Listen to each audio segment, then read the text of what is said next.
Hi, welcome to Finance for Non-Finance Professionals. My name is James Weston. I'm a professor here at the Jones Graduate School of Business at Rice University. I've been a professor here for about 17 years. Before that, I was an economist at the Federal Reserve Bank of New York. And I'm Christine Boyd. I've worked in corporate finance departments in roles including financial analyst, investor relations, and treasurer. If you want more background in finance and the ability to communicate with financial managers, this is the course for you. This course is going to be self-paced. It's been specifically designed for non-finance students and managers. No background or experience with finance is necessary. We're going to cover all the major topics that I would cover in a full semester MBA class, but we're going to do it at a higher intuitive or conceptual level. The idea is to give you a roadmap or framework for how finance professionals make decisions. We start by exploring the time value of money, compounding, discounting, and financial valuation.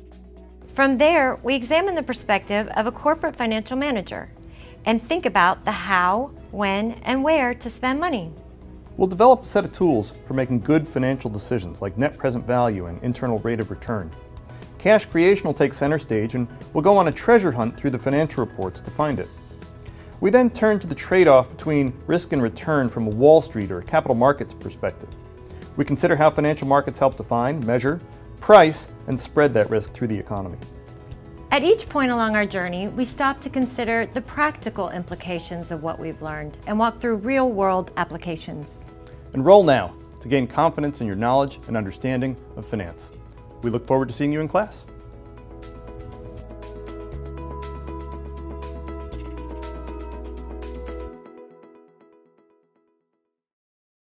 Hi class, I'd like to take a little time and talk a little bit about the course and its structure and how to navigate around the page. Here you'll see a little bit about the course and a little introduction to me. The way we've got this course designed is that there's 4 weeks of material.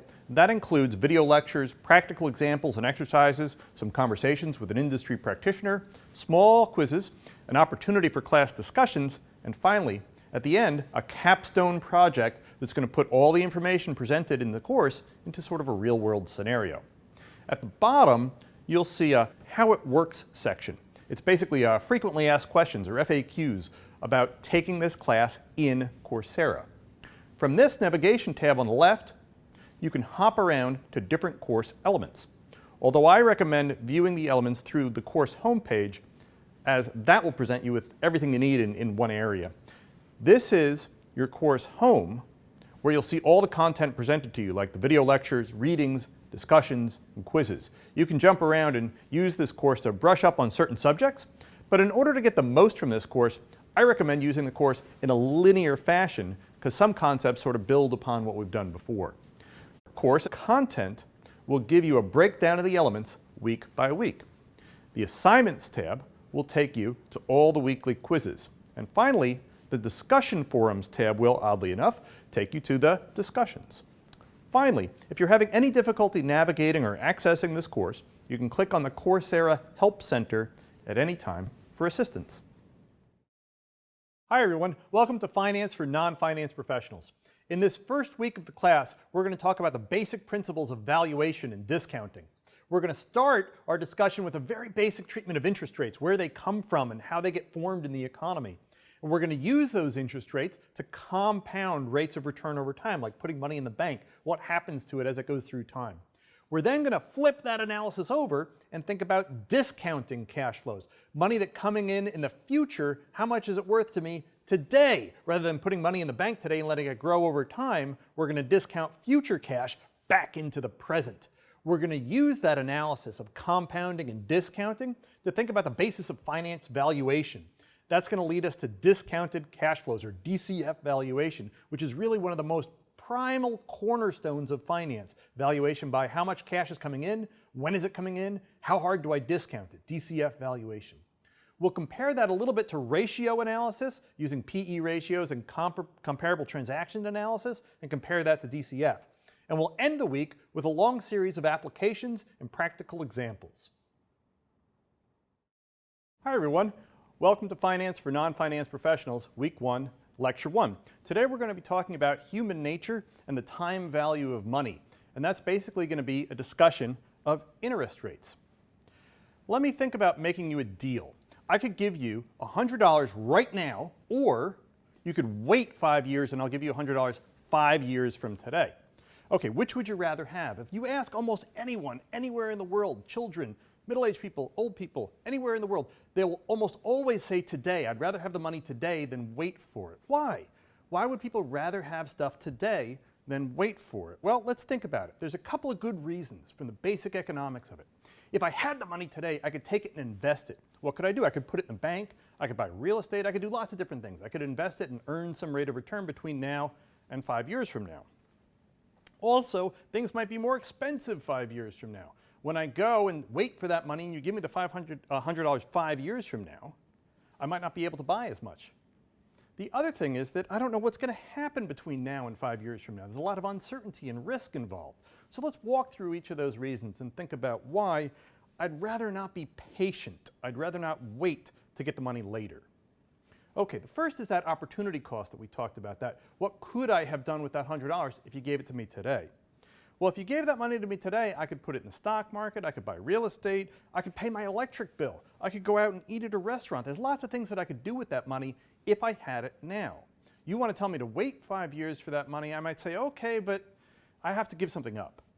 Anytime I make a choice that involves one thing versus another, in economics we call that an opportunity cost, which means what I gave up by choosing between the two things. In 5 years from now, I've got to give something else up if you want me to be patient. That involves an opportunity cost. Every choice in economics involves an opportunity cost. In the case of today versus tomorrow, that opportunity cost is really time. What am I giving up? I'm giving up patience. You want me to be patient by waiting 5 years to get the $100. I'm uneasy, I'm uncomfortable, I'm not willing to be patient. I'd rather not. I'd rather have the money today because I could do something with it today.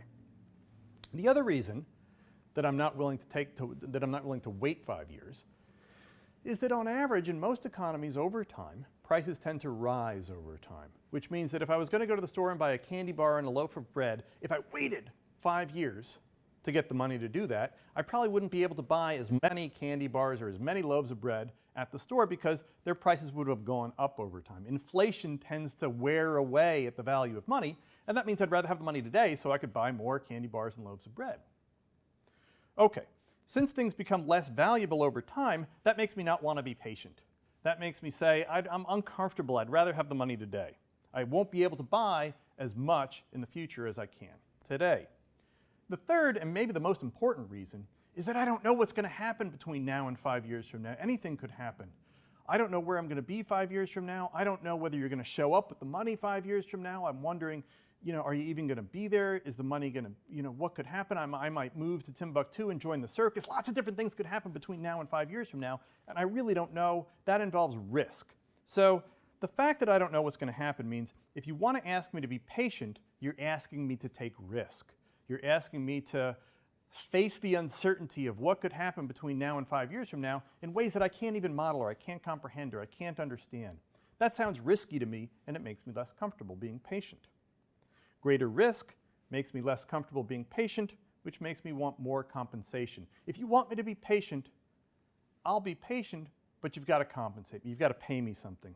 At some point, I'm probably not willing to wait under any circumstances. If things are just way too risky, I'll say, forget it, I just want the money now. Okay, but if I made you that offer, at some point, you're probably willing to be patient. What is that patience worth? If we haggle over it and come to a price and I can get you to be patient, wait to take that money later, what you charge for being patient, that price for time, is what we call an interest rate.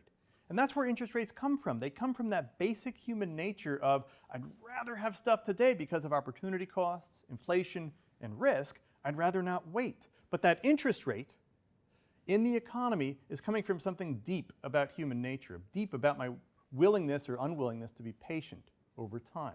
It doesn't come from the Fed, it doesn't come from the government. Interest rates come from the very human nature of the way we interact, the way we make decisions over time. That's where interest rates come from. Now, at some point, I could make you a different deal. If instead of saying $100 today versus $100 5 years from now, what if I put a little extra money in the deal? What if I said, well, I'll give you an extra $1 if you're willing to be patient? Or if I said, what if I'll give you an extra $10? I'll give you $110 5 years from now. You still don't like that? You're still not comfortable? What if I give you $200? $200 to wait 5 years? At some point, you might say, all right, that's a good deal. If you're going to double my money 5 years from now, I'll wait 5 years. I can wait 5 years for $200. Once we've haggled over that bargain and we've come to a price that we're both, I'm willing to pay the $200, you're willing to take the $200. Once we've come to that price that we've haggled over, at some point you'll accept the deal. And once you've accepted the deal, we've put a price on something. What have we put a price on? Time. Once we put a price on time, that's the interest rate. That's what an interest rate really means. An interest rate is really a price on your willingness to be patient. It's a price on time. In the real world, what makes interest rates change? Why do we see, when we look at interest rates, we see interest rates in London and interest rates in New York and US Treasury rates and rates on Greek debt, all of these different interest rates throughout the world economy, and they're all changing all the time. What kinds of things make interest rates change? Well, exactly the three things that we've talked about in the first part of this lecture. Changes in opportunity costs, better economic growth or tougher economic times make interest rates change. Changes in inflation expectations. If the government prints more money, that devalues how much I can buy in the future, which makes interest rates rise. Risk. If I think about when interest rates tend to spike up, it's often during times of war, plague, famine, pestilence, disasters, interest rates spike up. Interest rates tend to soften or go down over periods of long peacetime. So changes in opportunity cost, inflation, and risk are the main drivers for why we see interest rates different in different places in the world economy and what makes them fluctuate and wiggle over time. All of these things are constantly changing. So when we see interest rates in the real world, we're looking at the changes in real time in the supply and demand of capital based on changes in opportunity costs, inflation, and risk. All right, to sum up our discussion of interest rates are the most important price in the economy because they set the floor or the foundation for all other prices through the economy. Once we've put a price on time, we can put a price on anything that depends on time. For example, a manufacturing process where I take inputs and change them into some output later. Anytime I'm using economic decisions that start at one point in time and end at a different point in time, they're going to ultimately depend on interest rates. Once we've put a price on time, we can think about pricing everything else in the economy. So interest rates really are one of the most important prices in economics. Hi, welcome back to Finance for Non-Finance Professionals. This is the second lecture of week 1.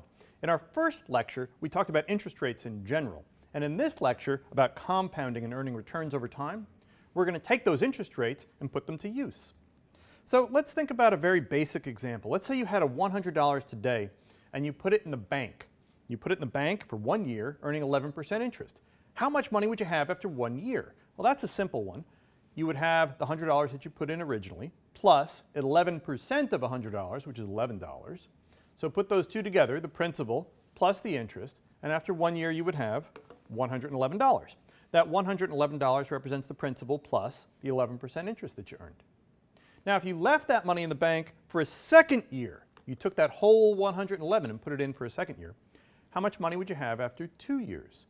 Well, again, you're going to have the 111, and then you're going to have the interest that you earn during the second year. Now, you might think naively, well, if I'm earning 11% interest on the $100, I'll get another $11, so that would be 122. But that's not quite right. And the reason it's not quite right is compound interest. You're going to earn interest on the $11 that you earned last year. So you're going to have a little bit more than 122. In fact, you're going to have 123.21. That extra little bit of money is that 11% on the $11 of interest that you earned last year. And one of the nice things about compound interest is that it grows exponentially.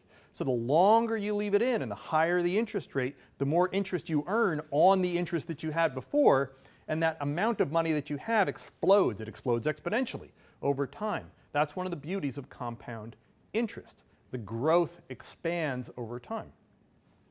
So that interest that you're earning on the interest is what we call compound interest because it's compounding exponentially over time. Now, let's say interest rates were 11% and that I put $1,000 in the bank for 5 years instead of just the 2. Let's think about how much money you would have at the end of 5 years. All right, I've worked out a simple table for you here. At year 0, which means right now, you have $1,000. At the end of 1 year, let's think about what you've got. If you have that $1,000 times the interest rate, 1,000 times 11%, that's the interest that you would earn in the first year. Plus your original principal gets you to $1,110. Or if I collect parentheses, 1,000 times 1 plus the interest rate. Okay, good. How much would you have after 2 years? So you're going to take that whole $1,110 and invest that at 1 plus 11%, principal plus interest. After 2 years, you would have $1,232. Now, you might notice that the $1,110 was, as we said before, 1,000 times 1 plus 11%. So if I substitute this value in for that value, you'll see that you have, after 2 years, 1,000 times 1 plus 11% squared after 2 years. There's that exponent in exponential growth. How much would you have after 3 years? Again, the same thing applies. Take the $1,232, grow that at 1 plus 11%, and how much would you have? $1,368. And you'll remember, just like in the last example, that 1,232, well, that was 1,000 times 1 plus 11 squared. So that 132 is 1,000 times 1 plus 11 squared times 1 plus 11 gets me to 1,000 times 1 plus 11% cubed to the third power. Second time period squared. Third time period cubed. You can see where this is going maybe. If I put it in for a fourth year, that's 1,368 times 1 plus 11%, 1,518, or 1,000 times 1 plus 11% to the fourth power. After 5 years, 1,685, 1,000 times 1 plus 11% to the fifth power. Okay, if you can see where this is going now, that formula's got some regularity to it. Every time we go out an additional period, what we're doing is basically raising that exponent to one more power.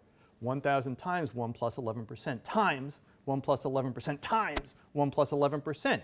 That growth in the exponent of how we're earning that interest rate is what we call exponential growth, or compound interest over time.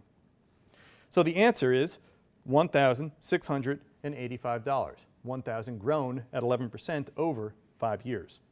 We can generalize that formula by induction from the example that we just did. The future value of any amount, how much I have in the future, is the present value, PV, what I put in today, that's the $1,000, times 1 plus R, the interest rate, that was 11% in our previous example, raised to the power of T, time. How many time periods is that growing for? So in our previous example, the present value was $1,000, the interest rate was 11%, and the T was 5. And that's how we solved the problem. The best way to think about this compound interest rate and to learn it is to work a couple of examples. So what I'd like to do now is move to the Lightboard and work through a couple practical applications with you. All right, I'd like to work a simple example with you of just taking money and putting it in the bank over time, and let's work through sort of the mathematics of compounding. Let's say I take $1,000, and I take that $1,000 and I put it in the bank at 11%, and let's do that for 5 years. And let's see how much money we have at the end of 5 years. Okay, so if I take that $1,000 and put it in the bank, how much do I have after 1 year? After 1 year, I'm going to have $1,000 plus I'm going to have $1,000 times the interest that I earned on the $1,000. So that's at 11%. So 1,000 times 11%, that's the interest, and the $1,000 is my principal. So at the end of the year, if I move the $1,000 out and just collect terms, I'll have $1,000 times 1 plus 11%. Okay, now if I take that money and I put it in the bank for a second year, how much am I going to have after 2 years? After 2 years, I'm going to take that whole amount, 1,000 times 1 plus 11%, and put that in the bank for the second year, because the second year I've got my principal plus the interest that I earned. Compound interest. 1,000 times 1 plus 11%, that whole quantity, times, again, 1 plus 11%, which I can just rewrite as 1,000 times 1 plus 11%. 1 plus 11% times 1 plus 11% is 1 plus 11%, squared. So 2 years, 1 plus 11% squared. How much am I going to have after 3 years? Now, I put my money in the bank for the third year. I'm going to have that whole quantity, 1,000 times 1 plus 11% squared. I'm going to put that in the bank for the third year. I'm going to have 1,000 times 1 plus 11% squared. That's how much I have after 2 years. And I'm putting that in the bank for the third year, so times 1 plus 11% again. And you can see sort of how this is going to hang out here. This is going to be 1,000 times 1 plus 11%. 1 plus 11% squared times 1 plus 11% is 1 plus 11% cubed. Okay, so after 1 year, it was 1 plus 11%. After 2 years, it was 1 plus 11% squared. After 3 years, 1 plus 11% cubed. You can kind of see where this is going. After 5 years, how much am I going to have in the bank? It's going to be 1,000 times 1 plus 11% raised to the 5 periods, 5th power. And that's going to be equal to $1,685 if I just put that in a calculator. And that's the answer to the problem. So for 5 years at 11%, I'm going to take that 11%, compound it up 5 years, multiply it by the amount that I'm putting in, and that comes out to our answer of 1,685. Now, I'd like to work another example with you where we're going to kind of flip the formula around and figure out a rate of return. All right, in this example, I want to flip things around a little bit and solve the formula similar to what we did in the last example, but do it a little bit differently. Let's say that I bought a piece of art, a painting, for $700. And then after 3 years, I sold it for $825. Okay, so what I'd like to know is what kind of a rate of return did I earn over those 3 years on an annual basis? In other words, what is R? So here, what did I buy it for today? I bought it for $700. That's really a present value, because that's money that I have today. I'm going to sell it 3 years from now at $825. So that's really a future value. Okay, and then T was 3 years. So what don't I know when I think about the formula of future value, present value? Let's write it out and see. We have that future value is equal to the present value times 1 plus R, there it is, to the T. So I've got T, that's 3 years. I've got the present value, that's 700. And I've got the future value of 825. What I don't know is R. So we're going to take this equation and we're going to solve for R. So let's plug and chug. My future value is 825. My present value is 700. 1 plus R to the 3. Now I want to solve this equation for R. So let me divide through by 700. That'll isolate the 1 plus R cubed. 1 plus R cubed then is equal to 825 over 700. Okay, what do I need to do now? I need to get rid of that 3, so let me take the cube root, which we could do easily on a scientific calculator. That'll get me to 1 plus R. 1 plus R equals 825 over 700, whole thing, cube root. And that's going to give me 1 plus R, so all I need to do now is subtract 1 from each side, and that's going to give me R. I'll kind of move up here and do that. So that's going to be R is equal to 825 over 700, cube root, minus 1. And all I need to do now is take the cube root of that ratio, subtract 1, and that's going to get me to an answer of R is equal to 5.63%. So if I bought something for 700, sold it 3 years later for 825, how much did I earn per year on an annual basis? That's an R of 5.63%.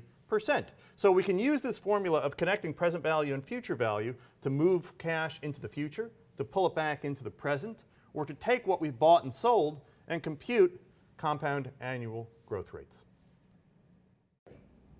Hi, welcome back to Finance for Non-Finance Professionals.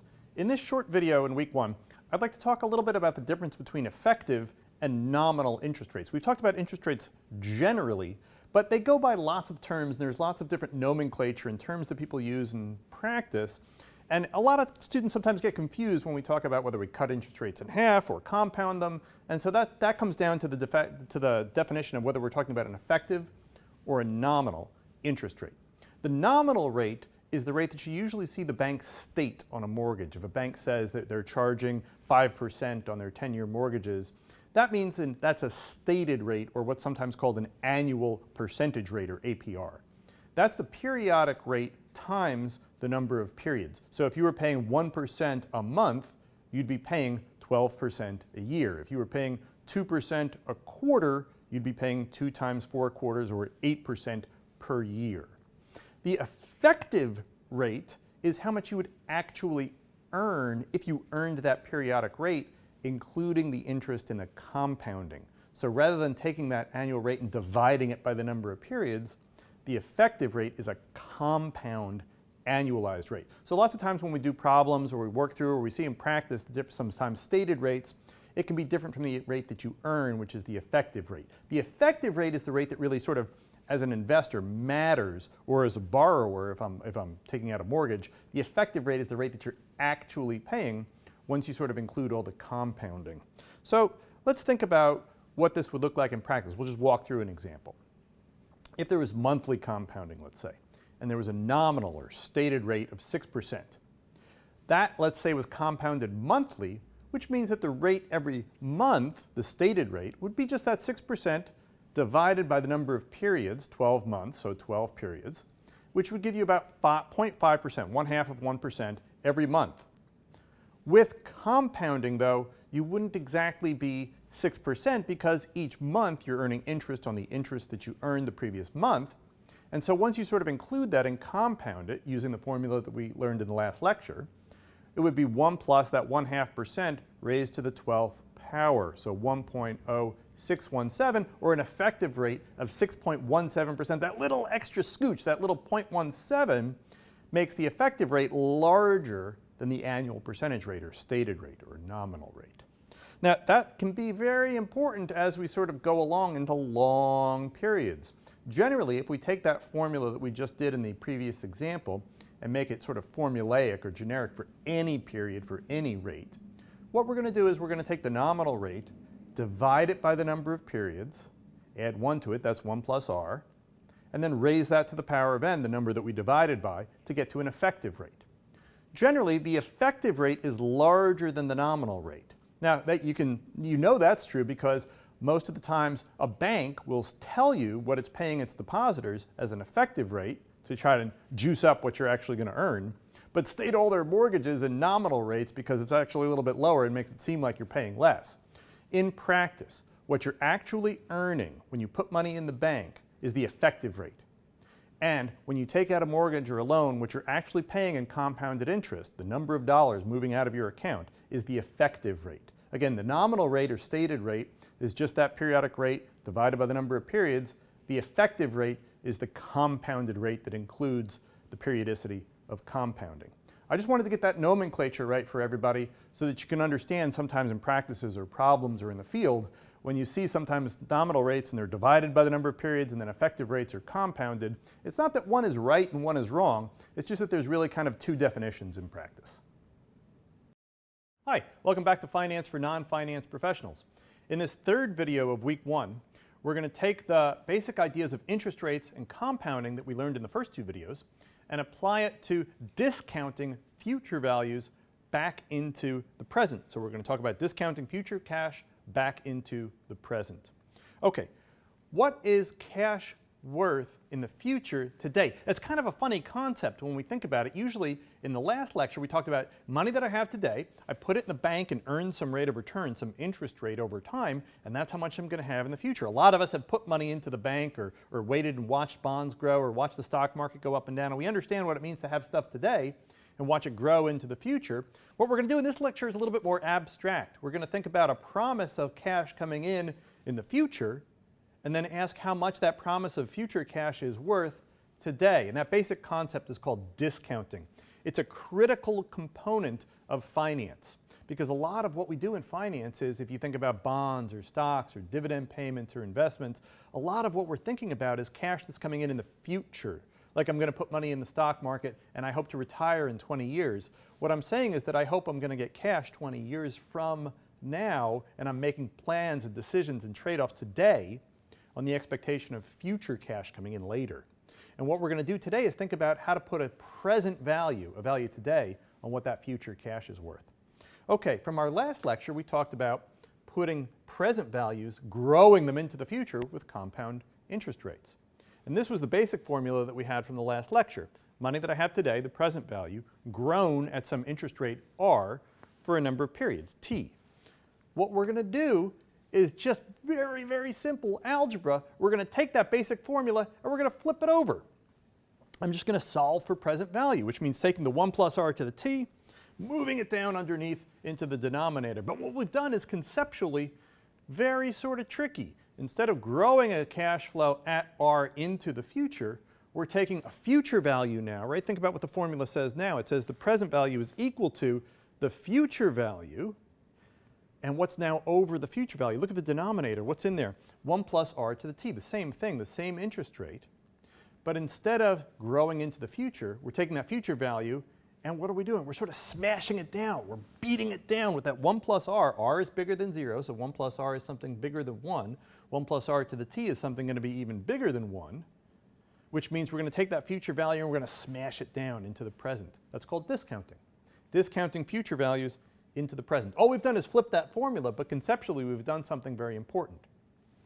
Okay, so now we can think about some questions. If I offered you $175 payable 5 years from today, like a simple bond or a simple loan, how much would you pay for that offer if interest rates were 4% today? Let's walk through that very simple example and we'll try to get a feel for this idea of discounting.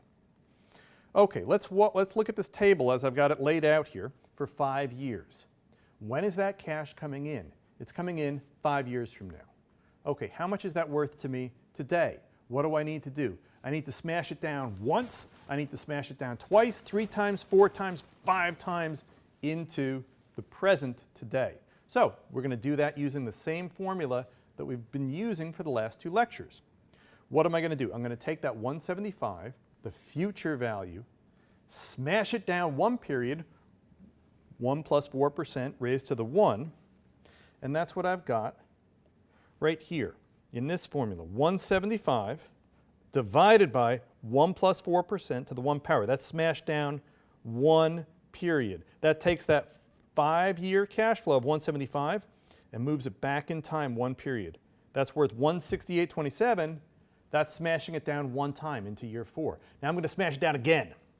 Divide by, if I take that 175 and smash it down for 2 periods, what do? 1 plus 4%, but this time 2 periods squared.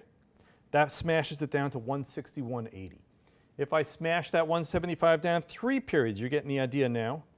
175 divided by 1 plus 4%, the interest rate, cubed 3 periods from 5, 1, 2, 3 periods down. 175 over 1 plus 4% cubed gives me 155.57. Smashing it down 4 periods gives me 149.59. Smashing it down 5 periods, 175 over 1 plus 4% raised to the 5th period, 143.84. And that's the answer, 143.84. What have I done? I've taken a 5-year cash flow, something coming in 5 years from today, and smashed it down 5 times at 4% into the present. We've taken a future value, something that's coming in the future, something that's coming in way out there 5 years from now, and said, how much is it worth to me today? If somebody offered you a promise of 175 5 years from now, how much would you pay for it? If interest rates were 4%, we'd pay about $143.84 for it today. This is a really important concept because it means now we can think about anything, right? Real estate, mortgages, commercial, industrial loans. We could think about sovereign debt from Argentina or Greece. We could think about stocks and bonds. We could think about anything that's really got a cash flow attached to it that's coming in the future. How much are you willing to pay for it today? Ultimately, that's going to depend on how much those promises of future cash are worth to me when I put them in present value. Okay, 2 things are driving how hard we sort of smash down those cash flows. The first is, how far out is that cash? The further it out it is, the harder we're discounting it. The second is, how big is the interest rate? The bigger the interest rate, the more we're smashing that cash flow down. To see that graphically, let's talk about $100 discounted at 10%, and I'm going to show you a graphic of how hard that discounting works as we sort of move further out in time. So think about that $100. If there were no discounting at all, that would be the 0 on the x-axis, and of course that $100 would be worth exactly $100. But as I smash it down for a year, 2 years, 5 years, 10 years, 20 years, the value of that money goes down, down, down. And you can see it doesn't go down straight, it kind of goes down exponentially. Just like when we talked about compound interest growing exponentially, discount decay exponentially. So we're sort of saying, how hard are we smashing down those cash flows? The amount that we're smashing down those cash flows grows exponentially. So it's exponential decay in the present value of future cash, right? You can see that that $100 discounted at 10%, if we go out 50 years, is worth close to nothing, right? It's worth a few pennies because we've discounted it 1 plus that percent, 1 plus that percent, 1 plus that. By the time we're raising that to the 50th power, that exponential decay is hitting so hard that that future promise of cash is essentially worthless. Now, the best way to see this is to work a couple examples. So let's go to the light board and work a couple of practical examples. All right, let's work a simple example together of using the present value, future value relationship and think about what this might mean for us. So listen, our friend comes up to me and he says, hey, I'm going to start a pizza parlor and I'm trying to raise some money to get it off the ground. And he makes me a promise. He says, I'll pay you $1,000. But I can't pay you that $1,000 for another 7 years. So 7 years is when I figure the pizza parlor will be up and I'll be able to pay back my debt. So I'm trying to raise money today to get it off the ground. I'll pay you back $1,000 7 years from now. And I think, all right, well, pizza parlor, maybe in downtown Houston, it's not a bad idea. This guy's been in the restaurant business before. What would be a reasonable rate of return to expect? How about 5%? I'd like to earn 5% on that money over time. And so I say, all right, well, if you're going to pay me back $1,000 7 years from now, and I'm thinking 5% is a reasonable return, that's what I'm going to discount that $1,000 at. So let's use the present value, future value relationship to figure out how much money I'd be willing to lend him today for that promise of $1,000 7 years from now, discounting at 5%. I would use my relationship between the present value and the future value. The present value is the future value times 1 over 1 plus r to the t. Okay, so in this case, I'm solving for present value. My future value is 1,000. And 1 over 1 plus r, what's r here? 5%, raised to the 7th power. Okay, good. So now I can put this into any financial calculator and solve that. That answer is going to come out to be $710.70. All right, good. So what have we done? I've said, okay, you're willing to pay me $1,000, but not for 7 years, and I want to make sure I earn some kind of rate of return for lending you the money. I'd be willing to give you $710 for that loan. That's how much I'd be willing to finance you at. I'd be willing to give you $710 for that promise of $1,000 coming in 7 years from now. That's 5%. So that's how the straight loan would work. If I gave him $710.70 and he actually paid me the $1,000 7 years from now, I would have earned 5% a year for 7 years. The discounting and the compounding, that R, is the same. Now, what if my friend came to me and said, hey, I've changed the concept for the pizza parlor a little bit. I'm going to make it all about fish pizza. And maybe that's a great idea, and my friend is really excited about fish pizza, but I'm not as comfortable with fish pizza as a business concept as my friend is. And so I think, all right, that changes the risk to me a little bit. You're still willing to pay me $1,000 7 years from now, but to invest in a fish pizza business, which I'm a little bit more skeptical about, I'm going to charge you a 15% rate of return. So I'm going to discount a lot harder that promise of a future cash flow because I feel less comfortable that that cash is actually going to arrive 7 years from now.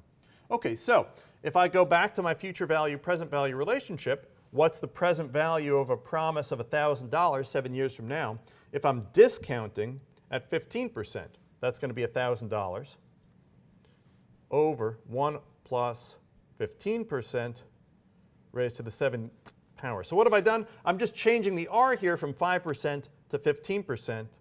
What is that going to do? As I discount much harder at the same period of time, same amount of money, what's that going to come out to? That's going to come out to $375.90. Much lower value, right? I was discounting at 5%. That got me to $710. Discounting at 15% really smashes down that cash flow. My friend says to me, I want to invest in the fish pizza.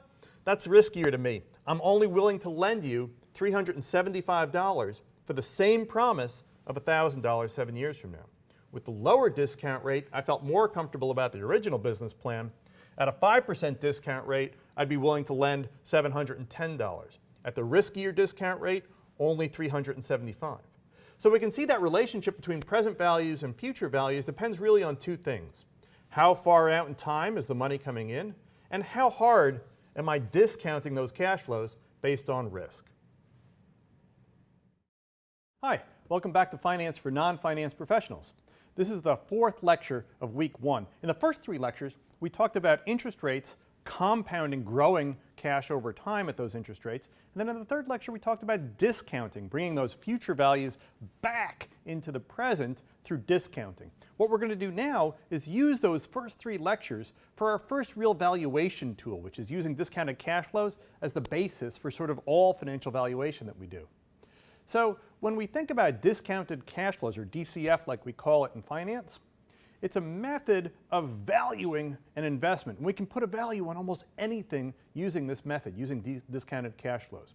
We're going to think about what all the future cash coming in on an investment is, and then we're going to think about using the present value technology that we talked about in lecture 3 to bring everything back into the present. And once we bring everything back into the present, that's going to give us a basis for forming prices.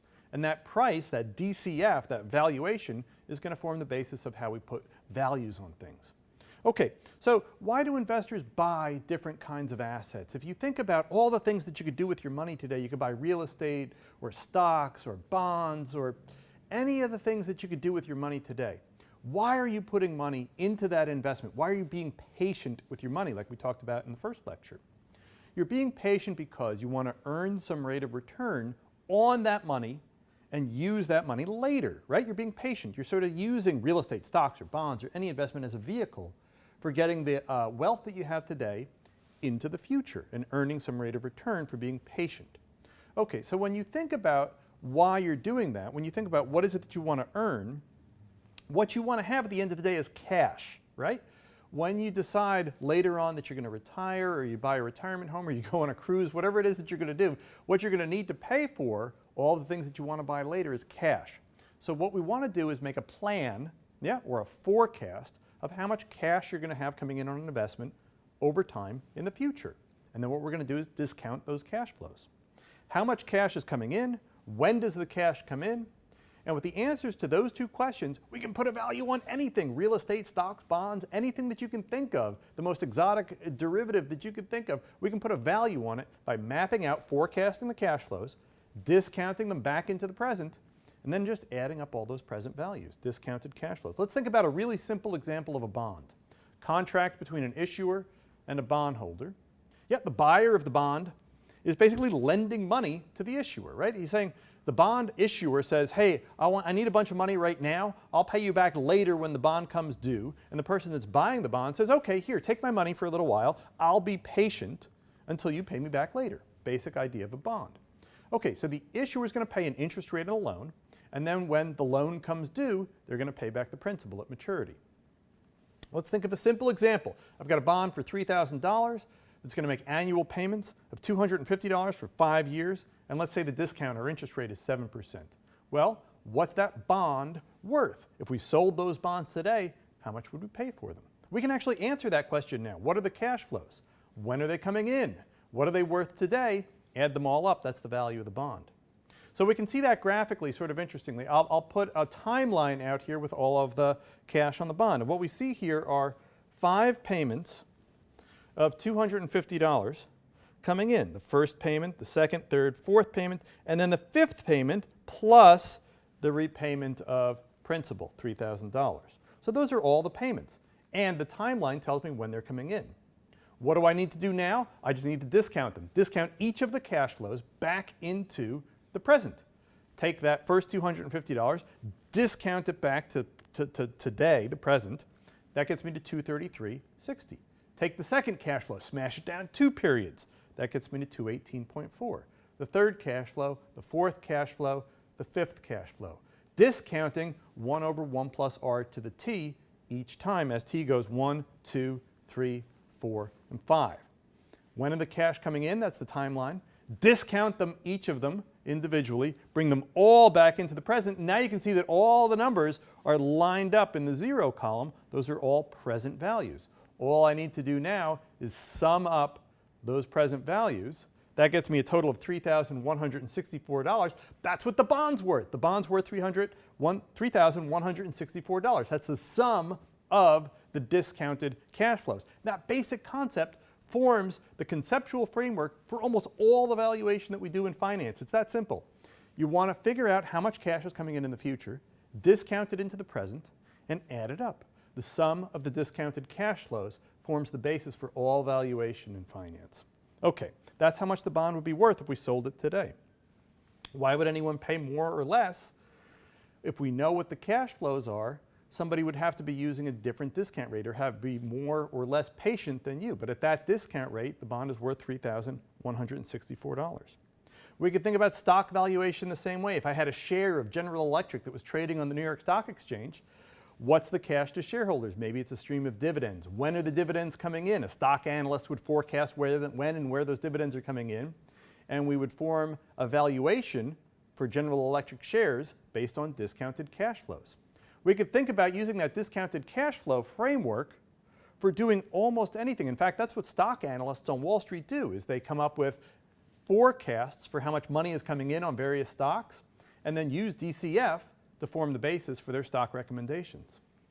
Okay, we could apply that principle to real estate, mergers and acquisitions, derivatives. We could do it for just about anything that's got a cash flow on it that's coming in at different times. We can use DCF, discounted cash flow, to form the basis for all financial valuation. Hi, welcome back to Finance for Non-Finance Professionals. In this video, we're going to take the tools that we've learned in the first 4 videos or so of week 1 and build a practical example using discounted cash flows, or DCF. I promised you we would start doing some real nuts to bolts valuation, and here's a video where we're going to do exactly that. And at the end of the video, build a spreadsheet model to do the valuation. Okay, here's the example. Let's say we had a well in the desert, and I want you, the student, to sort of join my mergers and acquisitions team. And what we're going to do is we're going to go out and we're going to put a bid on this well. We're going to think about what's a fair price to pay for this asset. Okay, so how much is it worth? How much should we pay for it? Well, you might remember from our discussion of discounted cash flows, that's going to depend on how much cash is coming in, the timing of that cash, and the opportunity cost, or the discount, or interest rate. Okay, so let's say the well is, we dig a hole and it's dry. There's no water in the well. Okay, how much is it worth? Well, I don't know. If we got accountants in here, they might have an answer based on sort of the depreciation of the shovel and all kinds of interesting finance. But from a finance perspective, what is it that we're looking for? We're looking for cash coming in the future. When is it coming in? Okay, if the well is dry, there's no cash coming in. So what's the right answer for what this well is worth? It's worth 0. It's worth nothing, right? If there's no cash coming in the future, it's not worth anything. Okay, let's say instead, though, the well is connected to an active source of water. Okay, so now we can think about there's stuff coming in. If there's water coming in from the well over time, let's think about putting a price on it. So what would we need? What kind of information? What would be the value drivers? Well, how much water is there? Let's say it's infinite, 20 million cubic tons of water. It doesn't matter. Huge amount of water, huge well. Okay, how much does it produce? Let's say it produces 1 gallon per day. It's a slow well. Okay, how much cash flow can we get from that 1 gallon per day? Let's say there's one, I don't know, postal worker that comes by the well every day and they'll pay for that gallon of water net of cost. Let's say the total cash flow that we can get, total profit, is $1.50 a day. Okay, so now we've got some things to work with, right? We know how much cash is coming in, $1.50. When is it coming in? It's coming in a day, every day. How long is that cash going to come in for? An infinite amount of time. Okay, let's think about whether we can put an actual practical price for going out and putting a bid on that asset. Let's do some DCF valuation and figure out a real price for this thing. Okay, what's a realistic price? Let's map out the cash flows with a timeline. So what have I got? I've got a series of cash, $1.50 coming in every single day out to infinity. What am I going to do with that? Well, if I added up $1.50 plus $1.50 plus $1.50 plus $1.50, if I did that an infinite number of times, what's $1.50 times infinity? Well, it's infinity.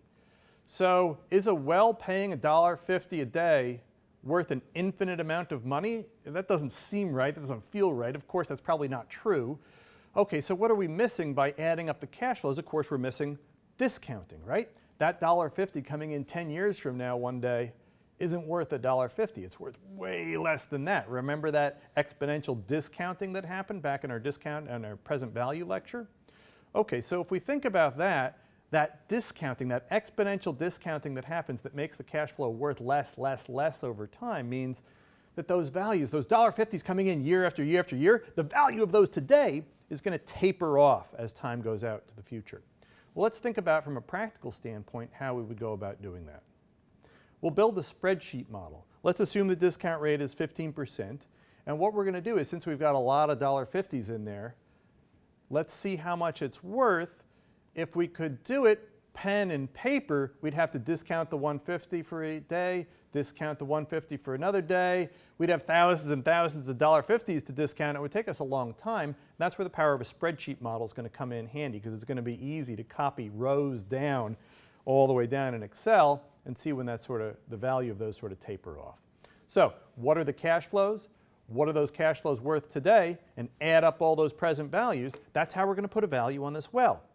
We could do it pen and paper, but it's going to be a lot easier, and what people really do in practice is build spreadsheet models to do these kinds of DCF valuations. So let's move now to the spreadsheet and work through the example in practice. Okay, I've set up a spreadsheet model for us to think about how much this well is going to be worth. What we need to do is map out the cash flows and then discount them and then add them up. I've got my assumptions for the model up here on the top. My assumptions are what the discount rate is and how much cash flow is coming in. And it's $1.50, not per year, but per day. Let's get that right. Okay, so $1.50 a day and a 10% discount rate. What we're going to do now is map out in Excel what those cash flows are, discount them into the present, and then figure out the discounted cash flow, and that's going to be our answer, the output up here. So the structure of the model is that I have my assumptions up top, my output over here, and down here we're going to do the cooking. We're going to take the inputs, take the assumptions, do the mechanics, and then come up with the output. So what are our cash flows going to be every year? Our cash flows every year are going to be $1.50 a day, and I'm going to put dollar signs in front of that in order to lock that cell in so that it's the same when I copy it down. And time, let's just go 365 days a year. So how much cash is that per year? That's cash of $547 a year. And now all I'm going to do is, when this little button down here becomes a little plus sign, see how it's a big plus sign and then a little plus sign? I'm going to double click, and that copies that down all the way. Now how far am I going down? I'm going down 200 years. Now, what we'll see when we do the discounting is whether or not that really matters, but let's assume we said the well was going to live for an infinite amount of time. For now, let's just say 200 years is close enough to infinity. Okay, so now what we're going to do is we're going to take the present value of each and every year of cash flows.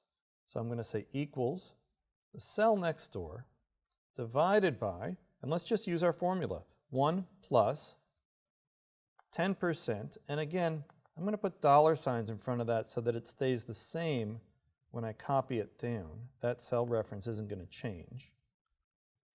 And then I'm going to take it to the exponent of the year.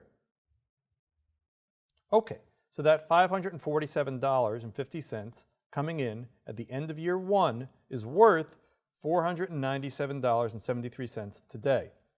Now I'm going to hit Control-C, Control-V, and copy that down one cell. And let's double check the formula and make sure it's working. In the next cell down 2 years out, yeah, that's good. I'm taking the 547.50 in year 2, I'm discounting it at 10% and raising that to the second power. So that formula is copied down well. The 547 coming in 2 years from now is worth 452. I'm going to again go from big plus sign to little plus sign, big to little, double click and copy that formula down. Now what do we see happening as we go further and further out in time? Just like we saw on that chart, the more years I go out, the less that money becomes. By the time I'm 30 years out, that $547 is only worth 30 bucks. As I go out further and further and further, let's go out 50 years, that's worth $4.66. That exponential discounting is really kicking in. By the time I go down 200 years, it's 0. So we really don't need to go out much further than that because we're adding 0 by the time we get out there. In fact, of course, there's some value there. It's 0.000000 something or other. But we can pretty much ignore once we get past a certain point.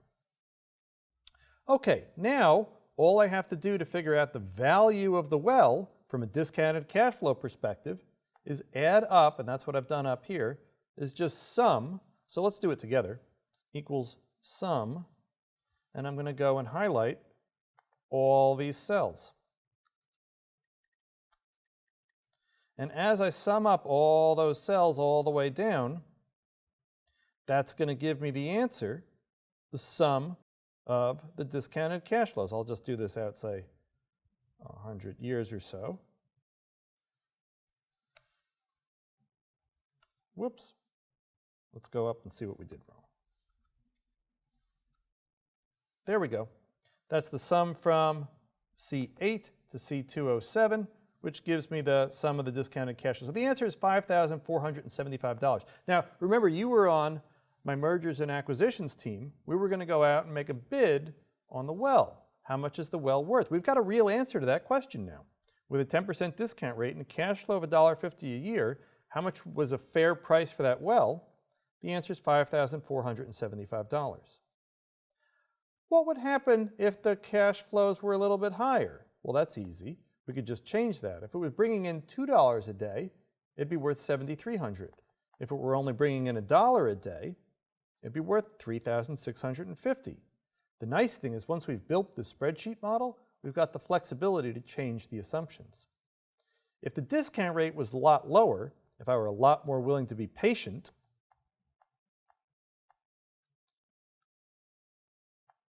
the well would be worth a lot more. If the discount rate were higher, the well would be worth a lot less. So again, remember the assumptions of our discounted cash flow analysis. What's going to drive the basic valuation is how much cash is coming in, when is it coming in, and how heavily am I discounting it. In the simple example that we had of $1.50 a day for Infinity, discounted at 10%, the answer is $5,475. All right, so now you've built your very first spreadsheet model for solving valuation in Excel, or any spreadsheet model really. And so that's great because a lot of what finance practitioners do in practice is build spreadsheet models for doing financial valuation. And so now we've walked through a very simple but practical DCF application. And if you were playing along at home, you could build your own spreadsheet model for doing that kind of DCF valuation. All that we're going to do in future DCF valuations is add a little bit more complexity or a few more wrinkles, but the basic concept of figuring out the timeline of the cash flows, discounting them, and adding them up is going to be the same no matter what application we're doing. So this is a really, really good basic foundation for a lot of what we're going to be continuing to do in the class. Hi, welcome back to Finance for Non-Finance Professionals. In this video, we're going to talk about valuation by comparables. In the last couple of videos, we've been talking about valuation by discounted cash flow. And comparables are a little bit of a different, comparables or multiples are sort of a little bit of a conceptual different approach. So practitioners do sometimes valuation by comparables, or what they say is comps. And so what are the comps? Comparable transactions or prices. You see this a lot sometimes in commercial real estate transactions. Sometimes you see it in small business transactions. And sometimes you see it on putting values on things where the prices is sometimes very uncertain. And so I always like to talk a little bit about valuation by comps right after talking about valuation by discounted cash flows. Valuation by comps is quick, easy, back of the envelope. It's why you see practitioners do it a lot of times, but it can also be very dangerous. And so I want to talk about what are the trade-offs in using valuation by comps versus valuation by discounted cash flows. Okay, so some of the assumptions for doing valuation by comps is that you can identify things that really are comparable, close comparables. If I say that I sold a house in Des Moines for $500,000 and I compare it to a house that I just sold in Houston for $200,000, are those really comparable transactions? Are they in the same neighborhood? Do they have a similar school district? Do they have the same lot size? Are they the same zoning? Right? There's lots and lots of different facets of those two assets that might make them hard to compare. On the other hand, two houses built by the same developer in the same development, in the same town, in the same street, in Sugar Land, might be very comparable because they're essentially the same house, they're almost next door neighbors. So we have to be very careful in identifying close comparables. The other thing is that we have some value relevant ratio. A lot of times we'll use things like earnings multiples or price to earnings ratios or accounting ratios, and we'll talk a little bit about that. And we have to be understanding that the market values those comparables similarly. Okay, so let's talk about comparables in use. The idea here is you've got some ratio, the price over some attribute. Maybe it's sales or earnings or equity or assets. And you're going to use that ratio, price to assets or price to sales, times your attribute, what is true about your firm, and you're going to use that to price your assets. So you're going to use basically a different PE ratio or some ratio in order to do the comparable transaction. Okay, so some types of attributes that we use, that practitioners use in practice, might be a price to earnings ratio or an earnings yield, earnings over the price, or dividend yield, the stream of dividends or dividend growth divided by price, return on assets, or return on equity sometimes people use, or return on investment or capital sometimes people use, which is an accounting ratio. How much profit are you making over some accounting item like assets or equity or net income. And a lot of times you'll see EBITDA multiples, earnings before interest, taxes, depreciation, amortization, an accounting profitability measure divided by something like assets or price Okay. Let's talk about PE ratios. Those are one of the more popular. Price to earnings ratio. You see analysts talk about this a lot. If you go to Yahoo Finance and you pull up information about a stock, a lot of times you'll see PE ratios and you'll be like, well, what is that? So it's the price to the amount of accounting earnings that a company makes. And so what does that ratio tell us? Well, it's how much $1 of current earnings costs if I go and buy the stock. Okay, so if a company trades at 5 times earnings or 3 times earnings or 20 times earnings, what does that tell us? It tells us how much I'm going to have to pay in the market to buy $1 of current earnings. And so we could think about doing valuation by comparables, and let's just walk through an example. I think that's probably the easiest way to see it. Let's think about the Lowe's Corporation. Lowe's Corporation is a big home goods store in the United States, and let's think about how we might value that based on a comparable. So a good comparable for Lowe's, maybe, is Home Depot, which is in the same market. It's also a home goods store. They sell lumber and drywall and things to make your home better. Both stores do. And so let's think about it. If I look at Home Depot, and Home Depot had earnings of $6.80 per share last year, based on their market price, they were trading at a PE ratio of 25. I then look at Lowe's earnings of 246 and I say, what should the stock price for Lowe's be based on a PE ratio of Home Depot of 25? And so what I'll do in order to figure a comp value based on the PE ratio for Lowe's is I'll say, what's the comp value for Lowe's? I take the PE ratio of Home Depot, multiply it by the earnings of Lowe's, and what I should get is the P, right? Because the earnings in the denominator cancels with the earnings in the numerator. That leaves me with a P. That P is the comparable price for Lowe's. So if I do that based on Lowe's earnings and Home Depot's, that's the comparable PE ratio, a comp PE ratio, I get an implied market price. The shares of Lowe's ought to trade at around 61.60. Okay, now this is a nice example because I could actually go to the stock market and see what Lowe's actually trades for. What are investors actually buying and selling shares of Lowe's for? If I do that, I see that the market price of Lowe's is $74 a share, which is about 20% different from our valuation by comps. So you can see that which is good, right? The valuation by comps doesn't give me like $10,000 a share or 2 cents a share. It actually gives me something ballpark around where Lowe's is trading. If you consider 20%, plus or minus 20%, close enough. And for a lot of things where there's a huge amount of uncertainty, a 10, 20, 30% difference might be close enough, or ballpark, or back of the envelope. But a 20% difference in valuation from the market price to the valuation by comps might be enough of a difference, enough of a wedge, that you should at least approach valuation by comps a little bit more cautiously, which is going to be my main advice to you. Okay, so there are other comps that we could use besides PE ratios. A lot of people use the return on equity or return on assets, net income divided by assets, or equity accounting ratios, or return on invested capital, dividend yield, how much dividends are driving off the stock, or the PE ratio divided by the growth in earnings, the PEG ratio you'll see sometimes. And again, the same example that we looked like for the PE ratio would come through exactly the same way. You would just use a different attribute, the ROA or the dividend yield or the PEG ratio. Measuring comps is a little bit tricky. We often rely on historical averages. Should you do the last 12 months or the previous 3 years? You've got to make some qualitative decisions that are sometimes hard to make and frankly a little ad hoc. What do you do with negative prices or negative earnings? Usually we just drop those out of the analysis, which is also a little sketchy and a little ad hoc. But again, what we're doing is sort of a quick and dirty back of the envelope valuation using some of these ratios. Okay, both DCF and valuation by comps can provide useful information. There's nothing wrong with doing valuation by comps, but my advice is always do a DCF valuation along with it. The comp can give you a good idea of whether you're in the right ballpark or whether it's vaguely comparable to other transactions.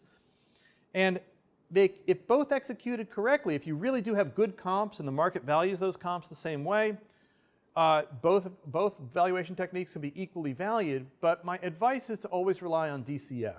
The comps can lead you in the wrong direction because they're abused sometimes in practice.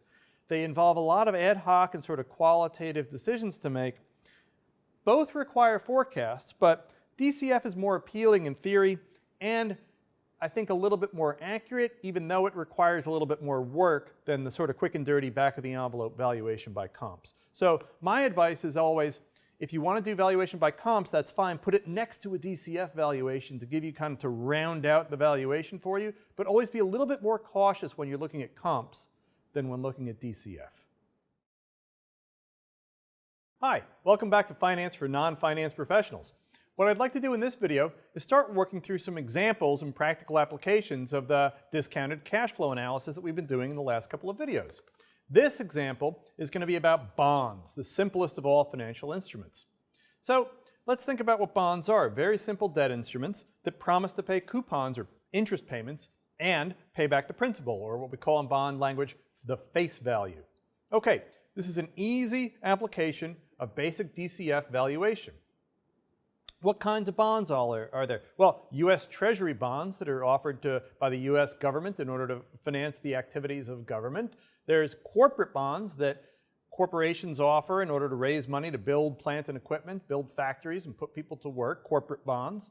There are municipals, sewage treatment plants and water facilities and all the things that municipalities need to make our society better. All that money gets raised up front and then gets paid off with tax revenue later, municipal bonds. And then, of course, all kinds of different governments all over the world raise bonds in order to finance their activities. And we usually call that sovereign debt, bonds issued by Argentina or Greece. Okay, so what's different about each of those bonds? Well, in a very simple sense, they're all the same. Each of those bond contracts promises something. They promise a series of cash flows coming into the bondholder in the future of coupon payments or interest payments and face value, principal repayments. Each of those bond contracts stipulates when cash is coming in and what rate of interest it's going to pay. What's different, what makes those bonds have different prices, is the risk involved in buying those bonds. The risk in buying a bond issued by the Cleveland School District to build new schools might be very different from a bond issued by the government of Greece. Those might have different risks associated with them. So what we're talking about when we talk about different risks is different discount rates, right? Okay, so let's think about how we would value a bond. Well, what cash is coming in and when? Oh, how do we put a value on it? We know from all the discounted cash flow analysis that we've been doing in the last couple of videos, once we have the structure, the timeline of cash, when it's coming in, what discount rate to use, all we do is smack down each of the cash flows with that discount rate, bring them all back into the present, add up the sum of the discounted cash flows. That's the price of the asset. Discounted cash flow analysis applies directly to bonds in a simple way. So we could walk through a very simple example of putting a value on a treasury bond in exactly the same way that treasury bond traders are doing on trading floors across Wall Street and across the world every single day. What we're going to do, let's think about a 3-year bond with a 2.5% coupon rate that pays interest payment every 6 months, which is what treasury bonds do. If the 6-month interest rate is 1.2%, what's the price of the bond per $100 of principal or face value? And let's put a price on it the way that treasury bond traders do every single day. We'll move to the light board and work that example together. Okay, let's start this problem by listing all the ingredients that are going to go into solving this bond valuation problem, and then we'll do the cooking and we'll sort of put them all together and do the calculation. So the first thing we've got is a 2.5% coupon rate, and that is the annual rate. So every year it's paying about 2.5%. So this bond is paying semi-annually, so every 6 months, so that's easy enough. The semi-annual coupon rate is then just going to be 2.5% divided by 2, or 1.25% semi-annual rate every 6 months. Okay, the other thing that we need to cook with here is the face value, and we'll just do that for every $100 of bond value. We'll put a price on the bond. Cap T is 3. It's a 3-year bond, so that's going to be every 6 months. That's going to be 6 periods of cash flows coming in. And then the last thing that we need is the discount rate, R. How hard are we going to smash down in a present value sense all those cash flows coming in over the life of the bond? In this example, the discount rate, 6 months, the 6-month discount rate is 1.2%. Again, if we're going to have 6-month cash flows, we need a 6-month discount rate. We're always matching the maturity, the cash flow, and the discount rate. So that's all the ingredients that we need to start cooking. So let's see, what are we going to do first? Let's map out a timeline of all the cash coming in, and then we're going to discount each of the cash flows, and then we're just going to add them up. 1, 2, 3. So let's start with the timeline of where all the cash is coming in. Period 1, period 2, period 3, period 4, period 5, period 6. 6 periods, semi-annual cash flows. Okay, now, what's the first cash flow going to come in? That's the first coupon payment. After 6 months, 1.25% of face value of $100 gives us a cash flow of $1.25 every 6 months. 125, 125, 125, 125, and then our final coupon of $1.25. My little dollar signs on there.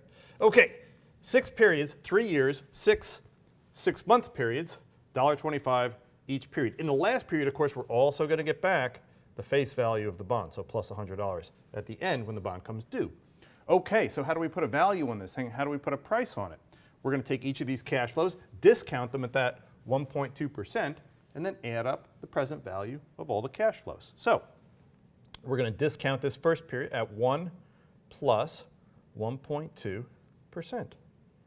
Raised to the first power, that's our first cash flow. In this one, it's 1 plus 1.2% squared, 1 plus 1.2% cubed. I'm running out of room. 1 plus 1.2% to the fourth. You get the idea. 1 plus 1.2% raised to the fifth. That's that exponential discounting, right? The further we go out, we keep raising that discounting up to the exponent, and then this whole amount in period 6 by 1 plus 1.2% discount rate raised to the 6th power. Now, again, this is a semi-annual rate.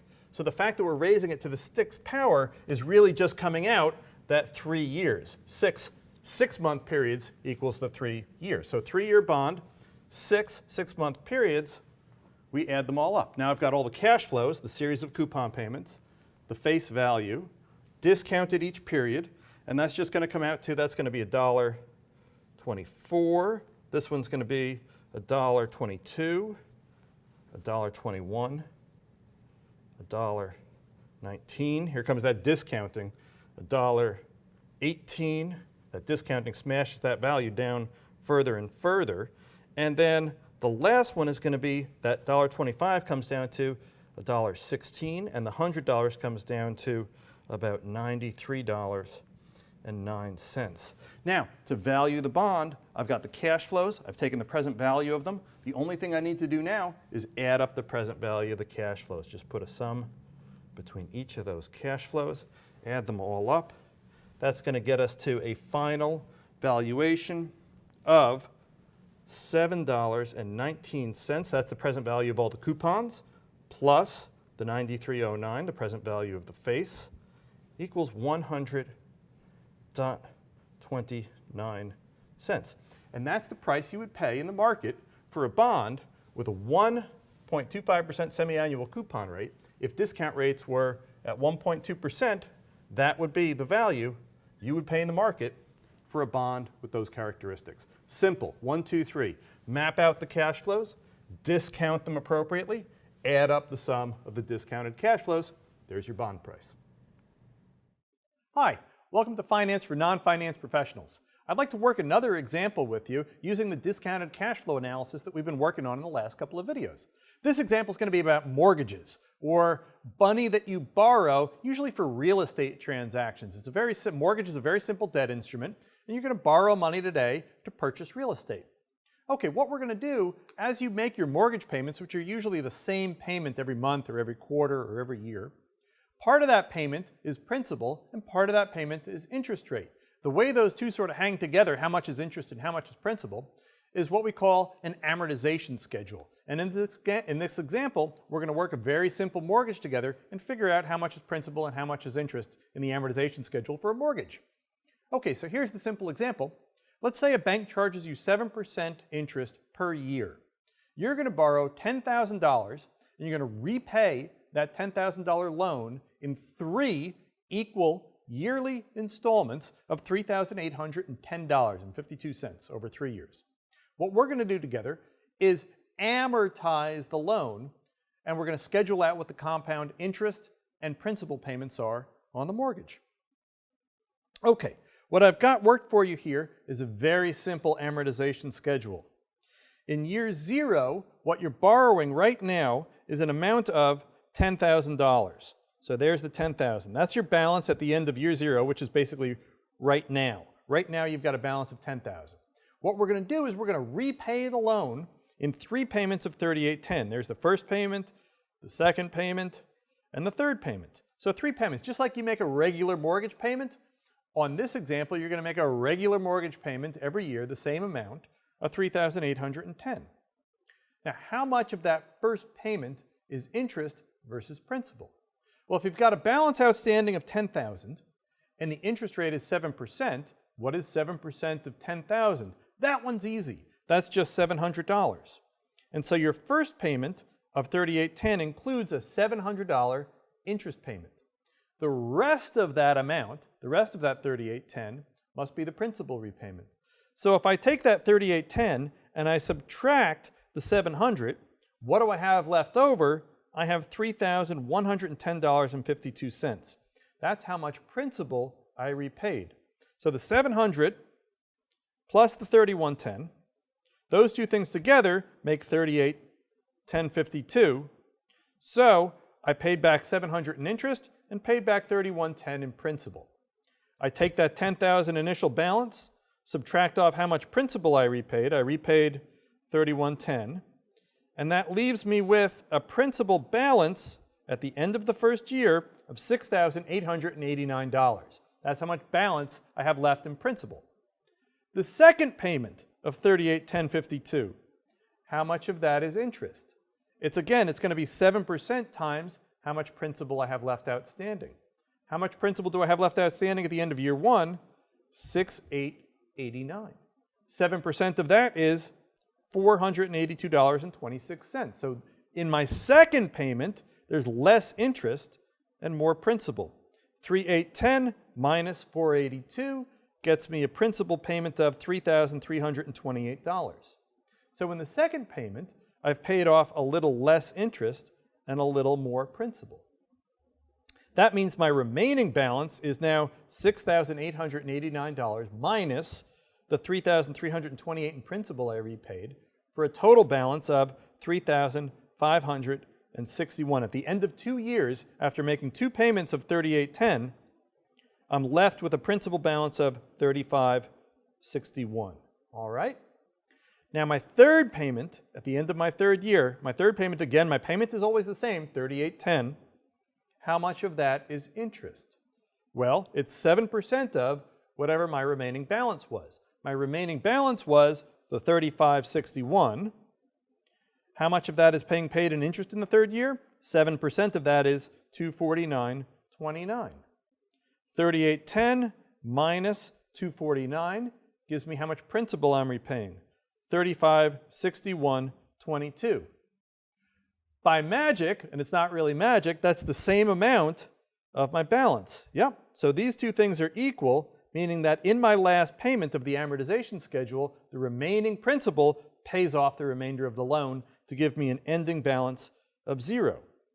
All we did in this very simple amortization schedule for a mortgage was apply the discounted cash flows of present valuing and future valuing cash flows of compounding and discounting. And all we got from this was the full amortization schedule for any mortgage. All of you now could go out and be loan officers at a commercial bank figuring out amortization schedules based on these very simple principles of compounding and discounting. Hi, welcome back to Finance for Non-Finance Professionals. I'd like to work another example of discounted cash flow valuation with you with sort of a practical application to what are called annuities. Annuities are a really important concept in finance.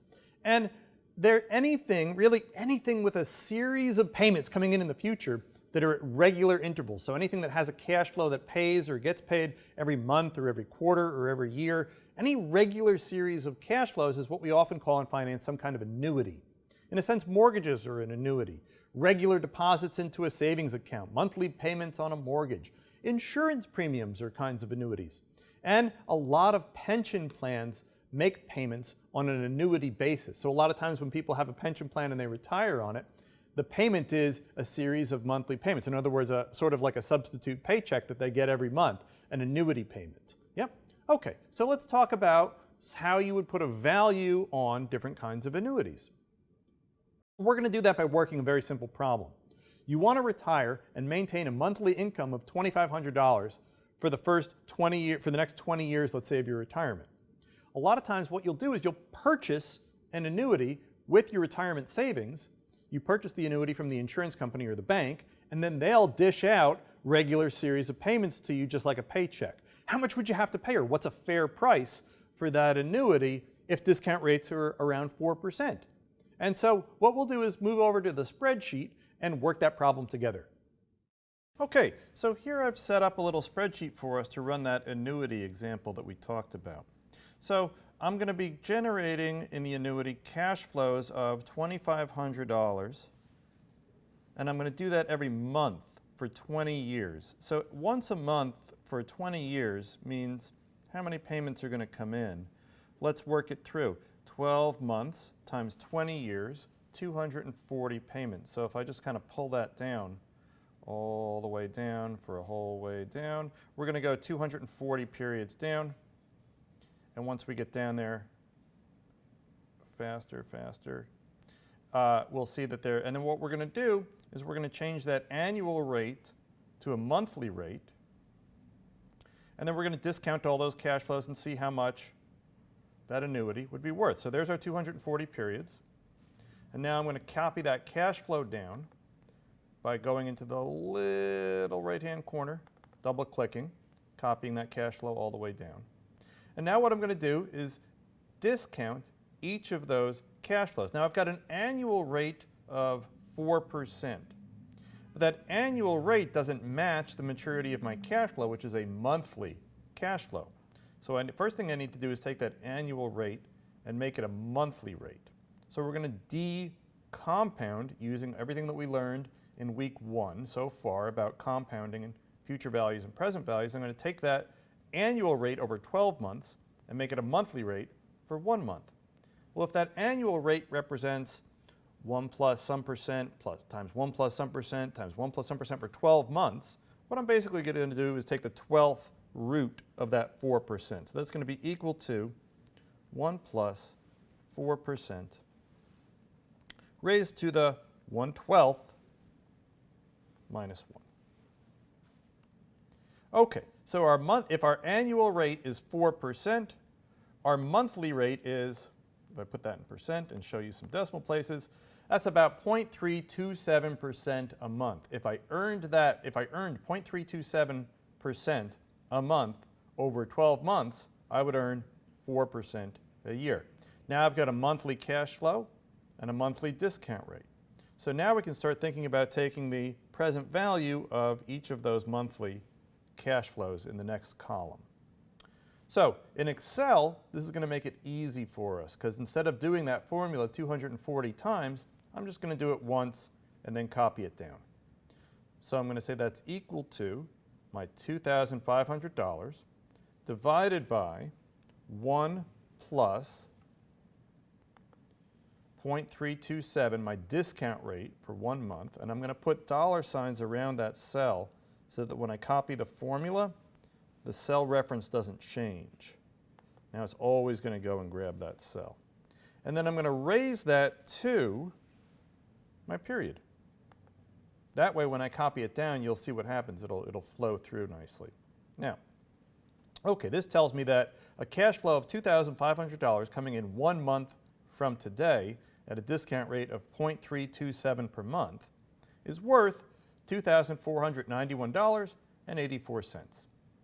Now if I copy that formula, Control C, and paste it, Control V, into the cell below, I'm hoping that the formula copied over correctly. Let's check.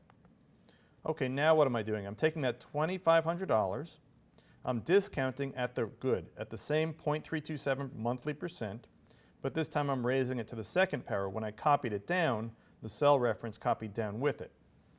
Good, so that's the right answer. If I copy and paste that again, it should now be going to the third power. Let's see what it does.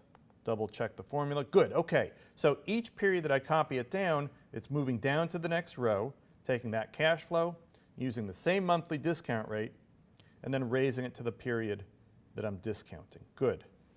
Okay, so now I can just copy that formula by highlighting again from plus sign to little plus sign, double click, all the way down. Now as I go kind of all the way down, what happens,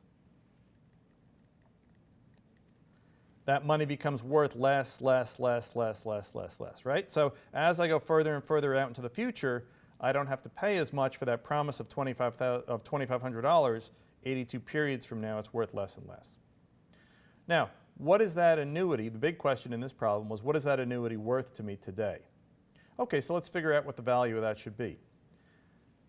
If I purchase that annuity, what am I purchasing? I'm purchasing the right to a whole stream of cash flows for the next 240 periods. How much is that worth? It's going to be worth the sum of all the discounted cash flows from there all the way down to the end.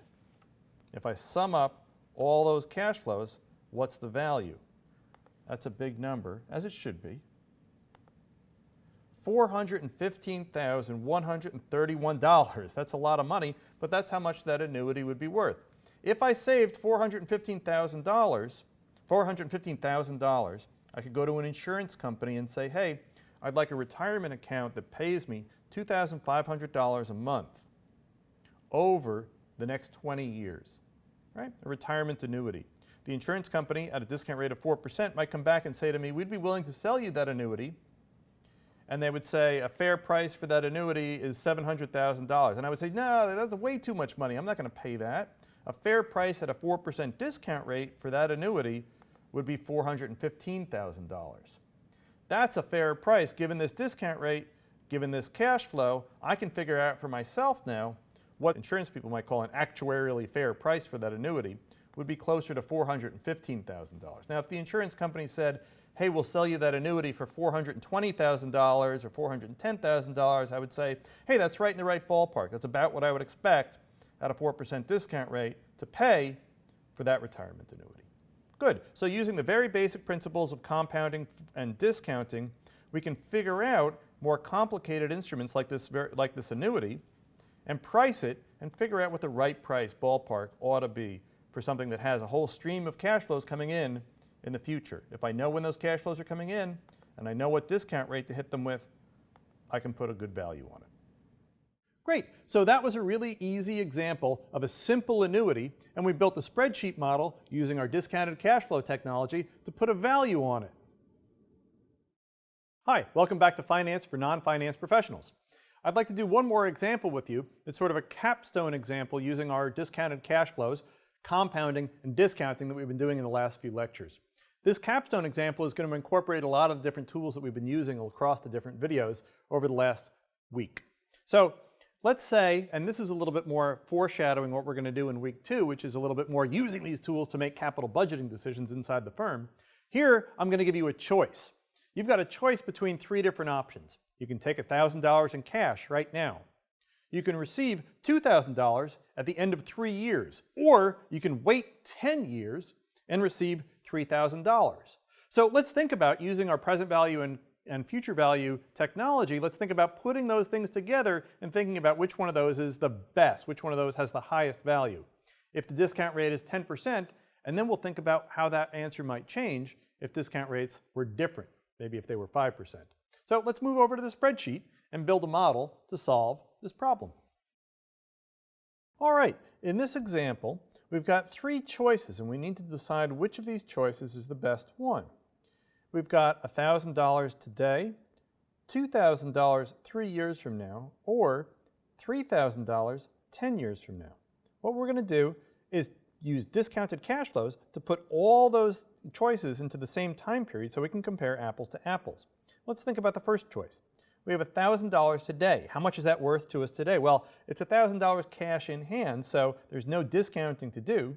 It's just the $1,000.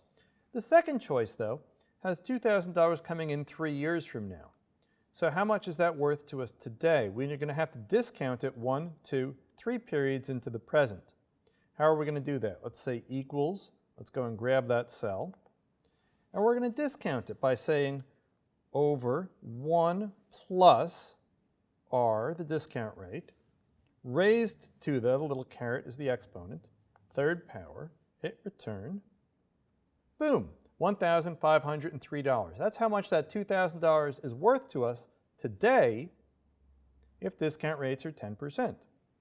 We've got one more option. We could wait 10 years to get $3,000. How much is that worth to us today? Again, we can say equals, let's go and grab that cell, $3,000, and discount it 1 plus 10% raised to the 10th power, discounting that 3,000 back 10 periods at 10%. That gives us an answer of $1,157. So which of these options is the best? Option 2, $1,503. Now let's think a little bit about that answer. That answer reflects a trade-off between discount rates and how far those cash flows are in the future. If the discount rate had only been 5%, let's think about whether that answer would change. In fact, it does. The answer now is option 3 is the highest, 1,842. Why? Because we lowered the discount rate, which means we were more willing to be patient. We were charging less for time. As we charge less for time, that $3,000 10 years from now becomes more attractive. In fact, if I go only 2% discounting or 1% discounting, that $3,000 in the future becomes more and more attractive as I'm more and more willing to be patient. Now, of course, if I'm less willing to be patient, let's say discount rates were 15%, the answer would change back to option 2. But if I discounted really hard, let's say at 50%, the answer changes again, and the answer is now option 1. The more I'm charging for time. 50% is really high discount rate. That means I'm not even willing to wait 3 years for the $2,000. The best option is $1,000 right now. The higher the discount rate, the less patient I'm willing to be. The lower the discount rate, the more patient I'm willing to be.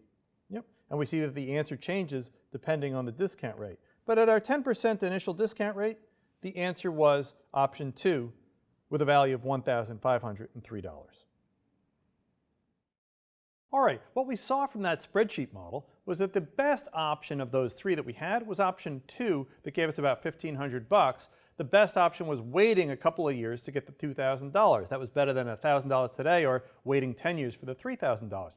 The other thing that we realized from that example was, and this sort of wraps up the week for us, that that answer was really dependent on the discount rate. When we made the discount rate really low, it was worth it to be patient, and the answer changed to let's wait 10 years for the $3,000. And when we amped up the discount rate all the way up to 50%, the answer changed again. It came back to, I don't want to wait at all. I don't want to wait 2 years for $2,000, forget about 10 years, I want the money today. So the answers of the financial valuation and that trade-off between making decisions between money today versus money tomorrow depends critically on how much money is coming in, when that money is coming in, and how hard are we discounting it. And that's a good way to wrap up week 1, which was all about the basics of valuation, compounding, and discounting. In week 2, we're going to take those tools and apply them to the capital budgeting process inside the firm.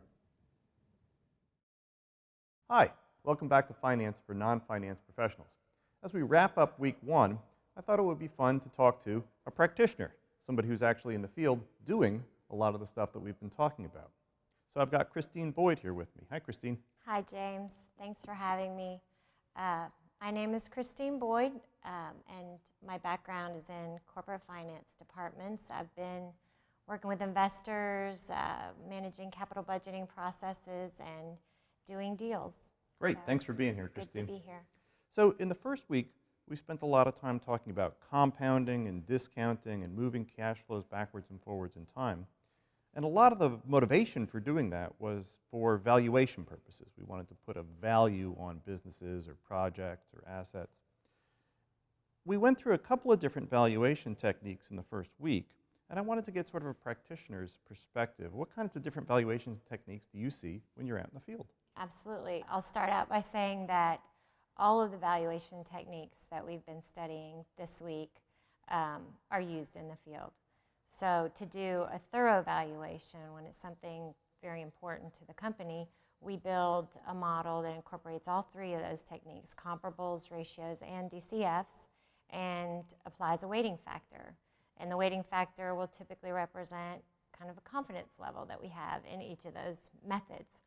That's interesting. So Yeah. you'll use all the different valuation Absolutely. techniques, and then sometimes you'll put sort of a different weight. You'll do a little bit of ratio, put that in perspective, Yeah. do a little bit of DCF, and then kind of balance all the different ones together. Exactly. That's interesting. So, and in my experience, usually comparables, we use that opportunity to grab comparable transactions rather than, I think you guys have talked about comparable ratios Yeah. technique. And we use transactions. We'll find recent sales of some kind that best represent, whatever we're looking at, whether the project or a company.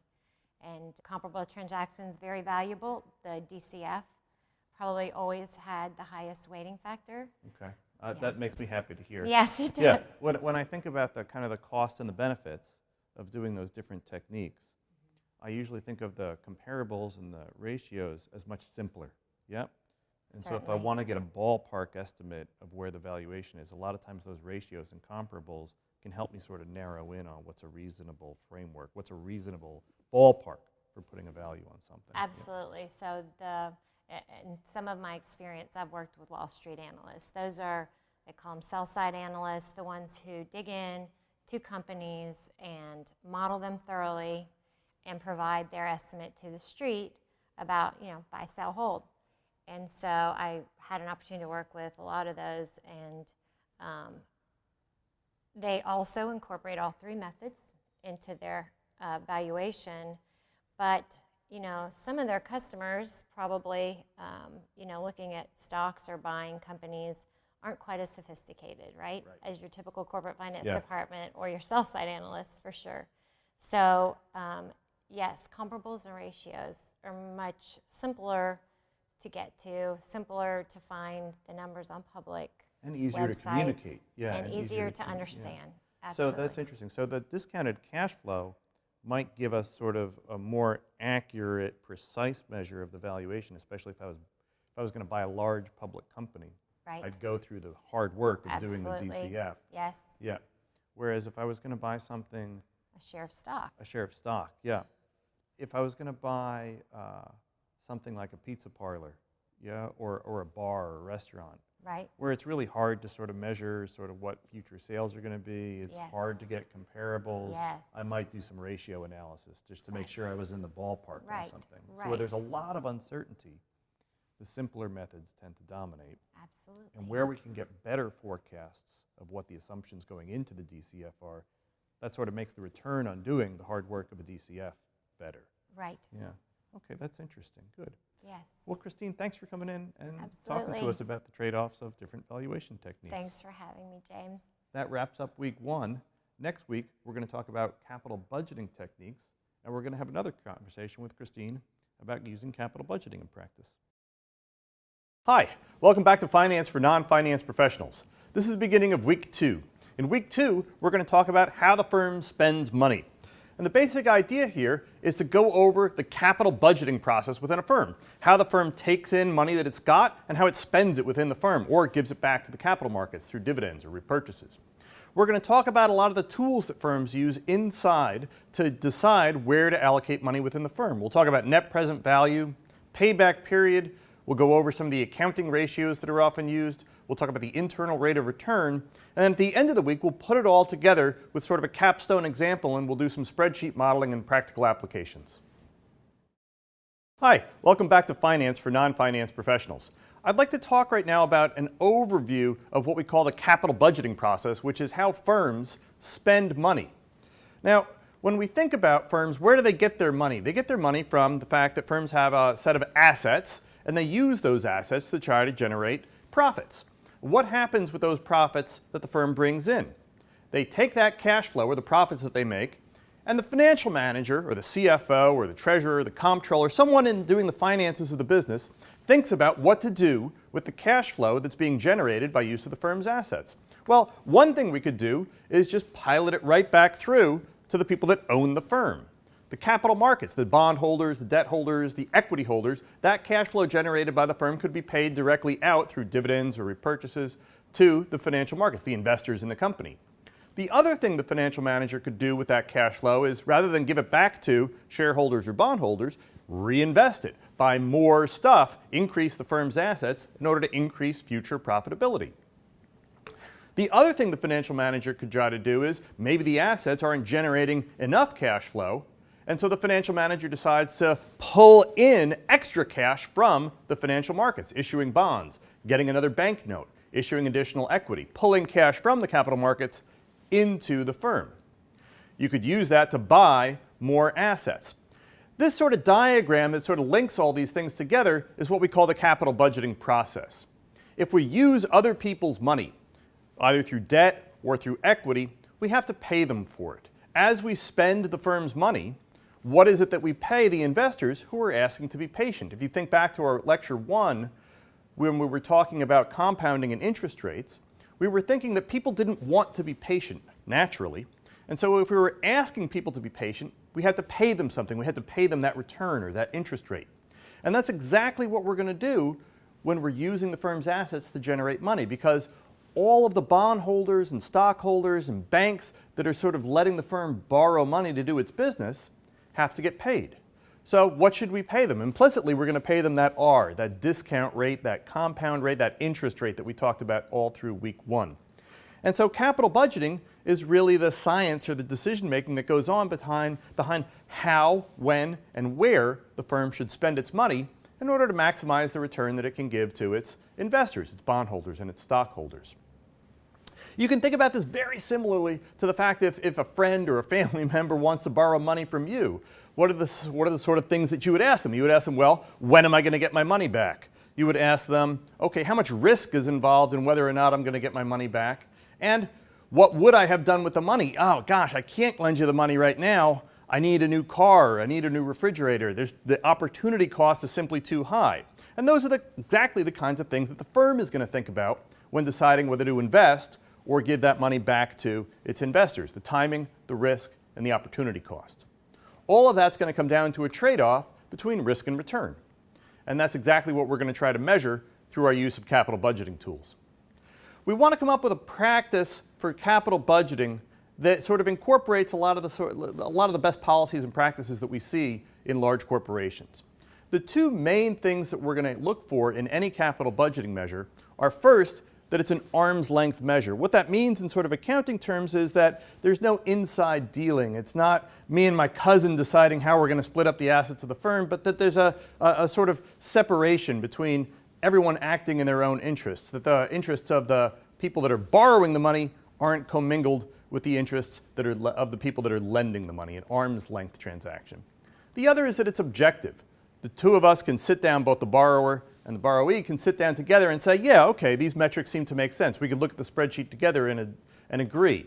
And that also goes into being transparent. We could report it to external investors or the Securities and Exchange Commission or the accounting standards boards or any member of the board of directors or investor groups that want to see our results and look at our metrics and look at our capital budgeting decisions, that they're easy to understand, that they're transparent. So our capital budgeting tools should be arm's length, objective, and transparent. If they meet those three criteria, then it's probably a good tool for deciding how and where to spend money. The kinds of decisions that we're going to make in the capital budgeting process involve whether to accept or reject a project, whether we're going to rank a set of projects and figure out which one is best, or whether we're going to, within a group of projects, decide which one, or maybe both, or maybe neither. All of this, what we're going to do, is basically comes down to a very basic cost-benefit analysis in economics, which sounds obvious, but it's actually kind of tricky to measure once we get into multiple projects and multiple timings of the projects. We're going to need to bring in a little bit more technology in order to figure out what the best practices are. What we're going to do in this week is review the different tools that we use for capital budgeting. We're going to try to understand the trade-offs between using each of those different tools. And we're going to talk about how those metrics are used in perspective of capital markets versus decisions inside the firm. And then we're going to talk about the sensitivity analysis that goes on. If we pull and push on each of these different metrics, to what extent do they give us different answers? And at the end, we're going to put all those metrics together and build out some real applications and some spreadsheet models and some practical examples of the capital budgeting process. Hi, welcome back to Finance for Non-Finance Professionals. In this video, I'd like to talk to you about one of our capital budgeting tools, net present value.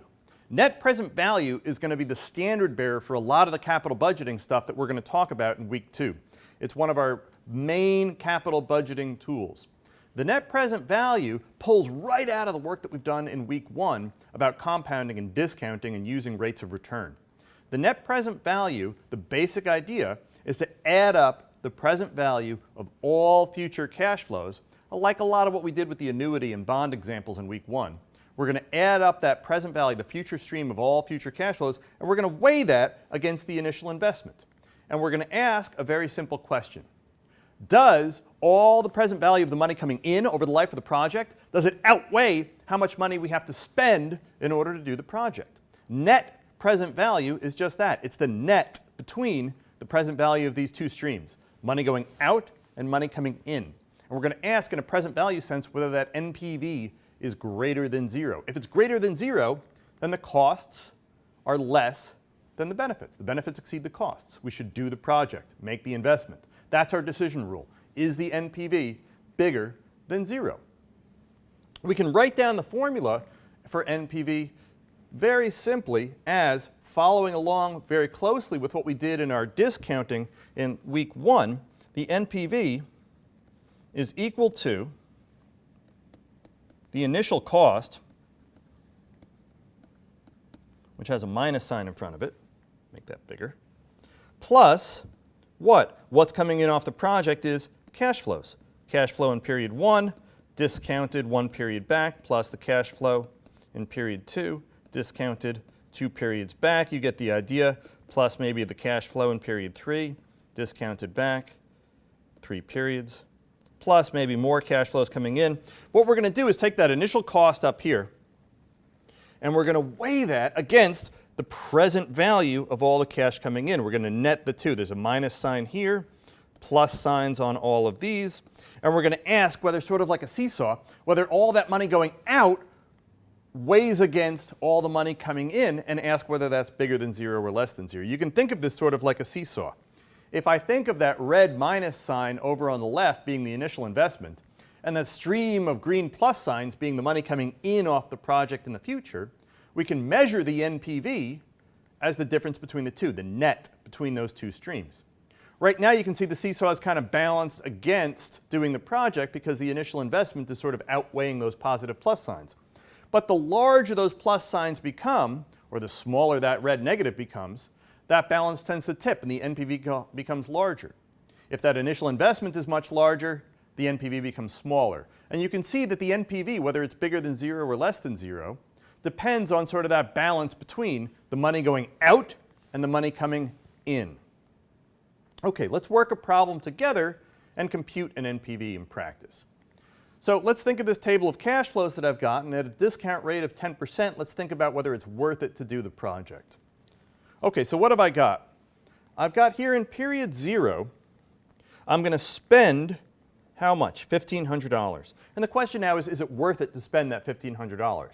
Well, what's coming in off the project? I've got a cash flow of $900 coming in at the end of year 1, and I've got a cash flow of $750 coming in at the end of year 2. Now, if I just sum up the cash flows, if I just say minus $1,500 plus $900 plus $750, I get an answer of $150. So this project is generating cash, right? It's profitable. The money coming in is bigger than the money going out. This is a key concept here. The money coming in is bigger than the money going out. 150 is bigger than 0. That's the sum of all the cash flows, but that's without any discounting. We haven't accounted for the fact that I have to wait a year to get the 900 and then wait another year to get the 750. We remember from week 1 that if you ask me to be patient, you have to pay me.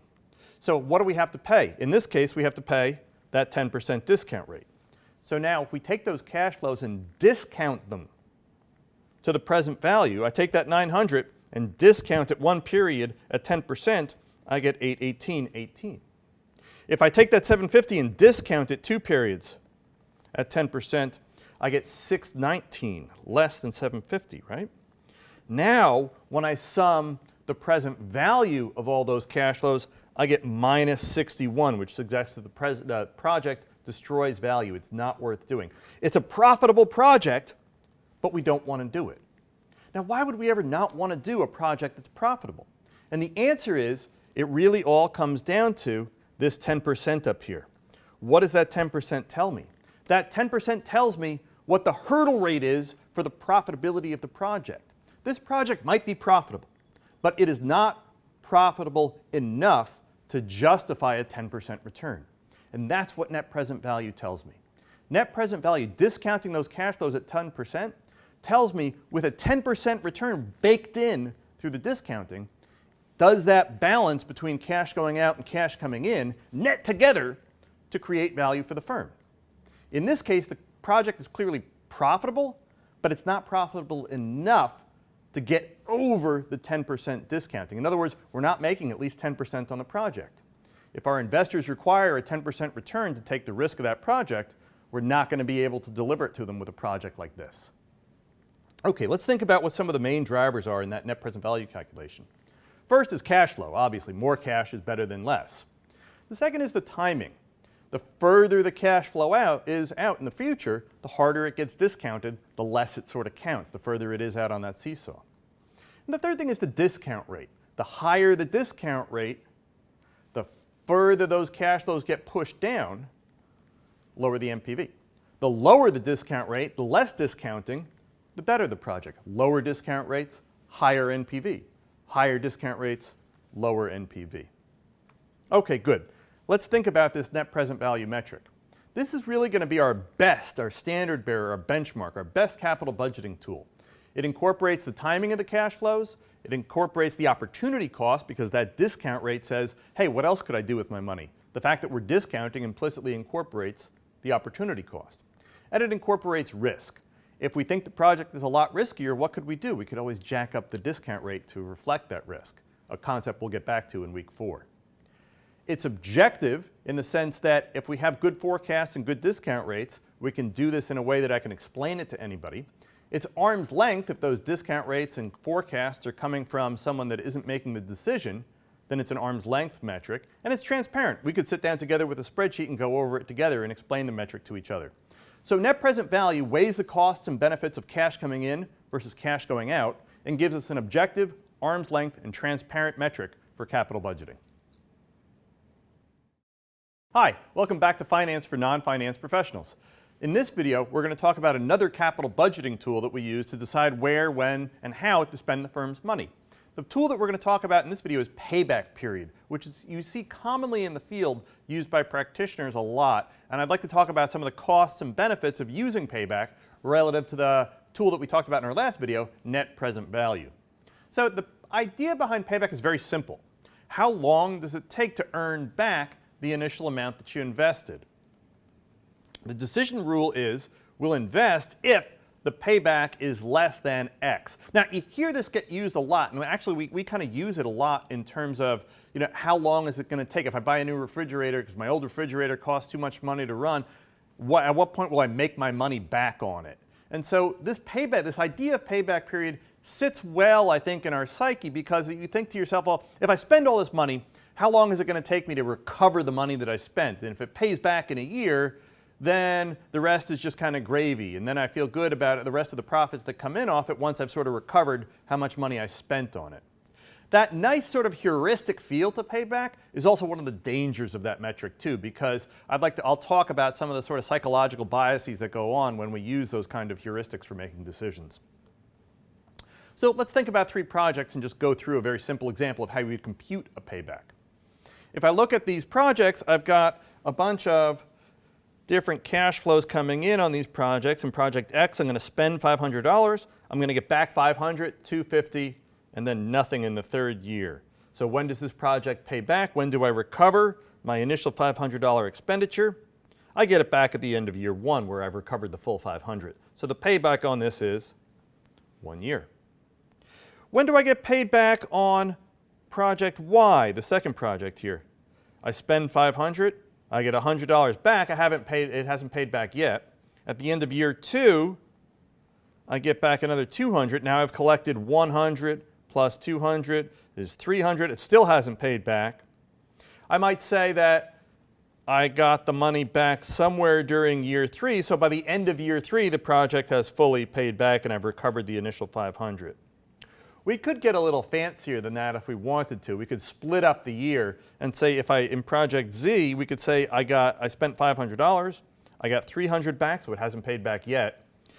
And then if I got $400 in year 2, let's say I would have gotten half of that $400 by the first half of that year. So I would have gotten $200 in the first half of the year and then another $200 in the second half of the year. So that $200 plus the $300 here, I would have paid back in 1.5 years, okay? So 3 different scenarios, 3 different paybacks. And then the question is, the capital budgeting rule is, did it pay back soon enough for us to want to do the project? If our payback was 2 years, then projects X and project Z would meet our payback criteria. If our payback criteria was projects have to pay back in a year, only project X would meet that investment criteria. So that's the way that we use payback in practice. Okay, what are some of the good things about using payback? The good thing about using payback is that, like we talked about in all of week 1, time is money. The further things are in the future, the less valuable they are to me today, and payback does sort of incorporate that notion. It reflects the opportunity cost in the sense that I can't do something else with money I don't have, and so I'd rather have the money back sooner so that I could do something else with the money. So the opportunity cost is in there a little bit. The bad parts of payback, though, are real bad. There's really no cash after the payback. What if I've got a payback that doesn't pay back until 3 years, but then it's a cash cow and tons of cash is coming in off the project? That all sort of gets ignored once I've met that hard rule of, did you get paid back on time? So the timing of the cash flows that we talked about in week 1 isn't really reflected in this heuristic. Neglects the timing of the cash flows too. How far out, the discounting that we did in NPV, in net present value, trades off whether a cash flow is coming in a year from now, 3 years now, 5 years from now. The timing of the cash flows isn't that well articulated in the payback period. And it neglects risk. There's no way to sort of risk adjust the payback period. I think that risk gets incorporated when managers say, well, this is a risky project, so I want to get paid back sooner. But as we'll talk about, that's kind of an awkward or blunt way of dealing with risk. In net present value, we could just use a higher discount rate to reflect the risk. So the other thing that I want to talk about is that payback gives you sort of an arbitrary cutoff. What's a good payback to use? Should projects pay back in 6 months? Maybe if I'm retooling the bit ends of a machine process, 6-month payback is the right thing to do. Maybe 3-month payback is the right thing to do. Boy, if I'm building an oil rig platform, maybe 5 to 10 years is the right payback to consider. It's really very context specific. It depends on the industry. It depends on the kind of project. I start to worry about whether a capital budgeting rule is really arm's length and objective as soon as managers start making arbitrary and ad hoc decisions about what a good project is. That's one of the things. So again, I'm not saying don't use payback, but I'm saying there are some real serious things to consider when we see payback in practice. Of course, we liked NPV, so if you're going to compute a payback, why not put it next to an NPV? Let's think about the trade-off between net present value and payback a little bit more carefully. Let's take a look at those 3 projects I had before, X, Y, and Z. And let's think about what the payback was, 1 year, 3 years, 1.5 years. Now, if I compute a net present value at a 10% discount rate, what does that tell me? Well, by discounting these future cash flows, what do I get? These cash flows get discounted harder. These cash flows get discounted even harder. And I wind up with what gets paid back the quickest is project X, but it's actually got the lowest NPV. What gets paid back the latest? Project 3, but it's got an NPV that's sort of in between. Right? NPV is giving me a different answer than payback. NPV incorporates the timing, the risk, and the opportunity cost. Payback is just kind of a blunt rule. Is the cash coming back soon enough? So I'm not saying don't compute a payback, but since you've got a spreadsheet open probably, why not compute a net present value, put it next to the payback? Okay, let's wrap up payback. It's one of the weaker capital budgeting tools, I would say. I would use it, but I would only use it with caution. We accept projects whenever the payback is less than some cutoff rule, X. Maybe that's 3 months, maybe that's 5 years. If you see it used around in practice, it's okay to use it. It's okay to talk to your managers about it, but I would always push back and say, well, if that's measuring the time to recovery, why don't we also use a net present value? Put that next to the payback, and that will hopefully sort of flesh out and give us 2 different dimensions to whether or not to accept or reject the project. So again, payback can be a useful piece of information, but be very cautious about using it. And if you see it used in practice, always recommend that an NPV be computed as well. Hi, welcome back to Finance for Non-Finance Professionals. I'd like to talk about in this video is using accounting ratios as a capital budgeting tool. There's lots of different accounting ratios that get used inside the firm. In fact, a lot of times the same accounting ratio gets called different things at different firms. And so I'd like to talk about them in a general sense, and then we'll drill down to some specifics. When I mean an accounting ratio, I mean you take 2 accounting pieces of data, maybe something like earnings or net income, and divide it by something, B. Maybe that's book equity or debt or sales, and we'll call that maybe a gross profitability margin or an EBITDA multiple or return on invested capital. We could call it lots of different things, but we're going to take 2 pieces of accounting data, put one over the other, and form a ratio, and our decision's going to be very simply, is that ratio bigger than X, some cutoff? So is the profitability to invested capital, which we might call the return on invested capital, is that bigger than whatever the firm uses as a cutoff, maybe 10%, 20%? And that's our decision rule. Is the accounting ratio above what it needs to be in order to justify doing the project? Okay, so let's walk through sort of a specific example of return on invested capital. Our decision rule is going to be, is the return on invested capital bigger than some X? Let's walk through a simple example together of computing a return on invested capital. So we want to compute two things. We want to compute the average accounting profit on the project, and we want to compute the average invested capital. So in this project, we're investing $450 in order to generate sales of $600, $500, and $400 over the next 3 years. It costs $300 and $250 and $200 to generate those sales. That's the cash outflow associated with cost of goods sold, selling and administrative expense. And then also, there's a depreciation expense here. Now, what is that depreciation expense? That reflects the fact that the book value of the asset declines from $450 to $300. There's depreciation. The asset becomes worth less over time. That machine then depreciates from $350 to $150. So this is what we call straight line depreciation. And then from $150 down to $0. Each of those declines in the value of the asset gets written down as an expense. So that $150 decline comes down here as a depreciation expense, comes down here as a depreciation expense. Good. With those three numbers, we can compute the accounting profit. 600 minus 300 is 300. 300 minus the 150 depreciation expense gives us an accounting profit of 150. Do the same thing in period 2. 500 minus 250 minus 150 gives us an accounting profit of 100. In year 3, that gives us an accounting profit of 50. Okay, we're getting ready to go now because we've got everything we need to compute the two things that we need for the ratio. How much, on average, profit was generated by the project? 150, 150. Those are our three accounting profits. We're going to take the average of those. How much capital did it take to generate those profits? 450, 300, 150, and 0. Those four numbers. Those four numbers are the amount of invested capital. So on average, what was our profit? On average, our profit was 150 plus 100 plus 50 divided by 3. What's that going to be? 150 plus 100 is 250, plus 50 is 300. 300 divided by 3, 100. Good. What was our invested capital, the IC of our ROIC?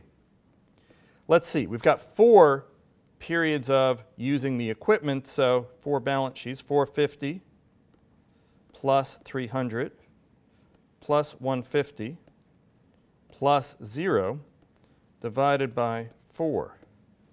Work that out. That's going to come out to 225. Now, we can do our accounting ratio, the return on invested capital. I'm going to take my profit,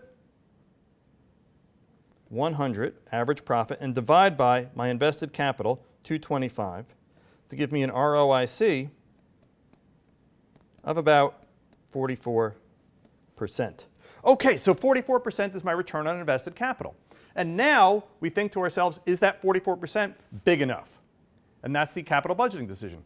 If that 44% is above our cutoff, we do the project. If that 44% is below, we don't do the project.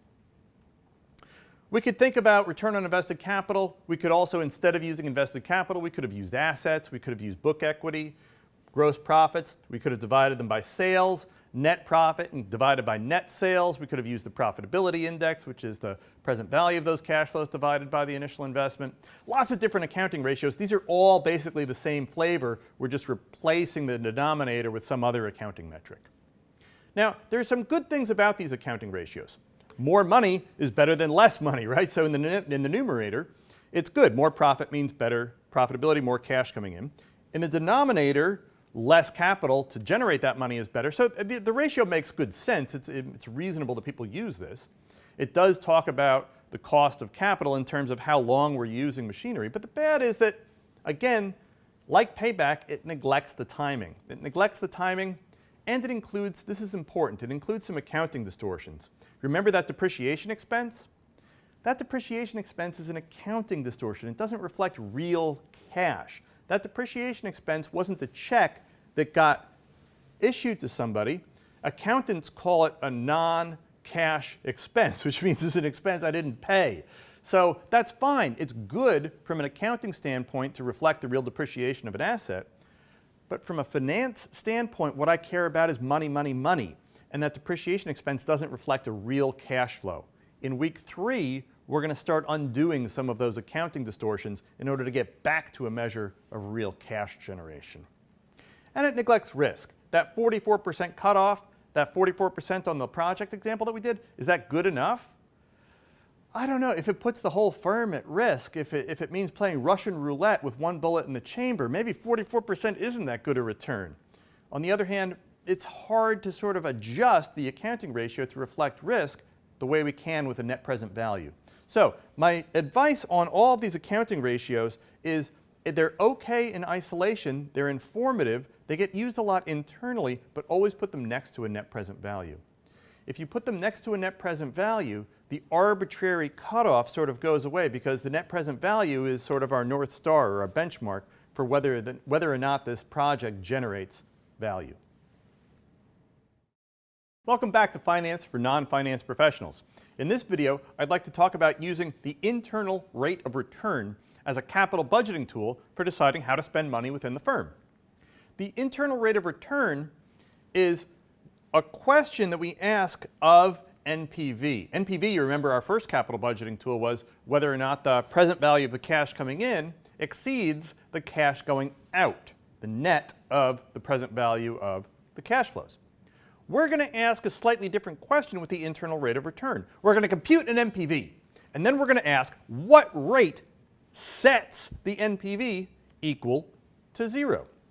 And then our decision rule is we're going to invest if that rate is bigger than the discount rate we used to compute NPV. That sounds a little bit complicated, but it's actually kind of simple. What we're going to do is we're going to compute an NPV, and then we're going to smash it down. We're going to hit it hard, hard, hard with a higher and higher discount rate and say how hard do we have to smack down this NPV in order to drive all the value out of it.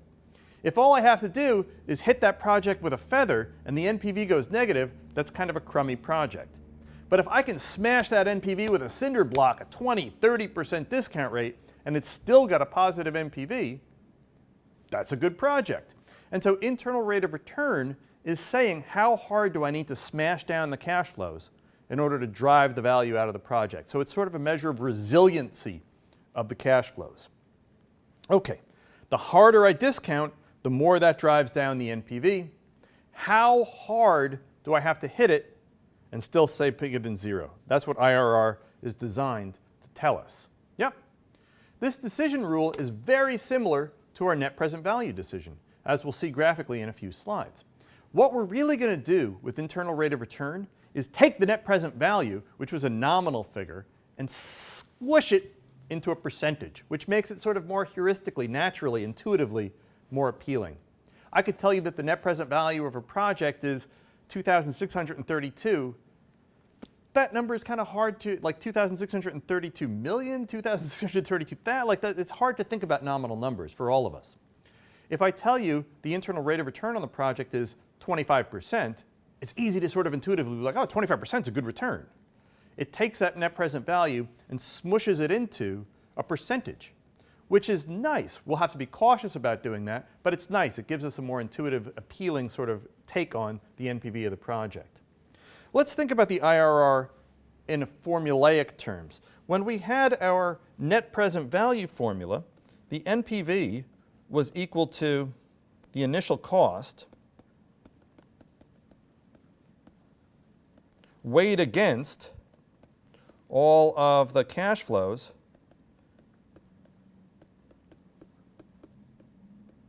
coming in off the project in future years. Yeah, that was our formula for the NPV. All we're going to do now for IRR is we're going to take that exact same formula, the initial cost, and instead of adding up the cash flows, we're going to add on the cash flows. Instead of using R, the discount rate, I'm going to replace that with IRR.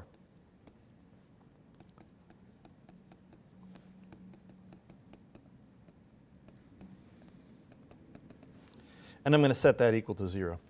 And now I'm simply going to say what rate sets that equal to 0, and all we have to do is solve for the IRR. And the spreadsheet's going to help us do that. It's hard to do that with pen and paper, but it's easy actually to do in Excel or in a spreadsheet model or on a financial calculator. They usually have IRR functions built in.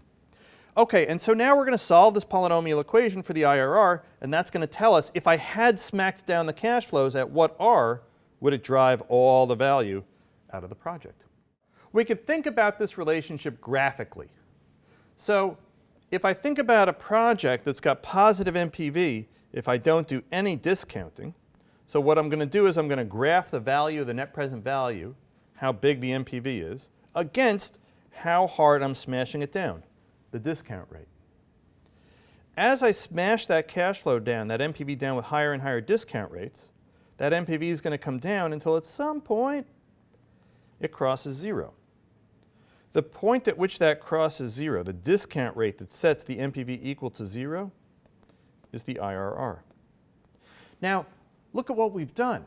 We've sort of bisected the project into discount rates higher where the NPV is negative and discount rates where the NPV is positive. If my discount rate for this project really ought to be here, let's say this is 5%, and my IRR is 10%, what has the IRR rule really told me? What it's told me is, look, anytime the discount rate is below the IRR, it's a positive NPV project. So in a sense, IRR is just like NPV, except that I've smushed it into a percentage place where the discounting just turns it negative. And so that gives us a nice, because now I can say, hey, the return on this project, the IRR is 10%. And that might be easier than saying the net present value is 13672, which might be a hard number to sort of figure out because it's a big nominal number and I don't really know what it means. But I tell you the return is 10%, you're like, oh, 10% relative to a 5% cost of capital, that's a good project. That's what IRR does for us. We could think that through in terms of a simple example.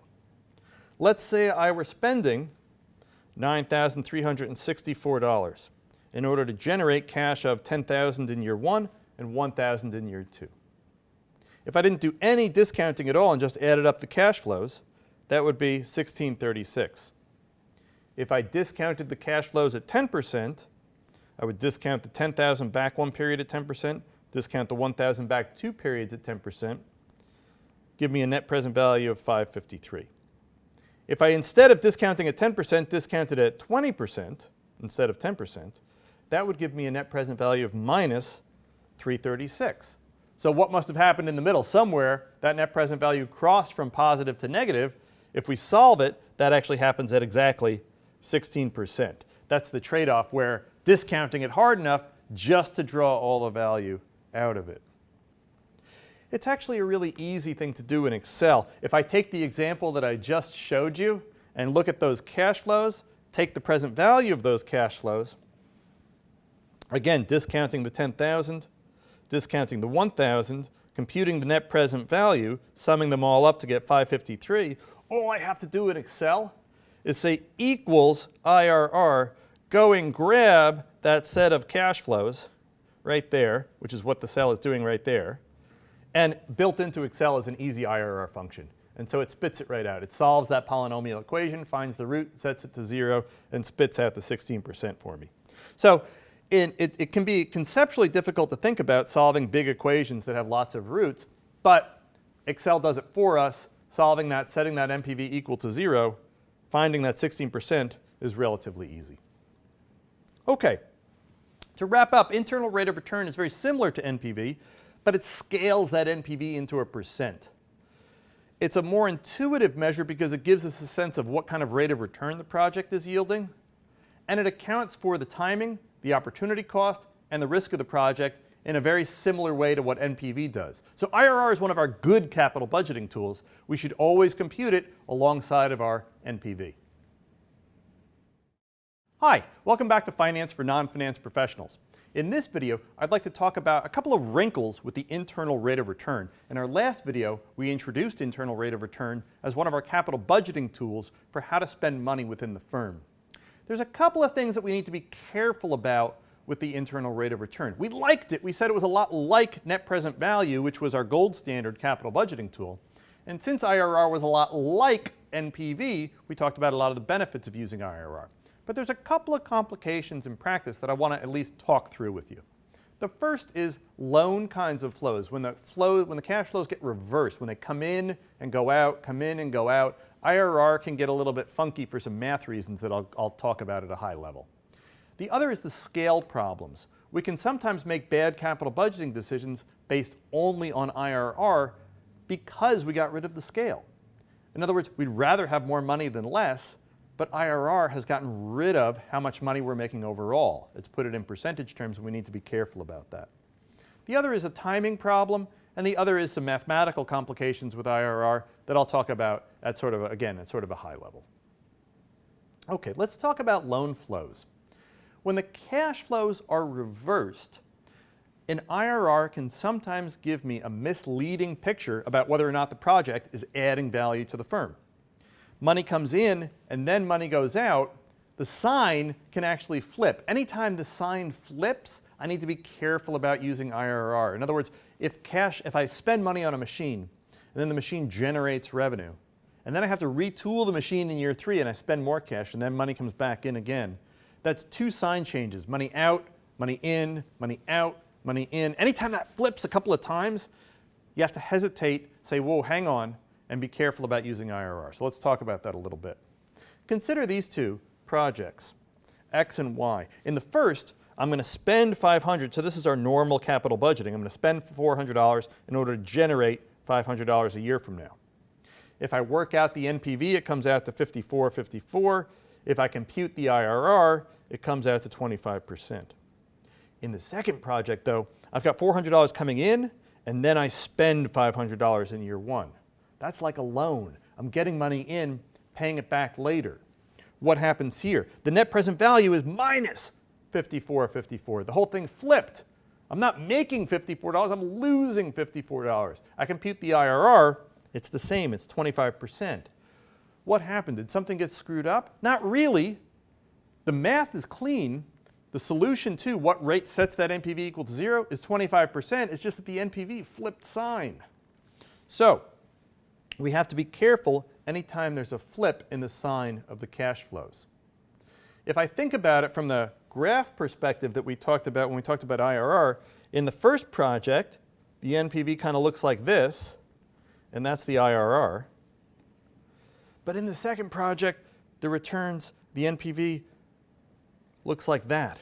They have the same IRR, but for a low discount rate, this one's going to give me a negative NPV, whereas the other one was going to give me a positive NPV. Something to be careful about, loan type flows. Anytime the cash flows switch sign, again, what's the solution? Just put it next to an NPV. If you compute an IRR, put it next to a net present value, that always serves as a check on whether you're getting the right capital budgeting decision. Okay, the other thing that we need to talk about is comparing scale with the IRR. It's hard to compare 2 what we call mutually exclusive projects. In other words, if I have an apple and an orange, and I can only choose one piece of fruit, I have to choose either the apple or the orange. I can't have both. So in choosing those, we call those mutually exclusive choice. In choosing the apple, I have to forego the orange. In choosing the orange, I have to forego the apple. Okay, so let's think about how we would compare mutually exclusive projects with the IRR. The higher the IRR, it's hard to determine whether or not that's going to imply a higher NPV. Let's look through a simple example. In project X, in my first project, I'm just going to spend $1. Maybe I've got a rig, and all I'm going to do is leave the rig where it is to keep drilling the end of a well. That's going to generate $2 in period 1. Well, hey, that's a great project because I'm only spending $1 in order to make 2. That's a 100% IRR. Doesn't that look like a great project? Here's the problem. I could move that same well to a new hole. That would cost $100 but would generate $120. Well, that's only a 20% IRR. It looks like project X is bigger than project Y in terms of adding value because it's got such a bigger IRR. But if I compute the net present value, this generates 82 cents per dollar. This generates $9.10. Much bigger net present value. I should move the rig.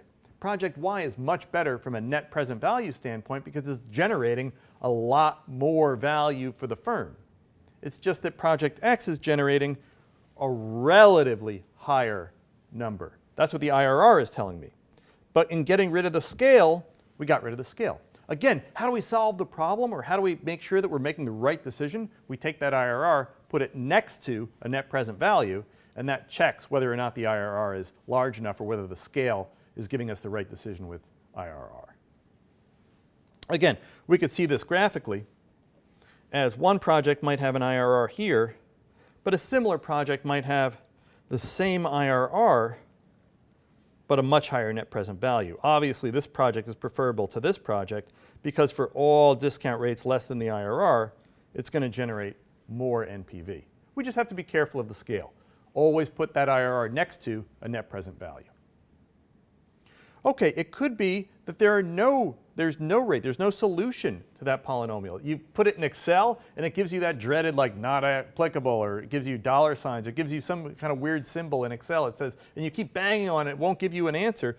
It could be that there's multiple IRRs or no IRRs. Okay, if we consider this example on this slide, I've got two projects for you. In both cases, we spend $100 in order to make $235 and $136, or in the next project, to make $120 and -50. Okay, in the first project, there are actually two IRRs, not one. In the second project, there's no IRR. Well, how could that be? If I put it in Excel and I hit return, it might be that there's actually no way to solve that problem, and Excel kind of chokes on it. Well, let's think about why that might be the case. Remember, the IRR is just a solution to a math equation. It could well be that the project looks something like that. The NPV gets bigger for a while, then starts to go down. This project would have two IRRs like we had in that example. It could be the project's such a total loser that it never gets up to a positive NPV. That also would have no IRR because it never crosses. Again, how do we solve the problem? It's easy. Just put that IRR next to a net present value, and you can always check whether or not the IRR is giving you the right capital budgeting decision. Okay, so IRR is a good capital budgeting tool, but we need to be careful. If there are changes in mutually exclusive projects, the scale problem, timing, or whether or not there's an answer or a solution, always check next to a net present value. As long as you put that IRR next to the NPV, it's a perfectly legitimate, in fact, it's a nice way to get a scaled down or smushed down version of what the return on the project is relative to the discount rate. Hi, welcome back to Finance for Non-Finance Professionals. What I'd like to talk about now is kind of putting together all the capital budgeting tools that we've talked about, net present value, IRR, payback, and accounting ratios, and think about using all those metrics and how they sort of hang together. Most CFOs rely on multiple metrics, which is something I've sort of articulated in each of these videos, is that there are costs and benefits to doing things like payback and IRR, net present value, and accounting ratios. And what's important to realize is that each one of those data points represents some interesting piece of information. What's good about doing lots of different capital budgeting tools is it rounds out the sort of portfolio of tools that we can bring in to help make us make good financial decisions. So John Graham and Cam Harvey at Duke University ran a survey where they asked CFOs, what capital budgeting metrics do you use in practice? And what came back was kind of interesting and I think generally consistent with what we've been talking about. The most popular two by far, with 76% of respondents and 75% of respondents, was internal rate of return and the net present value. Now, those were both really good because when we talked about those, I'll put smiley faces on them, we really liked those metrics. IRR gets a smiley face too, maybe not as big as NPV. Okay, then we talked about payback period. That's also a very popular measure. 57% of CFOs said that they use payback period in helping them make capital budgeting decisions. When we talked about payback period, though, we were a little bit hesitant of recommending it. I'll put kind of a straight face there. It has some arbitrary parts of it. That really doesn't reflect the timing or the risk of the project. And so, again, payback period is okay. More money sooner is better. But I would be cautious about using payback. IRR and NPV are the gold standard. Payback is a little bit sketchier. Now, we could also use earnings multiples, another one of those accounting ratios that we talked about. But we were, again, not really very excited about using those. Payback and accounting rates of return are less frequently used, and when you see them used in practice, you know, it's a good idea for you to sort of push back when you see other rates, see other capital budgeting tools that we've talked about, and you see a manager making a capital budgeting decision based on profitability index, an earnings multiple, and a payback ratio. You should now have the skills, knowledge, and ability to say, hey, maybe we should calculate a net present value. What's our discount rate? Let's calculate an internal rate of return. Let's put it back, let's put it next to that return on invested capital or that payback period so that we can make maybe a better decision. It's your job now to go out into the field and help CFOs, especially at smaller companies that might have historically only used payback. It's your job now to go out in the field and help them make better financial decisions by using some of the capital budgeting tools that have sort of a better theoretical and empirical foundation. So, NPV should always be your first approach. IRR helps put NPV in perspective by shrinking it into a percentage return. NPV and IRR should always be used in the capital budgeting process. Payback can be useful, especially if two NPVs are close. One has a much better payback. There's nothing wrong with using payback to help round out that capital budgeting decision. Accounting ratios can be informative, especially for internal mechanisms of control, but I would be cautious of using the accounting ratios that don't necessarily reflect timing, risk, and cash creation. So NPV, IRR are the gold standard. Use payback, use the accounting ratios, PE multiples, return on invested capital, use them, but use them cautiously. NPV and IRR should be the go-to capital budgeting tools. Hi, welcome back to Finance for Non-Finance Professionals. I'd like to talk in this video about sensitivity analysis, which is an important component of our capital budgeting tools that we're talking about in week 2, how to spend the firm's money. We've talked about a number of capital budgeting tools like NPV and internal rate of return. We've talked about a couple of accounting ratios and the payback tool. And what I'd like to do now is talk about using sensitivity analysis in order to round out or get a better sense of how those different capital budgeting metrics hang together. Everything that we do in all of these capital budgeting tools, whether it's net present value or payback, depends on a forecast. We're going to pretend like we know what it's going to cost to do the project, which we probably don't, and how much we're going to sell off the project, which we probably don't know, and how much we're going to sell 5 years out from now, which we probably don't know either. Well, that can actually start to get depressing because all forecasts are wrong, right? When the weatherman says it's going to rain with 20% probability, he's wrong because it never rains with 20% probability. It either rains or it doesn't rain.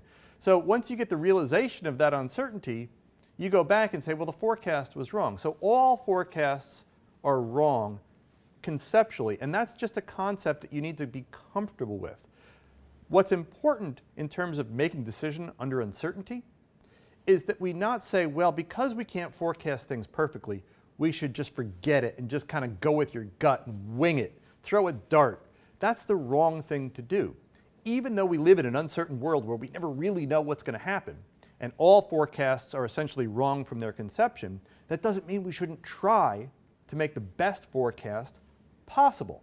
And that's what these capital budgeting tools are sort of doing. In using arm's length, objective, and transparent metrics for making capital budgeting decisions, we're trying to make the best forecast that we can.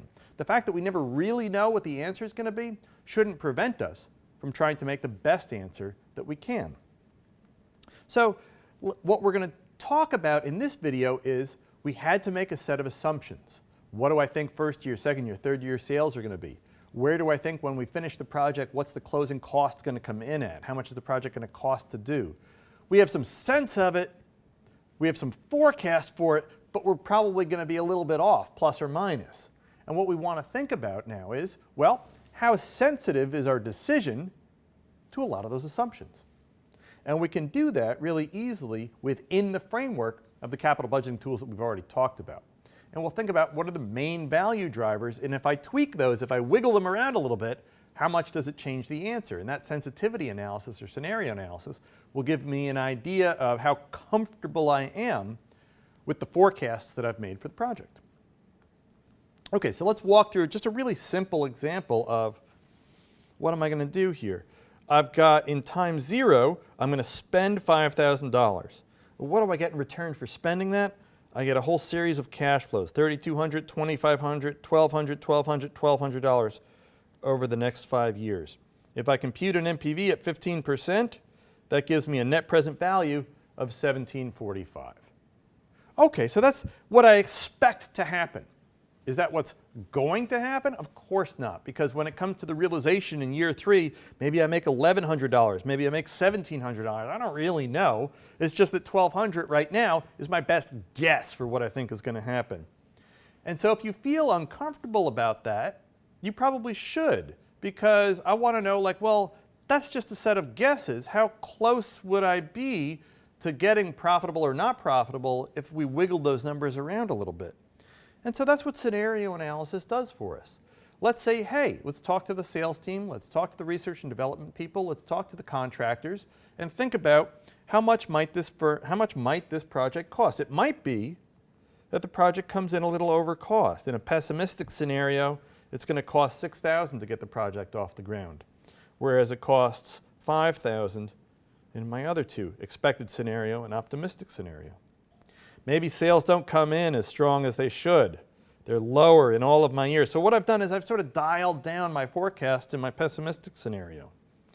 And then I've talked to myself, and I've made a realistic forecast by talking to the people involved in the project. In a good case scenario, if things went better than expected, what would the revenues, what would the cash flows look like? And I've given sort of an optimistic scenario. And now I compare these three NPVs. At 15%, I've got minus 587, 1745, and 3665. Okay, so what have I done? I've pulled and I've twisted and I've played with those assumptions a little bit and said, okay, now I'm getting a better sense. Instead of just looking at that 1745 and making the decision only on that number, I'm kind of wiggling those numbers around a little bit and saying, okay, what would be a good case scenario? What would be a bad case scenario? And now hopefully, like, what's the worst case scenario is I lose 587. Okay, and now I can think about, well, is it worth it to gamble the $5,000 in order to maybe make even more money? I mean, that number's not as negative as this number is positive, and I can start thinking about making those kinds of trade-offs now that I've kind of fleshed out the project a little bit more. Sort of articulated the uncertainty by mapping out a couple of different things that could happen and weighing those off against each other. So, sensitivity analysis, we could expand lots of different scenarios. We could do 5 different scenarios. We could calculate sensitivities. How sensitive is the NPV to the discount rate, to the first year cash flows, to the initial cost? Spreadsheets make a lot of this easy, and we'll walk through some of those spreadsheets together because all I have to do is change the input on one of the assumptions, and the rest of the assumptions kind of flow through the NPV. And so it's easy to see it's easy to calculate those sensitivities and scenarios once we build up a spreadsheet model for doing that. So let's talk about it. All of our capital budgeting tools depend on a whole bunch of assumptions that we have to make about what's going to happen in the future. Forecasting, you might be getting the sense now from this sort of loose discussion, is more of an art than a science. All of this really, right, finance and economics is a social science. And so because it's involving decision making under uncertainty, we never really know exactly what's going to happen. And so mapping out future cash flows, getting a sense for how they hang together or how sensitive they might be to different assumptions can be sometimes a qualitative, artistic sort of use of financial decision making. There's never a 100% right answer. We're never really going to know, except ex post, whether we should or shouldn't have done the project.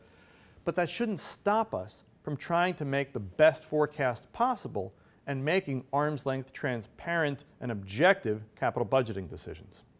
We have to understand the limitations of the things that we're calculating in order to feel comfortable making good financial decisions. Hi, welcome back to Finance for Non-Finance Professionals. I'd like to talk in this video about spreadsheet modeling. Spreadsheet modeling is a really powerful tool that financial analysts use for computing a lot of the capital budgeting stuff that we've been talking about in week 2. Spreadsheets are powerful because once we build a big spreadsheet model, we've got it forever. We can then take that spreadsheet model and use it in lots of different applications just by tweaking and pulling and adding rows and cells to adapt that spreadsheet model to whatever our specific problem is. Spreadsheets have an organizational structure to them, and there's a set of best practices that we can use for financial analysis for making sure that the spreadsheet is sort of robust and the model is tight and it's well organized, and I want to talk with you a little bit about that. We're also going to go over some of the built-in spreadsheet functions. We'll do our analysis in Excel, but most of the spreadsheet models, most of the spreadsheets that are out there on the market have lots of built-in finance functions like NPV and IRR, present valuing, discounting, and compounding. A lot of that is built into these spreadsheets, which makes doing the financial analysis that we've talked about much easier in practice. The other thing we'll do is a general layout and review of the capital budgeting tools that we've talked about so far in week 2. So let's go and open up a spreadsheet and start applying some of the capital budgeting metrics that we've talked about. All right, let's take some of the capital budgeting tools that we've been talking about and let's build a simple spreadsheet model for analyzing capital budgeting tools. So what I want to do first is talk about spreadsheet organization. You can see that I've got a title up here, and what I've got listed here first are the assumptions that are going to go into the model. Those include our discount rate of 7%, and we're going to have an initial investment of $5,000, and that's going to generate yearly cash flows in the future for 6 years of $1,500. Now, I've got all my assumptions listed up here in one place, and that's always good spreadsheet hygiene or best practices. If we go in, if I send this to a colleague or I send it to a coworker or the project gets morphed and somebody's looking at this spreadsheet 5 years later, having assumptions hidden in strange places throughout the spreadsheet is going to cause everybody headaches and confusion. Everything that goes into the spreadsheet, all the ingredients that go into cooking this capital budgeting process are going to go right up here in the assumptions. If I assume anything else, maybe some inflation or some costs, that all has to go up here under assumptions. That's the best thing to do. Everything's in one place.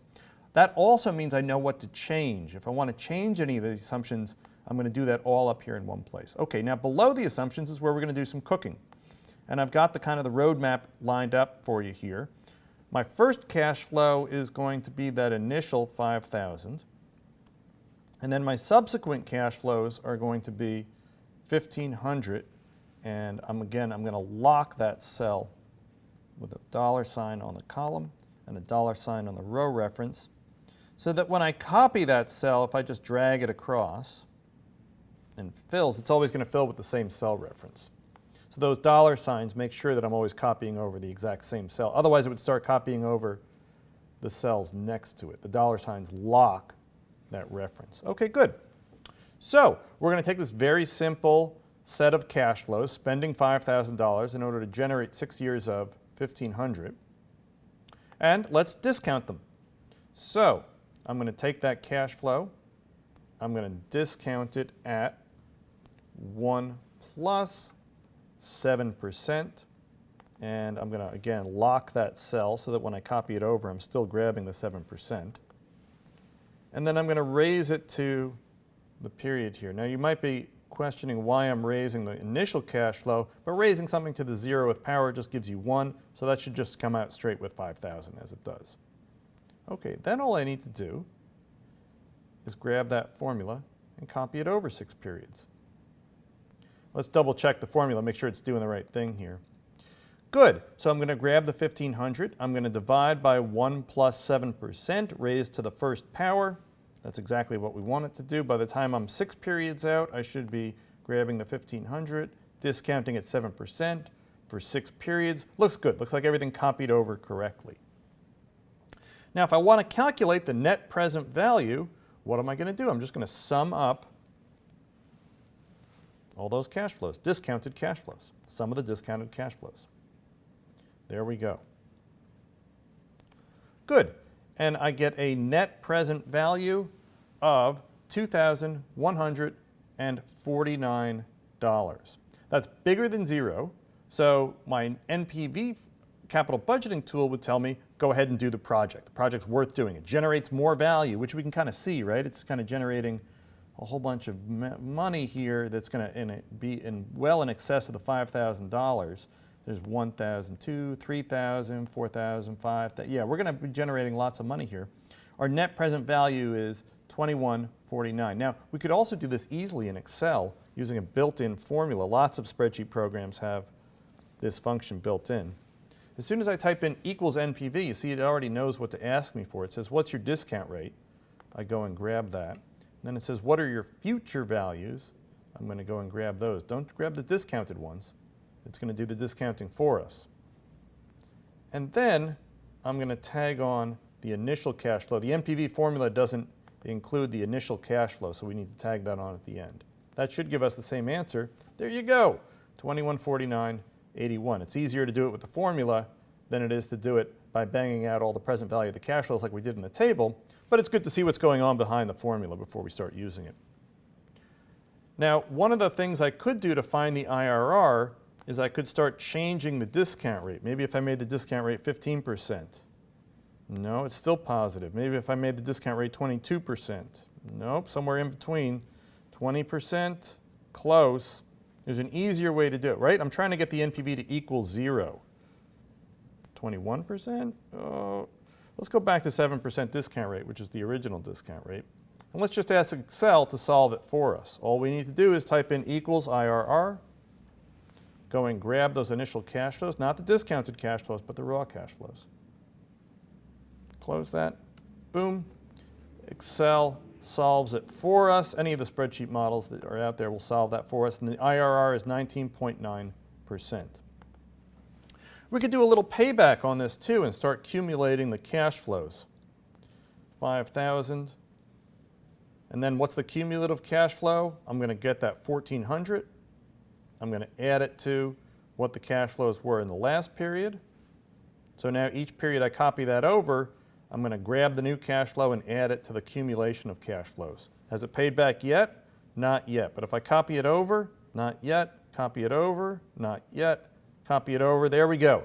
It looks like sometime during year 4, maybe in the first or second quarter of year 4, the payback on this goes from minus to positive, which means sometime around year 4, I'm going to recoup the initial $5,000 that I spent. That makes sense, right? Because if I look at the first 4 periods, those add up to about $6,000. So sometime probably during the first quarter of year 4, I've recouped the entire $5,000. The nice thing about building a spreadsheet model like this is that now we have it. Now we have it in sort of our utility belt of tools that we can use to do capital budgeting. If I pull up a similar project, all I need to do is pull up this spreadsheet, change some of the assumptions, maybe add a column or delete a row, and I've got sort of a built-in power horse for working through any of the capital budgeting problems that we have. Looking at the net present value at the IRR at the payback, this looks like a good project. The project returns about 19.91% IRR. The NPV is bigger than 0. With a reasonable payback of around 4 years, I would say the project is a go, an accept project. And what we can see now is that having built in all these things into the spreadsheet, we've got a nice, flexible, adaptable, well-organized model or tool for doing all of our capital budgeting analysis. Great. So hopefully you've had a little bit of experience now building a simple spreadsheet model and figuring out sort of how the layout of a typical spreadsheet model goes with the assumptions up top, the cooking down below, and a clearly articulated answer that depends on the assumptions.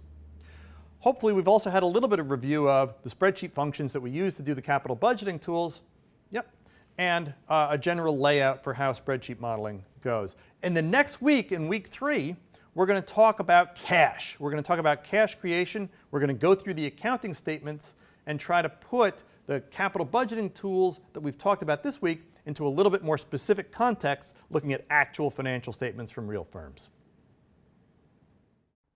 Hi, welcome back to Finance for Non-Finance Professionals.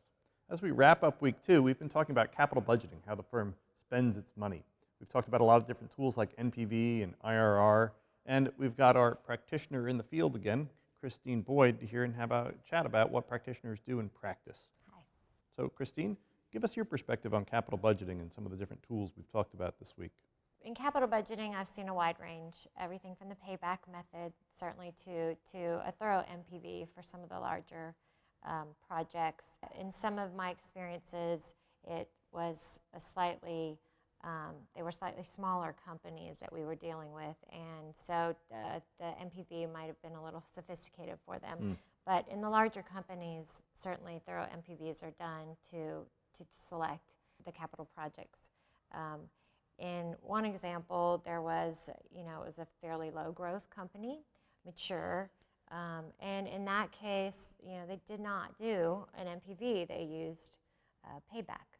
So you see payback get used a lot, especially in sort of smaller companies, right? Where there's a little bit more of an informal capital budgeting process. Yes, definitely. I think if you're in a larger public company like General Electric, there's a much more formal process for spending money, right? Yes, they have to have justification for the investors, justification for their banks, and there's no other way than with the NPV. So if it's a smaller, maybe family-owned company that maybe Exactly. they don't have MBAs like you do, Christine, right? Or they haven't taken finance for non-finance professionals, you see sort of looser, more informal techniques like payback. Yes, certainly. Okay. So I guess in thinking about the trade-offs between the cost and benefit of these measures, we had said during week 2 that NPV and IRR were sort of the gold standard. So in trading off whether or not to use those more sophisticated techniques, I guess you see in practice smaller, less sophisticated companies using things like payback or return on capital. Yeah. We got a lot of input from the field, from operations groups, say, for example, Yeah. and the guys who know the business. Right. And in those cases, like you said, their financial training may not be as robust as the large company's treasury group. So in those cases, to evaluate projects that they would put in front of us, we would ask simply, well, how much money is this going to make you next year? And how Yeah. much money is it going to make us in 3 years? And through that, what we bring to the table is basically the simple payback. Right. So that's an interesting point that you brought up, which is that you're going out and you're talking to the operations and the marketing and the Absolutely. strategy people, because it's an important thing to remember that the positive NPV projects, whether or not, they don't come from the finance people, Definitely right? not. So where do those projects come They from? are definitely generated from the people in the other departments who are on the front line, who understand the competition, the challenges that are going to be facing the company over the next few years, the threats, and know the customers, know the product line. So all those other areas of the business where people are actually selling things, right? Right. The finance group then gets those numbers and makes those budgeting decisions. Absolutely. But those positive NPV projects or negative NPV projects are coming from the sales and the strategy and the marketing people, right? Right. So knowing that that sort of represents that balance, you ever out in the field see people take what you think were negative NPV projects? Certainly. I mean, when you say that, you can certainly be accepting it, what you think is a negative NPV project because someone has maybe overestimated expected cash flows. Sure. But also another scenario where I've seen a negative NPV project would be government regulations, where you're regulated or environmentally driven, where you're regulated, you need to do a project, whether it's a negative NPV or not. We have maybe an environmental cleanup to do. Yes. And yes. we're thinking about which way to do it. Right. Yeah. So there, it's still important, even though you're regulated into doing the project, it's always still important, it's consistent with best practices, to still do NPV IRR to make sure, even though you have to lose money on this project, that you're losing that money as gracefully as possible. Right? So right. even when you're losing money, it's important to do the capital budgeting tools to be consistent with best policies and practices. Absolutely. I mean, in most cases, companies have investors, whether private or public, and banks with loans, and you have to present, kind of your cash flow expectations to them, and the NPV really for the projects is the only way to pull in that capital budgeting piece. Great. Christine, thanks again for joining us. Next week, we'll be talking about how to measure cash flows and the difference between cash flows to our investors and accounting earnings. And Christine will join us again to talk about that. Great. Thanks, Christine. Hi, welcome back to Finance for Non-Finance Professionals. This is the third week of our class, and this week we're going to spend talking about cash. We're going to talk about cash creation and cash flow through the financial statements. So what we talked about in the first week was the simplest sort of exercise in discounting, compounding, and interest rates. Then in week 2, we talked about capital budgeting, net present value, internal rate of return, putting that together with the discounting and compounding. And what we're going to talk about this week is what to discount. And what we want to discount in all of our financial analysis is cash. Cash is king. What we want to focus on cash is because cash is what we actually spend. As investors, what we get back for investing our money is actual cash. That's the reason we're doing the investing. And what we're going to do this week is go on a treasure hunt through the financial statements and try to find where all the cash is. So we're going to begin the week with a review of our financial statements. We'll talk about measuring cash creation, where to find it on the income statement, the balance sheet, and the statement of cash flows. And we'll talk about what we're ultimately going to come down to as our synthesis measure for where cash is, how to find it, which is our measure of free cash flow. Free cash flow, or FCF, through the accounting statements is really going to be the focus of the week. How to come up with a good, consistent best practice for measuring cash creation through the financial statements. We'll also talk a little bit about taxes, since they can impact cash flows directly. And then we'll talk about terminal values and salvage values and how to sell off assets at the end of a project in order to generate cash. And then we'll come back around to taking that cash and doing discounted cash flow valuation, which we touched on briefly in week 1, but will now come full circle that we have our free cash flow measure. We'll come back to discounted cash flow valuation. Hi, welcome back to Finance for Non-Finance Professionals. In this video, we're going to give a very brief overview of the financial statements, the accounting statements that we're going to use as our roadmap or treasure map for finding where cash is throughout the financial statements. We'll start off with the discussion of the balance sheet. We'll move to the income statement, or the profit and loss statement. And we'll end with a discussion of the cash flow statement. Now, these three financial statements are the three main statements that accountants use to communicate the financial condition of the company to investors or outsiders. The balance sheet answers a very basic question. It says, what have you got? What do you have? What does the firm own? Assets of the firm are listed on the balance sheet, along with where those assets came from. The liabilities and the equity of the firm, the investors of the firm that purchased those assets. The second statement, the income statement, answers another very basic question. How's it going with the stuff that you got? That income statement details whether the firm is making money or losing money by using the assets that it has on the balance sheet. Sometimes, because of the way accountants record things with accrual method that we'll talk about briefly, it's hard to track cash between the balance sheet and the income statement. It's not always a direct comparison, and so the cash flow statement, the third financial statement, reconciles those two. It helps us track each dollar bill and how it moves between the financial statements of the balance sheet and the income statement. Let's start off our discussion with the balance sheet, the first financial statement.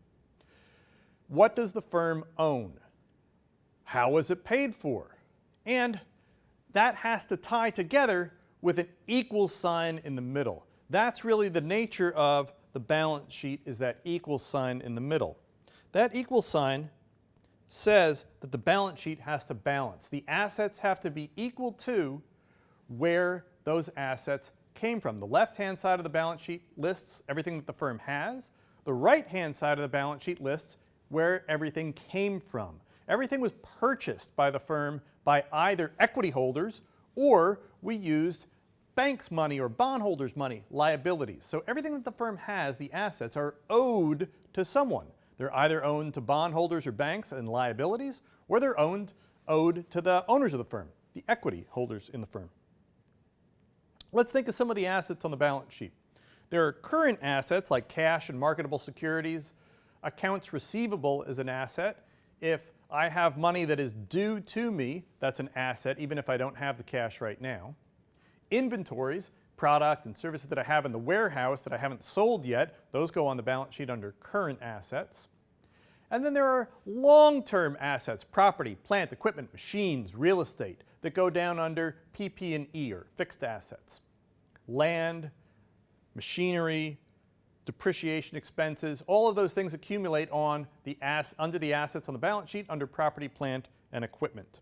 And then there are other assets like intangibles. Sometimes in the financial statements we write down assets that are kind of hard to define, like Coca-Cola. What's the value of its brand? That's a hard thing to write down as physical plant, and so we write it down under other assets, under things like intangibles or brand value. On the other side of the balance sheet, we have liabilities. Short-term payables or current debt, what I owe the bank this month or what I owe my suppliers in payables.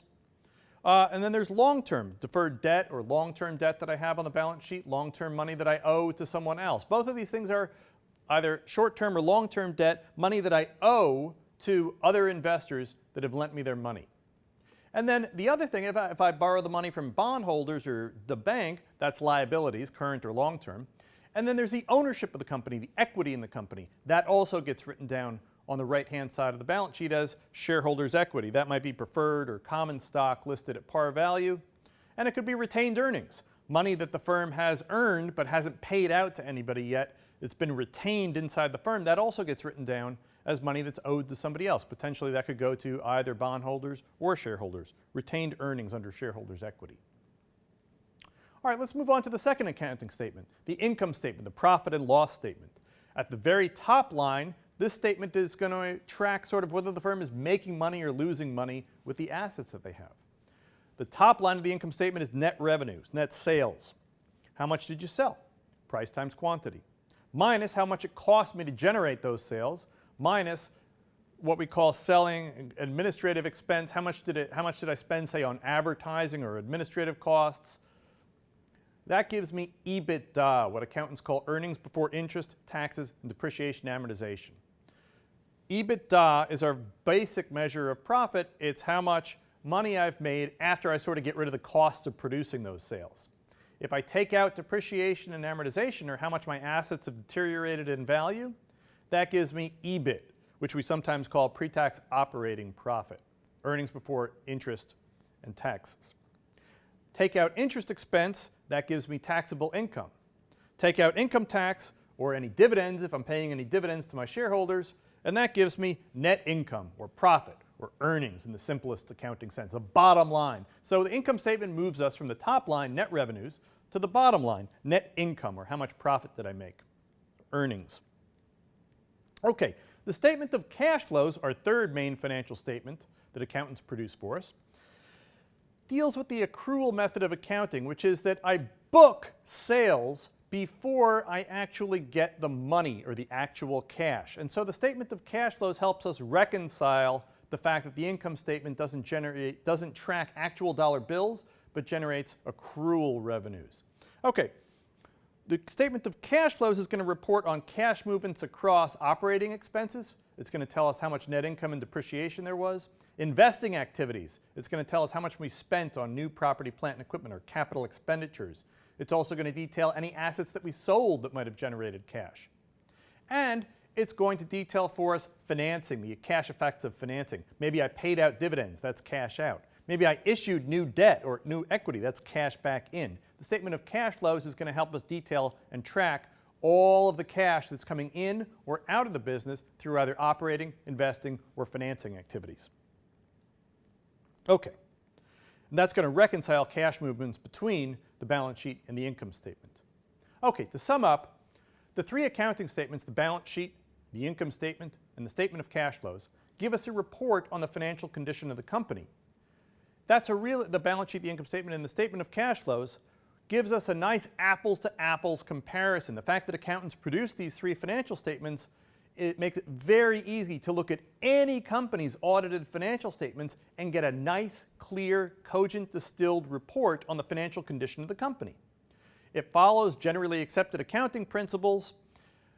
The thing is that these three financial statements really don't tell us exactly what cash was created through each of the quarters or each of the years. What we need to do in finance is use those three financial statements like a treasure map and hunt for cash creation through each of the three financial statements. The purpose of the accounting statements is to conform with accounting rules. It's not that accountants are trying to hide anything or not be transparent. They're following the accepted accounting principles, but the accepted accounting principles give a report on the financial condition of the company that might not exactly tie up to cash creation. Our job is to uncover where all the cash is. And what we're going to do this week is focus on each one of those places where cash might be hidden, and we're going to seek through each of those financial statements and try to uncover where all the cash is. At the end of the week, we'll come up with our measure of free cash flow. Hi, welcome back to Finance for Non-Finance Professionals. In this video, we're going to talk about hunting through the financial statements for cash creation, and we're going to come up with our measure of free cash flow. Okay, let's start off with the fact that earnings, accounting earnings or net income, is not cash. Those can be two separate things. A firm might have really high earnings but not have any cash. And we're going to think about why that might be or what could possibly be going on where a firm could be profitable but not have any cash. One of the reasons is that accruals, or what accountants call when they book sales, they book sales sometimes before the cash actually comes in. So that might be one reason why there's some slippage between accounting earnings and actual cash. Accountants also write down things. Accounting is more of a historical record of what's happened. And so a lot of times accountants will write down things at their book value or what they paid for something maybe 20 years ago that might not be related to what it's worth in the market today. That difference or that slippage between book value and the market value of an asset could also create a difference between earnings and cash. The other thing is that accounting costs are not always equal to real economic costs. For example, I might have a machine that I take a depreciation expense on. In other words, I write down the fact that the machine has devalued, but it's actually the same machine. It hasn't gone down in value. It hasn't deteriorated. It hasn't fallen apart, but I take the depreciation expense anyway for tax purposes. Well, that also will create a slippage between actual cash going out of the firm and real economic cash, whether actual dollar bills are being created or lost. Okay, so we'll start off with the fact that I can't spend earnings. It's not actual cash. I can't pay it out as a dividend. There are some non-cash expenses that we write down. That's a funny thing, right? Non-cash expense. Sometimes for accounting purposes, for good reasons, from an accounting perspective, we'll write down an expense against revenues, but there's no actual cash leaving the business because of that expense. So we'll kind of detail where that happens and try to unroll it and get back to our measure of cash. Sometimes accountants write down extraordinary items. They'll say, we made a lot of money this quarter, except that we don't have any money because we wrote down an extraordinary cost that was a one-time only cost, and so we don't have to book it as an expense. We're just going to subtract it off at the end after we've reported earnings. That's a funny thing, and we'll have to try to undo that as well. There are also changes in the balance sheet of how much stuff I have, assets that I've bought or sold that don't get written down on the income statement. Therefore, they don't get recorded at bottom line net income or earnings, but there's actually a huge cash outflow because of money I spent or a cash inflow because of stuff that I sold. We'll have to go back and sweep that up as well. The idea here is that we're going to walk through each of the items in the income statement, balance sheet, and statement of cash flows in order to find cash, actual dollar bills that we can get our hands on to give to investors. Okay, in the end, like we talked about in weeks 1 and 2, the only thing that matters is actual cash in hand from an investor's perspective. And not all cash is paid out. So we need a measure of cash creation that's consistent with the financial statement recordings and can be used across different firms. So we'll talk about best practices for measuring cash creation. And what we're going to come up with is this measure of free cash flow. Free cash flow is going to tell me how much money I could scrape out of the business in total that I may not want to, but I could, if I wanted to, pay out to investors. It may be that I take all that free cash flow and pump it right back into the business to buy more assets. But that free cash flow means how many dollar bills could I scrape together and pay out to financial investors if I wanted to. I may not do it, but free cash flow, or FCF, is going to give us our measure of how much cash creation is really going on through those financial statements. Okay, the things that we're going to focus on this week, and we'll do separate videos for each of these, are adjustments to working capital that create cash flows or cash drains on the firm. Depreciation and capital expenditures. Those are sometimes cash and sometimes non-cash expenditures, and we'll work through each of those. And then we'll talk about asset sales, salvage values, or terminal values that happen sometimes when I sell stuff or wind up a project at the end. I'll want to make sure I'm recording every dollar of cash when I sweep clean the project when it's over. And then we'll talk a little bit about taxes, which are a real cash flow as well. Okay, our measure of free cash flow, here it comes. We're going to start, of course, with operating profit. It's a good place to start. Did you make money or lose money? Operating profit after tax, our measure that came from sort of the income statement. Good place to start. We're going to subtract out any increases in working capital. We're going to add back depreciation expenses since that's a non-cash expense. That money never really left us, so we're going to add that back. We're going to subtract out capital expenditures. That's money that we spent on new assets but didn't get recorded up in operating profits. We're going to add back after-tax salvage value. That's money for stuff that we sold, but that didn't get recorded up in operating profit. We're going to go back and get that back into the statement of free cash flows. Okay, to sum up, all those capital budgeting metrics that we talked about, net present value, internal rate of return, those are all based on real cash. Free cash flow is what's going to drive valuation within the firm. Cash creation, not earnings, are what's going to drive valuation. And so measuring free cash flow is paramount, and that's what we're going to spend the rest of this week doing, going through each of those adjustments in the formula for computing free cash flow. Hi, welcome back to Finance for Non-Finance Professionals. This week we're talking about measuring cash flow, and we're going to come up with our measure of free cash flow, and we're going to work through each of the parts of the formula for free cash flow. In this lesson, we're going to talk about working capital and how that affects our measurement of free cash flow.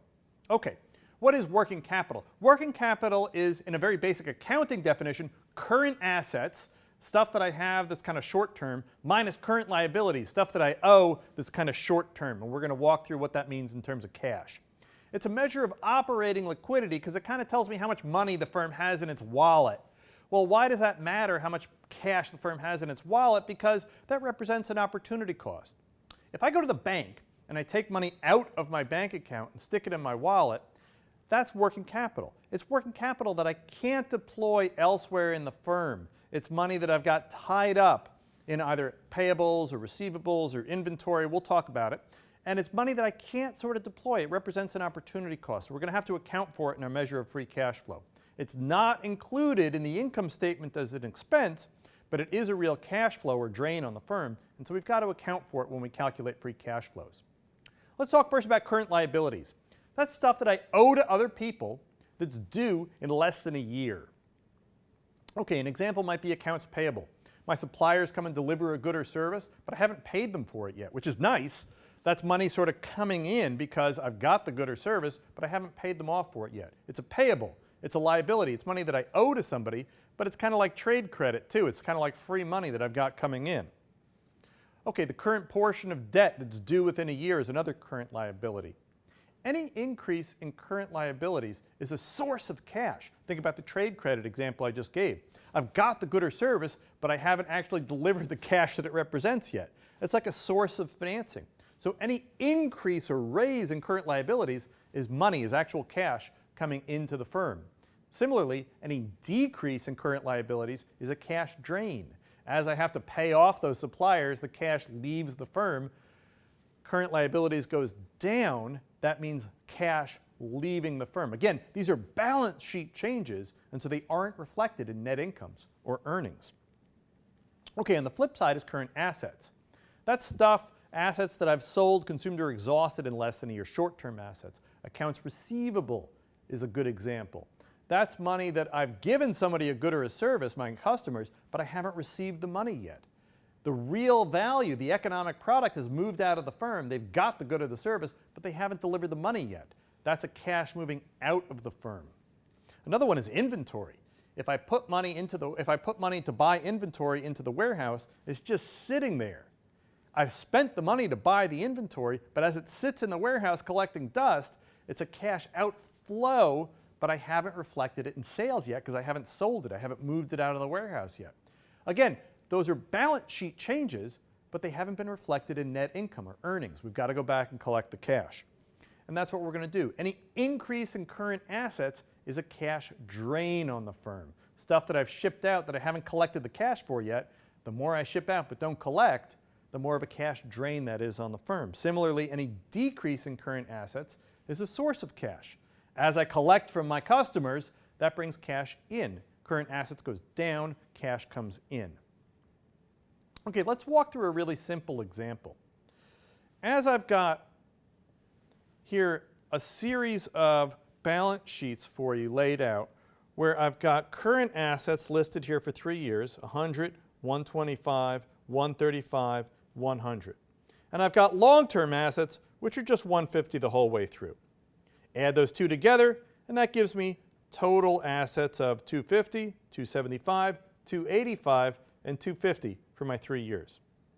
Okay, on the other side of the balance sheet, I've got liabilities, 75 65, 65, and 100 of current liabilities, and then long-term liabilities of 80 kind of the whole way through. Add those together for total liabilities. The balance sheet has to balance, so assets have to equal total current liabilities, long-term liabilities, total liabilities, and total assets have to match once I add in equity. So the 250 has to equal 155 plus 95. The 275 has to equal 145 plus 130 for everything to add up. Now let's go through and compute working capital. In year 0, in my initial outlay, what's working capital going to be? Let's see. What are current assets? 100. What are current liabilities? 75. What's 100 minus 75? 25. Okay, in the next year, current assets, 125. Subtract current liabilities, 65. What's working capital? 60. 70. And then finally, 100 minus 100 is 0. Now this line here gives me my working capital account. What creates the flow is the change in working capital. Because again, what creates the flow, the cash flow, is money going into the wallet or coming out of the wallet. Not how much money is in the wallet, but the flow is what's going in or out. So to start up this project, what do I need? I need an initial inflow of working capital of 25, and there it is, 25. So the change in working capital is that initial investment, 25. Now, what happens to working capital as I go from year 0 to year 1? Working capital changes from 25 to 60. What does that mean? That means an increase in working capital of 35. That's an outflow of 35. Then working capital changes from 60 to 70. That creates an increase in working capital of 10. Yep, so that's an outflow of $10. What happens from year 2 to year 3? Working capital decreases from 70 to 0. Maybe I'm settling all my accounts receivable and payables. Maybe I'm selling off everything else in the inventory in the warehouse. That creates a change in working capital of minus 70. The minus change in working capital at the end is the money coming back out of the wallet into the firm. So again, it's changes in working capital that create the cash flow. Putting that back together with our free cash flow formula from the previous lesson, I take operating profit, I subtract any increase in working capital. Remember, an increase in working capital is a cash outflow. A decrease in working capital is a cash inflow. So to compute free cash flows, I want to subtract any increase in working capital. That gets tricky because it's a double change. Let's walk through it again. When I'm computing free cash flow, I want to subtract off any increase in working capital, because an increase in working capital means a cash outflow from the firm. Good. And then as we go through in the next lessons, we'll talk about depreciation, capital expenditures, and salvage values, put those together for a measure of free cash flow. Okay, to wrap up, working capital represents an opportunity cost. Increases in working capital are a real cash drain that are reflected on the balance sheet but aren't reflected in measures of net income or accounting earnings. That means we've got to go back for our measure of free cash flow and mop up the differences in cash. Free cash flow needs to account for working capital changes. Hi, welcome back to Finance for Non-Finance Professionals. This week we're talking about free cash flows, how to measure how much cash creation is really going on by walking through the financial statements and figuring out where it's all hidden. In this lesson, we're going to talk about depreciation and capital expenditures and how to adjust our free cash flow number to reflect those. Okay, what is depreciation and amortization? Depreciation and amortization is the real wear and tear that happens to our machinery, to our real physical property, plant, and equipment as we use it. As we use machines or buildings or land, they kind of wear down, they kind of depreciate, they lose value. As they lose value, what does that mean? That's an expense, because eventually we're going to have to replace it, but we haven't replaced it yet, and so what we're going to write down in the income statement is the fact that the assets have gone down. We're going to take it as an expense, but it's a non-cash expense. If I have a machine and the machine gets rusty and it's a little bit creaky, but I haven't fixed it or replaced it yet, it's not like there's cash going out of the firm, but in the income statement I'm going to take a depreciation expense. That's a non-cash expense, which means I'm writing it down as a reduction in my net income or my profits or my earnings, but it's not actual money that's left the firm. It's just an accounting term that reflects the economic depreciation, but it's not actual cash. So you can see that because it's going to create a wedge between accounting earnings and actual cash flow. Amortization is the same thing, but it's like an intangible, a brand value that might lose value or gain value over time. We're going to write that down as an expense too. Okay, those are included in earnings, but what they aren't is real cash, and so what we're going to go back and do is try to undo them. On the other hand, the sort of the parallel to depreciation is money that I actually spent on new assets, buying or replacing long-term assets. Any increase in net property, plant, and equipment is capital expenditures. Okay, CapEx is spending, sometimes really big spending, but I don't report it in earnings. Why don't I report it in earnings? Because it's not really a reflection of the ongoing cost of generating the sales, which is what I'm writing down in the profit and loss statement. But it is real money going out, and so I write it down on the balance sheet. And so what we want to do is undo these two things. What is the essential idea is that I'm going to take depreciation, I'm going to add it back in because it never really left. I'm going to take capital expenditures or any increase in physical property, plant, and equipment, and I'm going to subtract it off of net income or profit. So I'm going to add back depreciation, subtract off capital expenditures. Now, let's just talk for a minute. Why do accountants do this? Why are they doing this to us?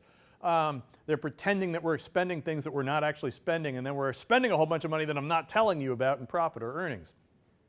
The idea here is that from an accounting perspective, this is actually the right thing to do. It actually gives me a better, more transparent report on the financial condition of the company by taking that CapEx, and what I'm going to do with that CapEx is spread it out like butter over a piece of toast.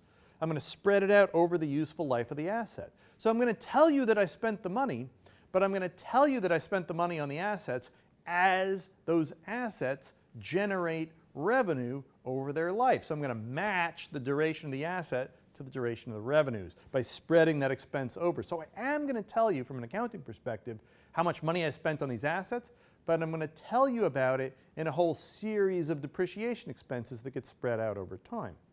So that's a nice thing to do from an accounting perspective because it reflects sort of the ongoing cost of doing business.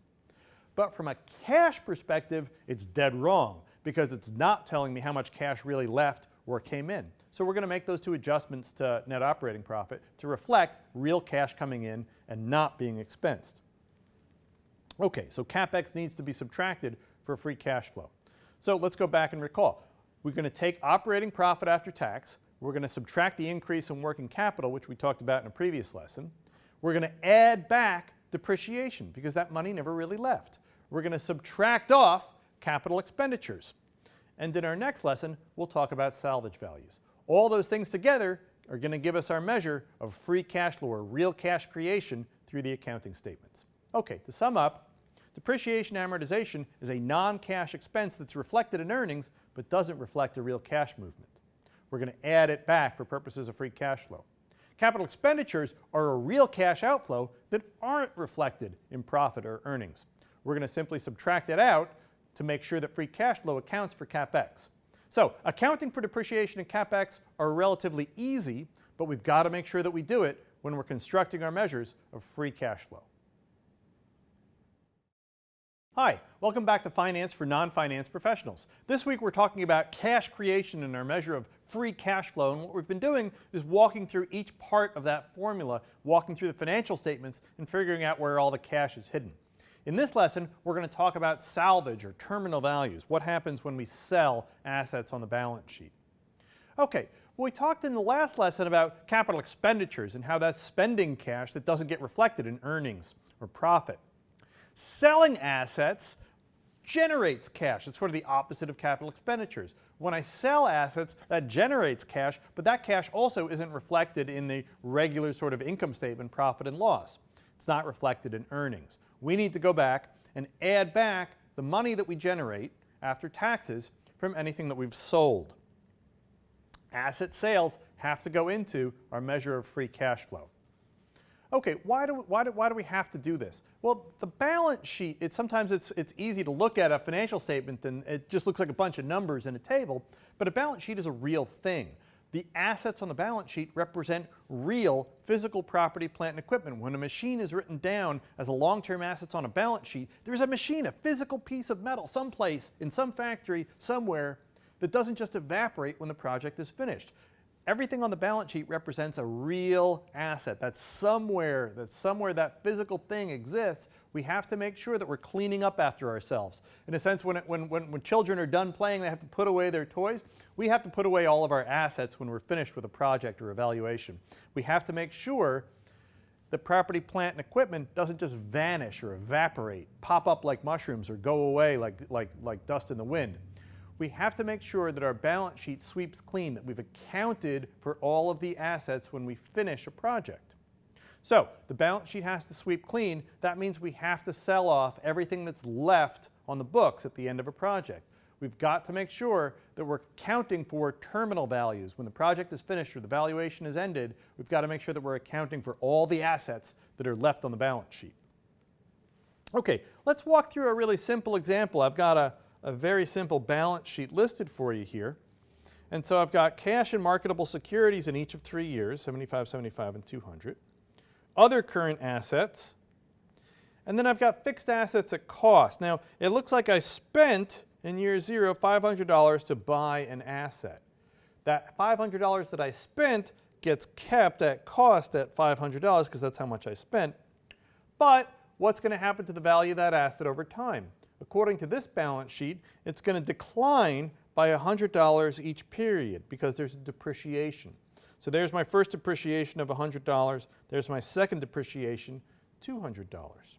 That depreciation accumulates each period. Each period I take a $100 depreciation expense. Now, what does that leave me with?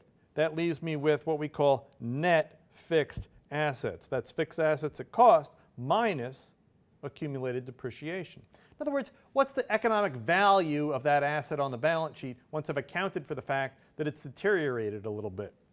Well, in year 1, that 500 has gone down by 100 to give a net fixed assets of 400. In year 2, the 500 has gone down by a total of 200, so it leaves me with a net fixed asset of 300. This is the number right here, the ending net fixed asset that I need to account for as a terminal value or a salvage value when I clean up the project. That's the number to focus on. The last balance sheet at the end of the project, in this case it's at the end of year 2, I've got an asset, net fixed assets, that's worth $300. That I have to sweep clean. I've got to do something with it. Maybe I'm going to give it to another division. Maybe I'm going to continue to use it in more years of the project. But if I'm only doing a 2-year valuation on the project, I can't pretend that that $300 of net fixed assets at the end of the project just kind of disappears or goes someplace else or nothing happens to it. I've got to either sell it and account for the sale, or I've got to continue to use it and account for it in more columns of the project. But I can't simply ignore it. I've got to account for the terminal or salvage value at the end of the project. Okay, what if I have no plans to sell the asset? It doesn't matter. Assets are still an opportunity cost. Even if I was going to take that asset and I was going to burn it, I still have to account for the fact that that asset is a real asset, in the last example worth $300, that I could pay out to investors. Maybe I'm going to use that asset and I'm going to deliver that machine to another division or another factory. That's fine, but I have to make that factory pay for it. In other words, that factory, when I move that asset over, it's like they're going to buy it from my firm, or they're going to buy it from my project. Moving that asset has a cost, and each project has to be separate. So even if I am going to give that asset to my friend or give it to another factory, I've got to make them pay for it. That's really what we call, in accounting, it's a huge area of research and activity called transfer pricing, moving assets within the firm. I've got to account for the fact that I'm moving that asset. Each project really has to be standalone and justify the use of the asset. So the best practices for capital budgeting and creation of free cash flow measures always sweeps clean the balance sheet. Even if I have no intention of selling the asset, I have to pretend at the end of the project like I'm going to reflect the real opportunity costs and the tax effects of moving that asset within the firm. Okay, getting back to our measure of free cash flows, we're pretty much done now. We take operating profit after tax, we subtract the increase in working capital, add back depreciation, subtract out capital expenditures, and now we'll add back any after-tax salvage or terminal values. That's it. That's our measure. That's our treasure hunt through all the financial statements, the income statement and the balance sheet, the statement of cash flows. We can get to a measure of real cash creation by doing these 5 things carefully. To sum up, asset sales have to be included in our measure of free cash flow. Even if I'm not going to sell the asset, I've still got to include it in my free cash flow measure. The balance sheet always has to sweep clean, is another way of saying I have to make sure that I'm selling everything at the end of the project. Each project has to stand alone. Even if I'm not selling it, if I'm giving it to another project or moving it to another division, I've got to let that division or that project justify the use of the asset with their own NPV and their own IRR. My IRR and NPV have to reflect the fact that my balance sheet sweeps clean. Opportunity costs are key. If I'm going to use that asset, I've got to reflect both its purchase up front and its sale at the end through the terminal or salvage value. Hi, welcome back to Finance for Non-Finance Professionals. This week, we've been talking about cash creation and cash flow and are constructing our measure of free cash flows. I want to talk very briefly about taxes. Taxes are an important part of cash flows, but we didn't spend that much time talking about it in any of our previous lessons. And so I want to pause just for a minute and speak a little bit about taxes. Taxes are a real cash flow. The money that goes out to the government or the state or the municipality represent real dollar bills, and so it's important to account for them. We have accounted for them in all of our measures of free cash flow, but I wanted to just talk briefly about taxes and tax planning. Expenses are a shield of revenue from tax. So when we think about it that way, we've got top line at the very top of our income statement, we had revenue. Everything that gets listed after that is really a tax shield. Anything that I can take as an expense represents me sort of shielding all of that revenue. If I had no expenses, I would just pay taxes on all my revenue. Anything that I can subtract off of revenue before reporting a profit number lets me shield that money from taxes. For example, interest expense on debt or a bank note is expensable before taxes. I can take off interest expenses before I pay my taxes. When we come around back to the cost of capital lesson in week 4, we'll talk about the importance of that from capital structure perspective, why it makes debt financing cheaper. Tax forecasting is really tricky, and in a full semester course on financial statement analysis, you would get into a lot more detail of it, but I just want to talk very briefly about what we're sort of assuming in our treatment of taxes. We're assuming taxes get paid at whatever the firm's marginal rate is. Now, if I was doing more complicated tax planning, low levels of profit might be taxed at a low marginal rate and high levels of profit might be taxed at a higher marginal rate. And we're going to assume for all of our analysis that there's sort of an average rate that the firm pays on all of its profits. We're going to assume that the firm can make use of all of its tax shields. That's not always true. Sometimes firms that have a loss in one division, they can offset or put off taxes or put them over here and worry about them later in what we call tax loss or carry forwards. We're going to ignore all that for the purposes of this. You guys are non-finance professionals, and I don't want to get too deep into tax law and tax codes, so we're going to give it a very sort of a shallow treatment, except to say that taxes represent real cash flows. They're important. We've incorporated them in our measure of free cash flows, which is completely net of taxes. So all of the taxes that we pay are baked into our measure of net operating profit after tax, and all of the tax effects of asset sales or capital expenditures, we're assuming those measures are also net after tax. I just want to mention that in this quick lesson to make sure that we're on board with these are all of the tax accounting has already been incorporated into our measure of free cash flow. Our treatment on the taxes here is a little bit simplified and intentionally so. So taxes represent a real cash flow. Taxes can be difficult to forecast. There's a whole area of tax accounting and planning that we hire professional accountants to do for us. They often drive financial decisions, like the fact that interest expenses are tax deductible makes debt sometimes a more attractive financing vehicle. And the full scope of tax treatment is sort of beyond this short course. But I wanted to talk about what our assumptions were about taxes and sort of reassure you that all of the tax net effects are already baked into our measure of free cash flow. Hi, welcome back to Finance for Non-Finance Professionals. This week we're talking about cash flow and measuring cash creation through the financial statements. Now that we've kind of moved through in all the previous lessons all the ingredients that go into computing free cash flow, what we're going to do in this lesson is work through a real example and cook with those ingredients to come up with a measure of cash flow in a simple example. So again, our free cash flow measure is we start with operating profit, which is a good place to start, after tax operating profit, how much cash is being generated on the income statement. Subtract off any increase in working capital, because that's a cash drain on the firm. Add back depreciation expense, because that never really left. Subtract off capital expenditures, money that we spent that we didn't record up in the income statement. And add back any after-tax salvage value or asset sales that reflect real cash coming in that we didn't report up in the income statement. So let's walk through a really simple example together and hopefully get a better sense of how to compute free cash flow.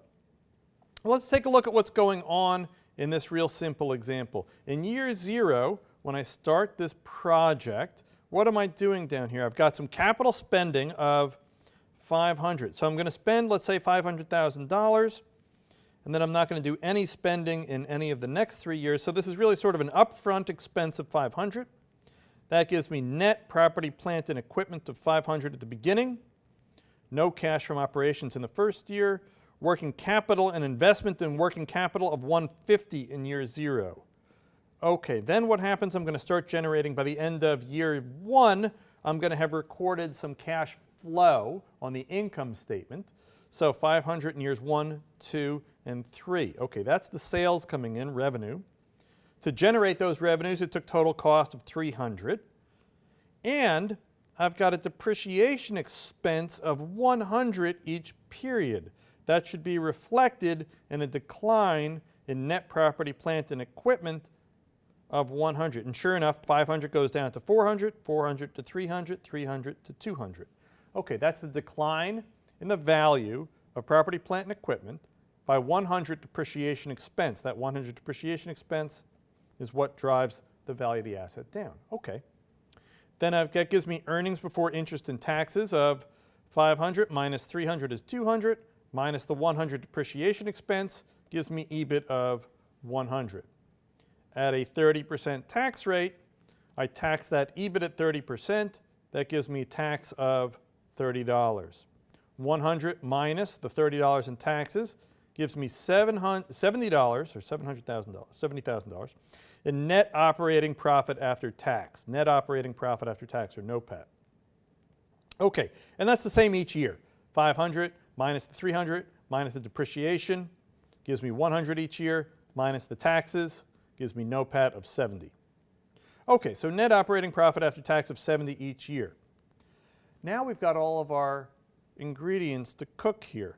What happened to working capital? Working capital went from 150 down to 100. So maybe that was inventory in the warehouse. Maybe I invested in $150,000 worth of product in the warehouse. I worked down the inventory to 100. Worked it down again to 50, worked it down again to 0. So a change in working capital of 50, a change in working capital of 50, and a change in working capital of 50. So 3 changes in working capital. Okay, now I've got everything I need to compute free cash flow. Let's see what happened. Have I got any cash from operations, any net operating profit after tax? I've got nothing here. I've got no depreciation. What have I got? I've just got some capital spending of $500, and I've got my initial investment, or my initial increase in working capital of $150. That's what it took, an investment in working capital, to get the project off the ground. That gives me a total spend of $500 and $150 for a total free cash flow of minus $650. That's the initial investment. That's how much it took me to get this project off the ground. Okay, now that we're generating some revenue, there's going to be some cash coming in. In year 1, I've got net operating profit after tax of 70. Now, that's 70, but that $100 in depreciation never left. I'm going to add it back. That gives me cash from operations of 170, NOPAT plus depreciation.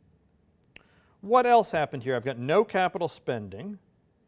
So I've got 170 cash from operations, and I've got a decrease in working capital of 50. Now remember, this double change always gets confusing. I was going to subtract off any increase in working capital. So if I subtract a decrease in working capital, subtracting a negative is adding. So really the decrease in working capital is money that's been freed up by moving, say, inventory out of the warehouse and into sales. That's freed up $50 in cash flow. 170 plus 50 gives me 220. So again, net operating profit after tax of 70. Add back 100 in depreciation. Subtract off no capital expenditures. Add back a minus 50 in capital expenditures gives me, and I didn't sell any assets, so that gives me a total free cash flow of 220. The next year is going to be the same. No pad of 70. Subtract the negative decrease in working capital means add 50. Add back depreciation. No capital expenditures to add back. No asset sales. Gives me total free cash flow of 220. In the last year, things are going to be a little bit different because what have I got at the end? I've got no pad of 70. Add back the 50 decrease in working capital. Add back the 100 in depreciation. No capital expenditures to subtract off. But I've got a terminal value. I've got asset sales. I'm going to record the fact that I've got a net property, plant, and equipment. I've got an asset that's worth $200. I need to add that back as my terminal value. I need to pretend as though I'm going to sell it for its book value, $200.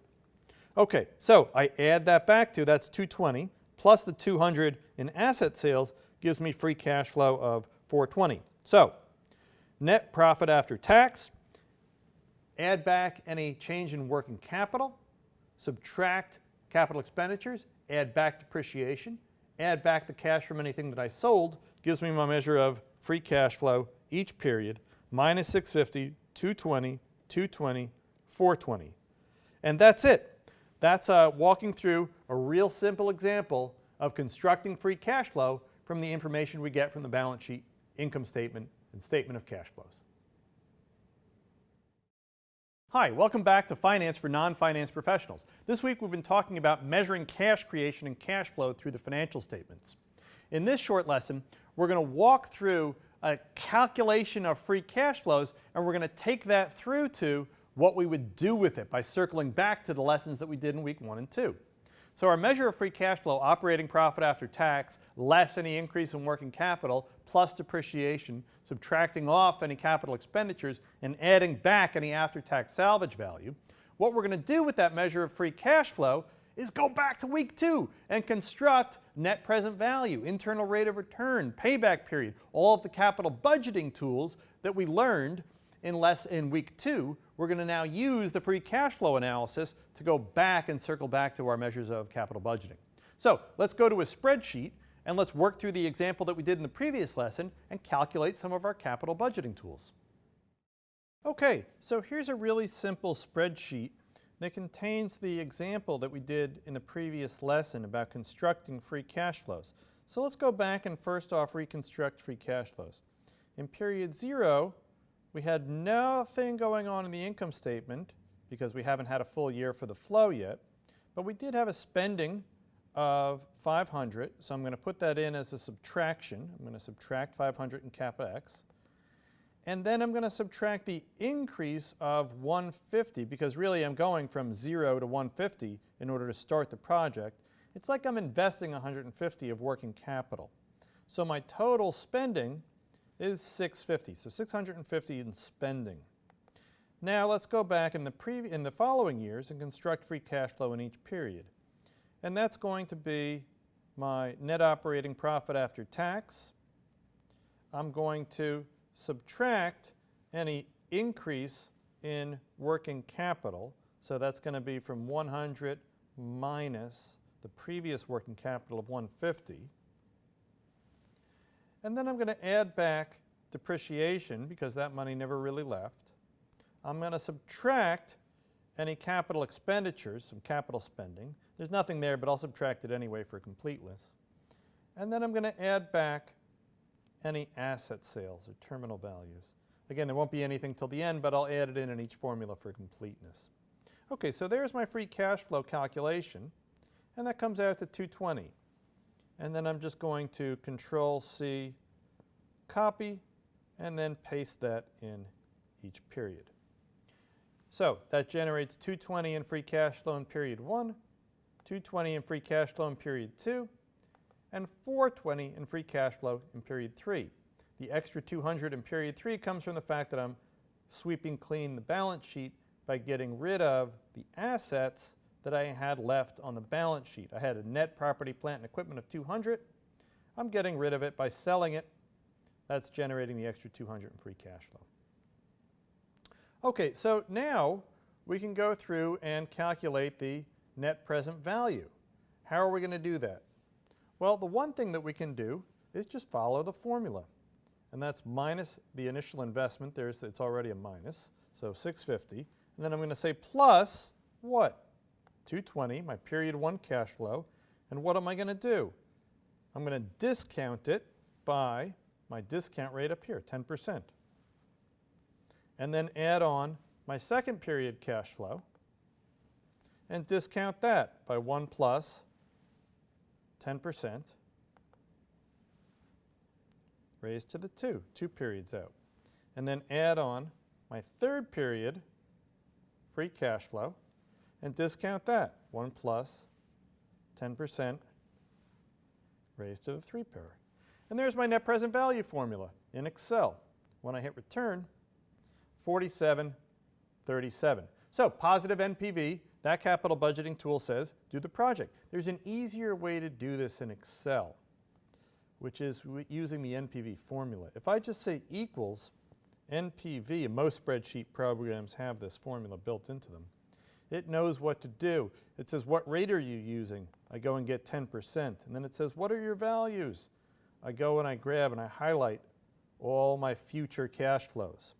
All I need to do now is tag on my initial cash flow, and NPV does the rest of the work for me. Oops, that's in percent. Let's format that right. There, and I get the same answer using the formula. That's a nice, easier way to do it. IRR, what's my internal rate of return on the project? Well, that's easy in Excel or any spreadsheet program. I can just say equals IRR and go and get my cash flows. And the spreadsheet, like we talked about, is going to solve that for me. Oops, let's put that in percentage terms.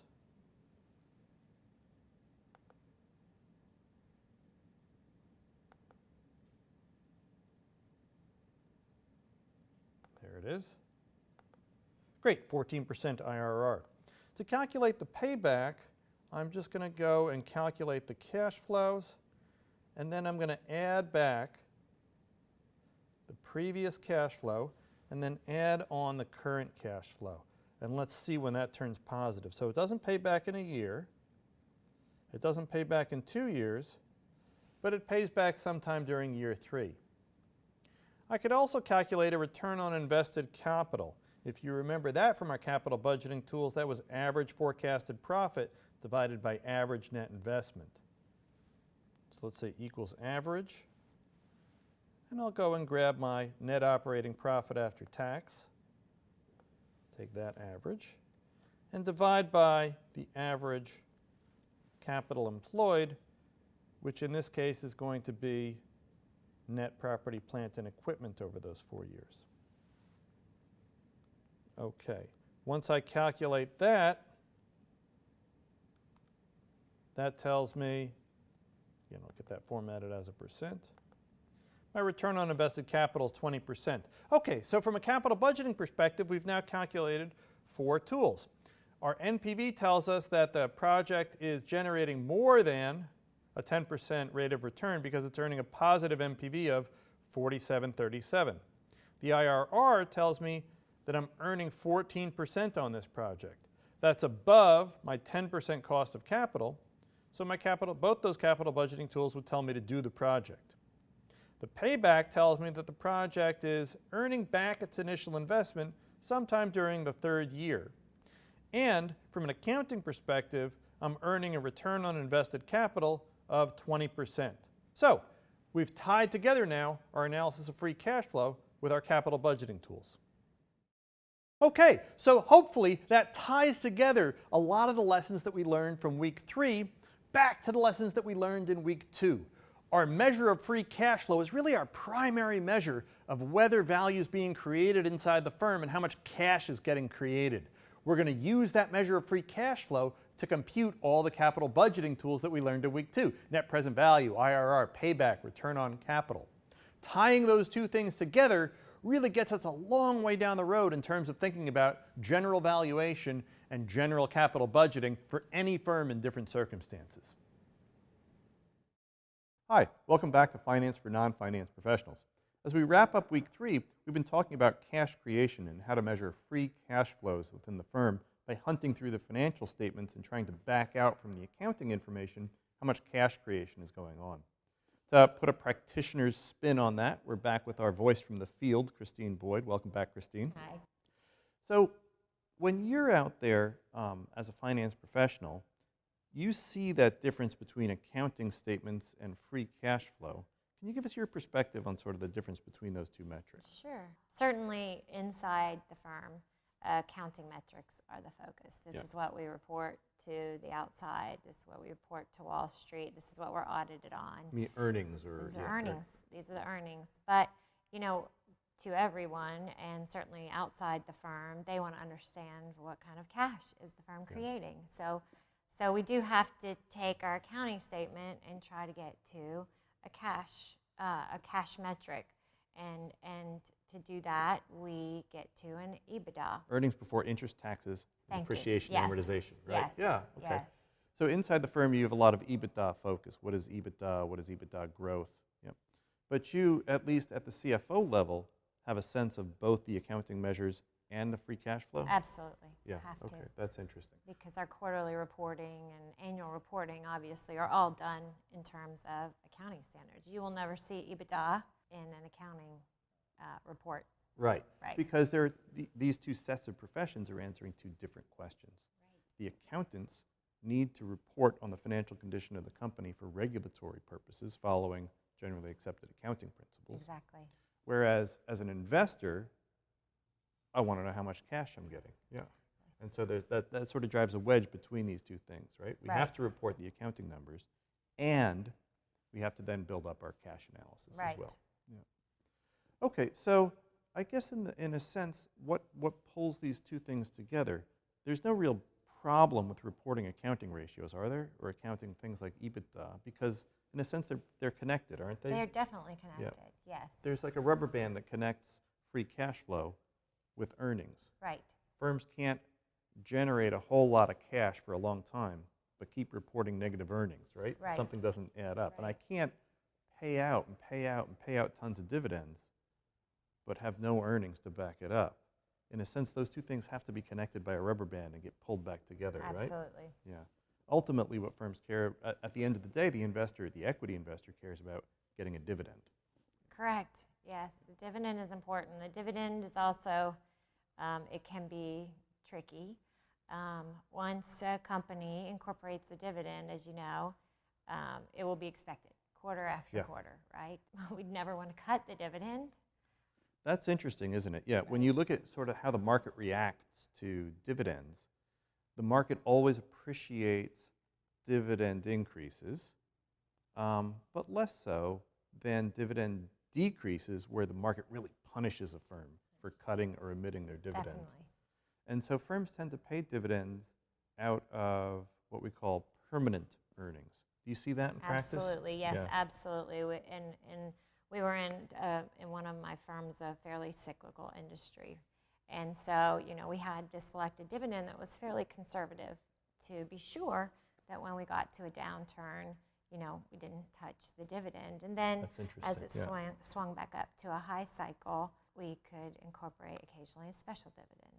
Yeah, so that dividend gets paid out of sort of the free cash flow, right? You can't Right. use earnings to pay dividends Right. because dividends are actual cash checks that get cut out to investors, right? Right. And so focusing on dividends as a portion of your permanent earnings means focusing on the cash creation of the business. right? Absolutely. Yeah, and ultimately that's what drives valuation, is whether or not investors are getting their money back. Right. Christine, thanks again for joining us. Next week, we're going to wrap up Finance for Non-Finance Professionals, looking at the trade-off between risk and return and what discount rate to put into our spreadsheet models. Hi, welcome back to Finance for Non-Finance Professionals.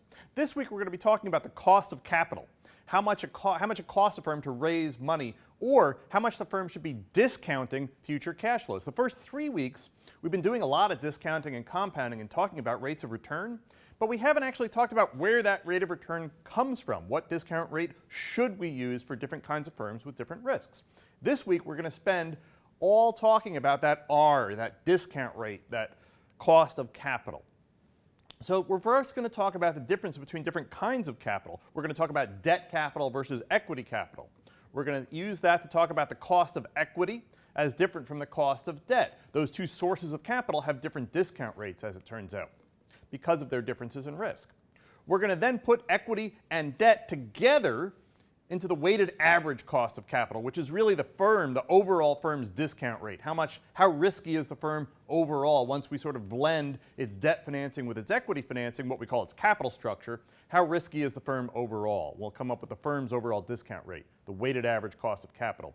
Then we'll go back and put it all together. At the end of week 4, we'll have finished most of our lessons, and it's going to be time to take that weighted average cost of capital, put it back together with free cash flow analysis, use that to do the capital budgeting stuff that we talked about in week 2, and come on back around to discounting and compounding in week 1. So this week is really sort of the capstone of putting it all back together.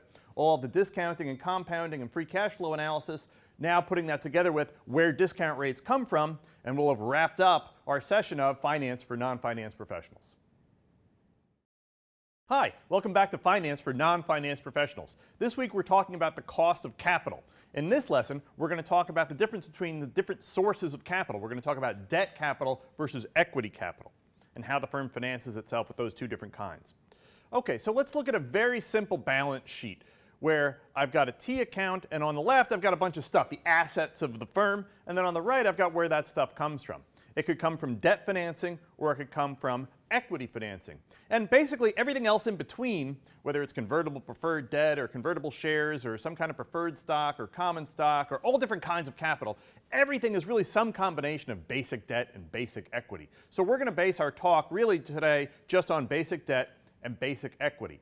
And the idea here is that those two different sources of capital have very different risks. So if I think about discounting cash flows, what that's going to be based on, in the past, in the first 3 weeks, we really just used one discount rate, one R, that we were smashing down cash flows in order to take present values. And what we're going to have now are two sources of capital. And so there's going to be an R that's associated with debt capital, and there's going to be an R that's associated with equity capital. And when we put those two together in combination, we're going to have a weighted average of those two sources of capital. The return required to the debt holders, RD, the return that's required by the equity holders, RE.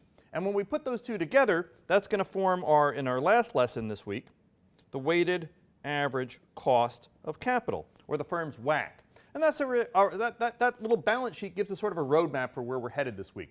We're going to spend a bunch of time talking about the cost of equity, the cost of debt, and then putting those together in our assessment of the weighted average cost of capital. Okay, so let's talk first about debt financing. Debt financing is in finance or economics what we call a non-contingent claim. It's not contingent on what happens to the firm. No matter what happens, you have to pay back your interest and principal. You can't say to the bondholders, well, we had a bad quarter, so I'm going to skip this payment, or else the bondholders are going to force you into bankruptcy. It's like missing a payment on your mortgage. You've got to pay that. It's a non-contingent claim. It doesn't matter what happened, whether you're profitable or unprofitable this month or this quarter. Okay, you have to repay principal and interest.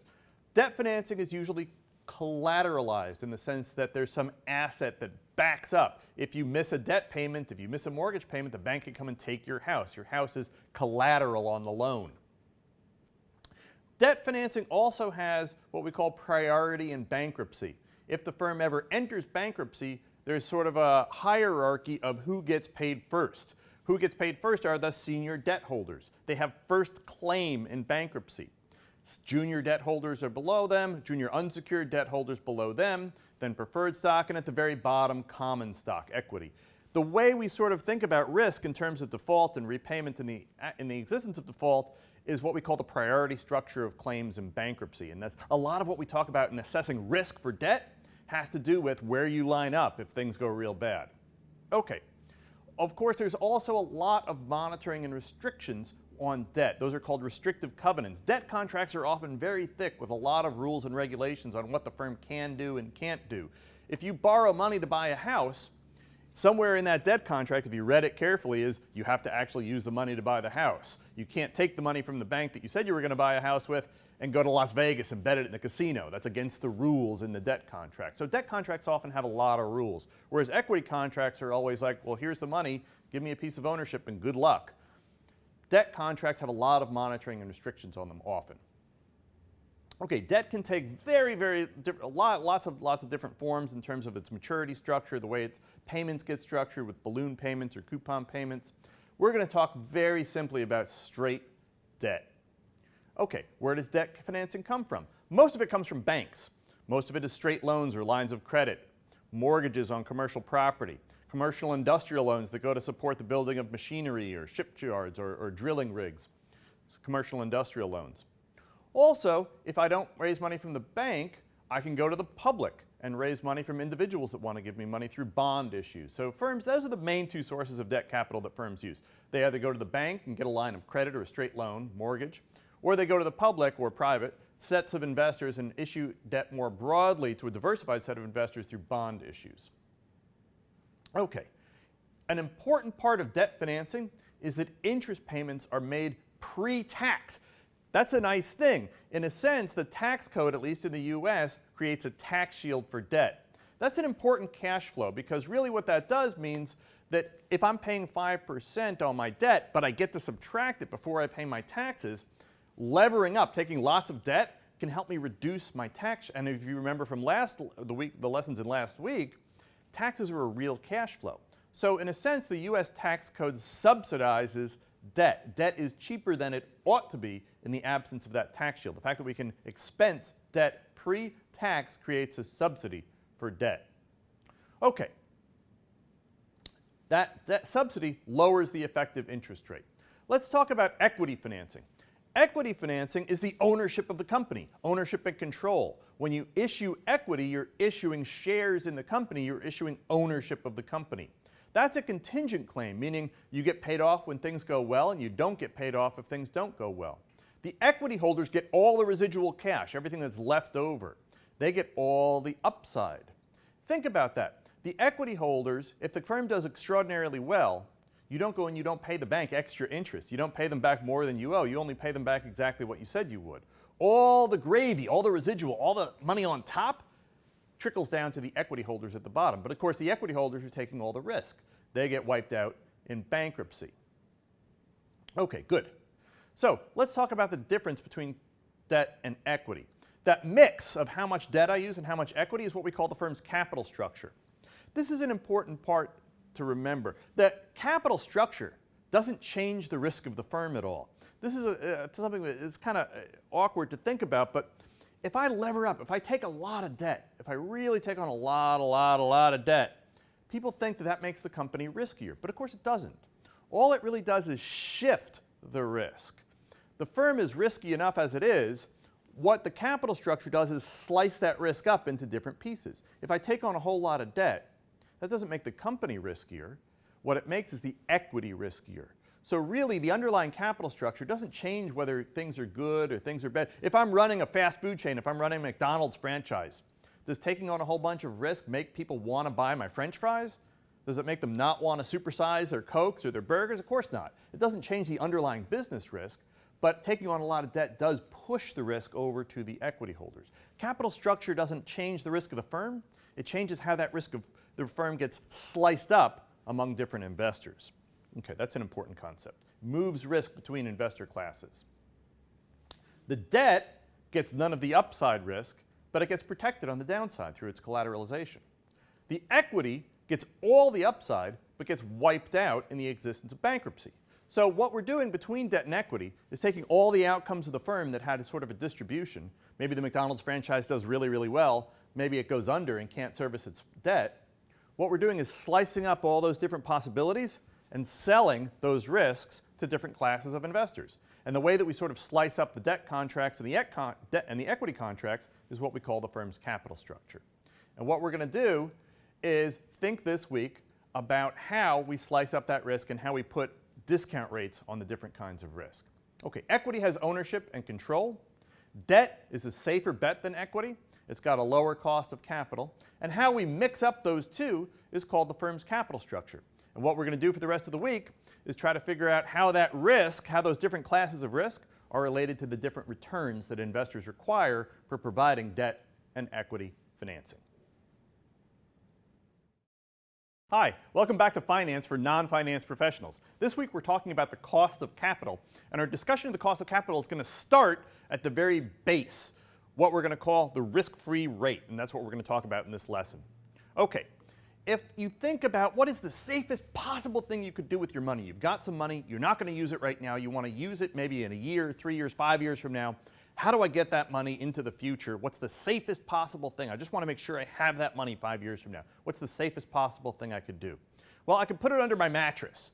If I put it under my mattress, what's going to happen? My house could burn down. The money could deteriorate because of inflation. It's not really the safest thing to do with my money because there's a little bit of risk, right? I might lose the money. I might forget. I might move my bed. I could put it in a bank. Okay, if I put it in a bank, what could happen to the bank? The bank might get robbed. Okay, if the bank got robbed, would my money be gone? Well, not really. My money's insured. My money's insured by who? My money's insured by the federal government. Maybe they'll pay back my money. But I'm a little bit worried about the bank. Maybe I can put my money in gold. Maybe gold's the safest thing to do. But gold goes way up in price, and then it goes way down in price. And I don't want to, 3 years from now, 5 years from now, when I need that money, I'm hoping that gold hasn't gone down in price. Gold is a volatile commodity. That's certainly not the safest thing to do. But let's think back to the bank. If I had put my money in the bank and the bank got robbed, at least in the US, I would have federal deposit insurance. And so I would go to the FDIC and they would give me my money back. Well, where's the FDIC getting their money? The FDIC is backed up by the US Treasury. So why don't we get rid of all the middlemen? Why don't we get rid of the bankers and the FDIC and just go straight to a US Treasury bond? A US Treasury bond is really the safest thing that I could possibly do with my money. That's thinking about risk from a default standpoint, right? The United States government is not going to default on their bonds, at least anytime soon. At least while the U.S. is the reserve currency of the world. What could they do if they run out of money? They could just print more. And so as long as the U.S. government can print more money, they're probably not going to default on their treasuries. Now, if they printed money for a long time, maybe 10 years from now, we'd be talking about a different scenario where the U.S. wasn't the reserve currency of the world. But at least in the short term, the U.S. Treasury can print money to get out of its debt. And that means, in a sense, that the U.S. Treasuries are really backed by their ability to collect future taxes from U.S. citizens in the future. And given the strength of the U.S. economy and our position as the reserve currency of the world, U.S. Treasuries really are the safest possible thing that I could do with my money right now. Okay, so that gives us a floor. That's a really good thing. The fact that we've got the U.S. Treasury out there as the safest possible thing I can do with my money, that gives us a baseline, a foundation, a floor to start thinking about risk. Because really any rate of return, whether I'm thinking about buying General Electric bonds or I'm thinking about buying Facebook stock, what I expect to earn, what rate of return I expect to earn on an asset with that kind of risk should at least be the risk-free rate. That's the foundation, the floor, the very bottom. I should at least earn that, because if I'm not going to earn that on Facebook stock, why not just put my money in Treasury bonds? Yeah? Okay, so the risk-free rate forms our floor, our foundation. Anything that's riskier than that, which is anything else, is going to have to earn some risk premium. And what we're going to talk today is what kind of risk premium, in all the future lessons this week, we're going to talk about what kinds of risk premiums to put on assets with different kinds of risk. Okay, let's take a look at historical rates and think about what risk-free rates often look like. In the US, for the last roughly 120 years, if we look at this graph, we can see that U.S. Treasury rates, these are the rates on long-term, about 10-year constant maturity treasuries, are around 5 or 6%, right? That's kind of right around here. Then they went way up in the inflation that we had in the 70s and early 80s, and then they've come way back down as the Fed has sort of tried to tame that inflation. If I give this sort of a long-run historical average, interest rates are kind of right in that zone, right in there. That's around 5 or 6%, maybe up to 7%. 5 to 7% is around where risk-free rates are. What's interesting is, If I go back another 100 years and look at Treasury rates in England, where we've got some good historical rates, those rates are around 5, 6, 7%. If you go back to medieval Europe, where the Italian city-states were lending money to each other, and we've got some decent data on historical interest rates, those interest rates were around 6, 7%. We've got data going all the way back to ancient Rome. What do you think Romans were? Rome actually had a relatively well-developed banking system. What were the Romans charging each other on mortgages and interest rates between private individuals on debt? They were charging each other around 7 or 8%. It's interesting, that 5, 6, 7% right in the middle there seems to be about right for what people, at least during peacetime, think seems like a reasonable rate of return. If you go back to the lessons that we did in week 1, where we said those interest rates have to compensate me for wanting to be patient. I don't really want to be patient, but if you compensate me, I'm willing to do so. It seems all throughout the course of human history that 5, 6, 7%, that sort of neighborhood, seems right. It feels right. I'm willing to be patient if you pay me around 6%. 6%, I'm willing to do it. 3%, I'm not really willing to do it. 10% seems like too good to be true. 5, 6, 7%, somewhere in that neighborhood seems like sort of a fundamental. That's how willing I am to sort of trade off consumption today for a promise of the future. Okay. So the risk-free rate also has sort of a yield curve to it, what economists or financial economists call a yield curve. That means the longer maturity, the higher the rate. That kind of makes sense from a risk perspective. Rates may rise in the future, and there's more liquidity risk. I'm not sure I'm going to be able to sell something 5 years, 10 years. What's going to happen 20 years from now? The further you sort of look out into the future, the more that cone of uncertainty sort of expands. The more that cone of uncertainty expands, the more I'm going to charge you to be patient. So the yield curve, on average, tells us that the farther the maturity out, the higher the rate I'm going to take to bear that risk. Okay, to sum up risk-free rates. The risk-free rate sets the floor. Anything riskier than that has to earn some premium over the risk-free rate. Our risk-free rate is the US Treasury. That's going to be our benchmark for thinking about the bottom, the baseline, the foundation rate of return. And those rates tend to rise the further the maturity of the debt. Hi, welcome back to Finance for Non-Finance Professionals. This lesson, we're going to talk about risk, return, and the cost of capital, and we're going to talk about historical rates of return, comparing debt and equity. Now, this picture kind of sums up the entire lesson today. If we look at what we've got graphed here on these 5 different lines, I've got 5 different asset classes. And what I've got here is if we go all the way back to 1927, which is where I'm starting the analysis here for the United States, what I'm going to do is I'm going to take a dollar bill and I'm going to put a dollar bill into 5 different things. The first thing that I'm going to do is I'm just going to let that dollar bill rise at the general rate of goods and services. So that's inflation. How much do prices tend to go up in the economy? And that's the red line. And you can sort of track the red line as it goes, and it comes all the way up here. And the red line ends somewhere right around here, which means if I put my money in a basket of goods and services, that dollar, roughly 100 years later, would be worth about 10 bucks. Okay? So prices have gone up about 10 times over the last 100 years. The next thing that I could do is take that dollar and I could put it in short-term treasury bills. That's that sort of peach line or light yellow line here. And if I track that, that's a relatively smooth line also. And that line winds up after about 100 years at around $12. Yeah. So if I put my money in short-term treasuries, I'd have $12 or $13 at the end of that roughly 100 years. The next thing I do is I take that dollar bill, again, put it into long-term treasury bonds, 10-year constant maturity bonds. I take that dollar bill in 1927 and I let it grow over roughly 100 years, 95 years. And what I wind up with is about, that's about $85 100 years later. Notice that this is a log scale on the y-axis. Every time I go up one line, it's not going up by 1 unit, it's going up by a factor of 10. So from 10 to 100 to 1,000 to 10,000. The next thing that I do is I take that dollar bill and I put it in corporate bonds. It's BAA constant maturity rated bonds. As I track that, it's a little bit more wiggly and it winds up at around, $70 or $80.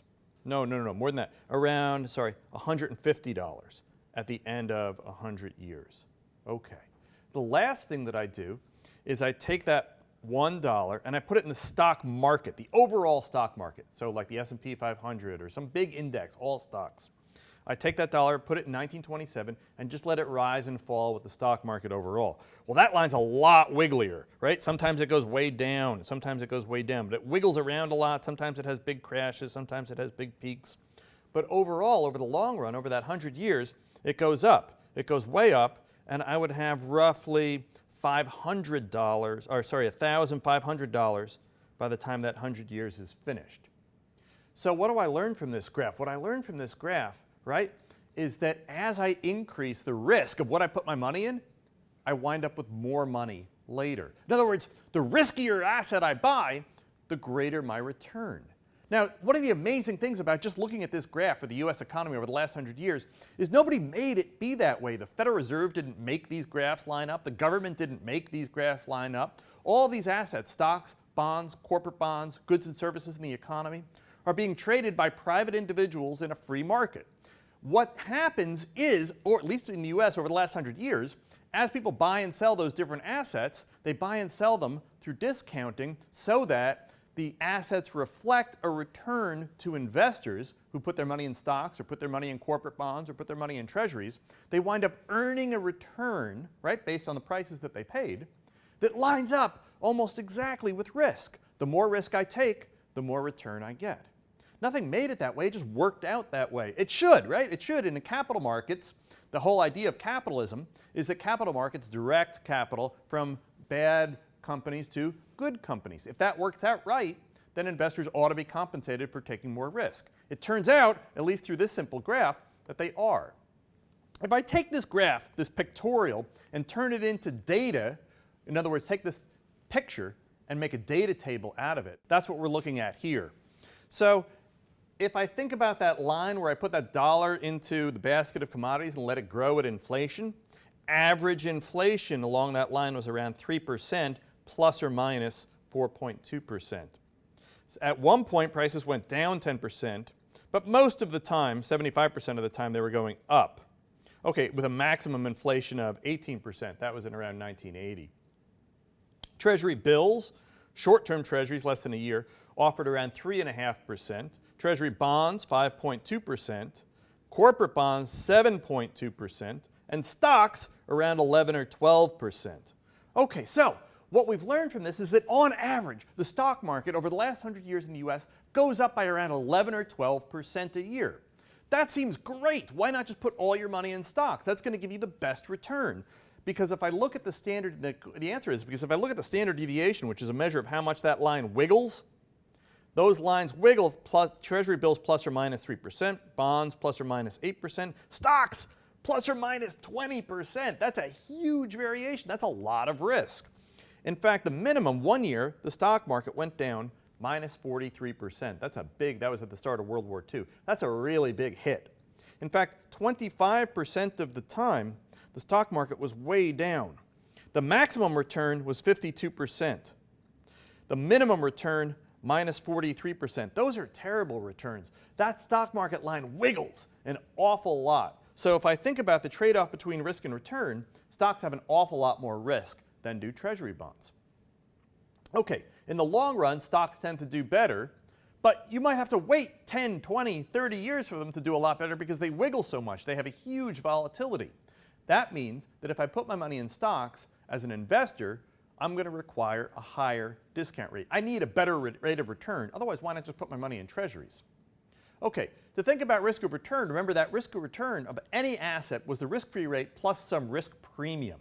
And so what we need to think about is the fact that more risk is going to drive higher returns because of the time value of money, opportunity costs, and inflation, the three things that we talked about back in lesson 1 when we first started talking about compounding. What we need to think about now is how to put a risk premium on those assets.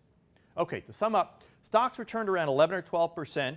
Interest rates were around 6% historically.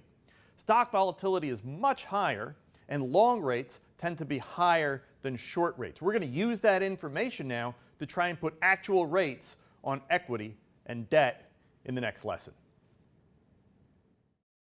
Hi, welcome back to Finance for Non-Finance Professionals. This week we're talking about the cost of capital, or what discount rate to use. In this lesson, we're going to talk about the equity risk premium. What is it, and roughly what ballpark numbers sound good? Okay, so what we learned from the last lesson was that stocks tend to do better in the long run. But you might need 50 years for them to outrun other kinds of investments because they wiggle around so much. Stocks are really risky.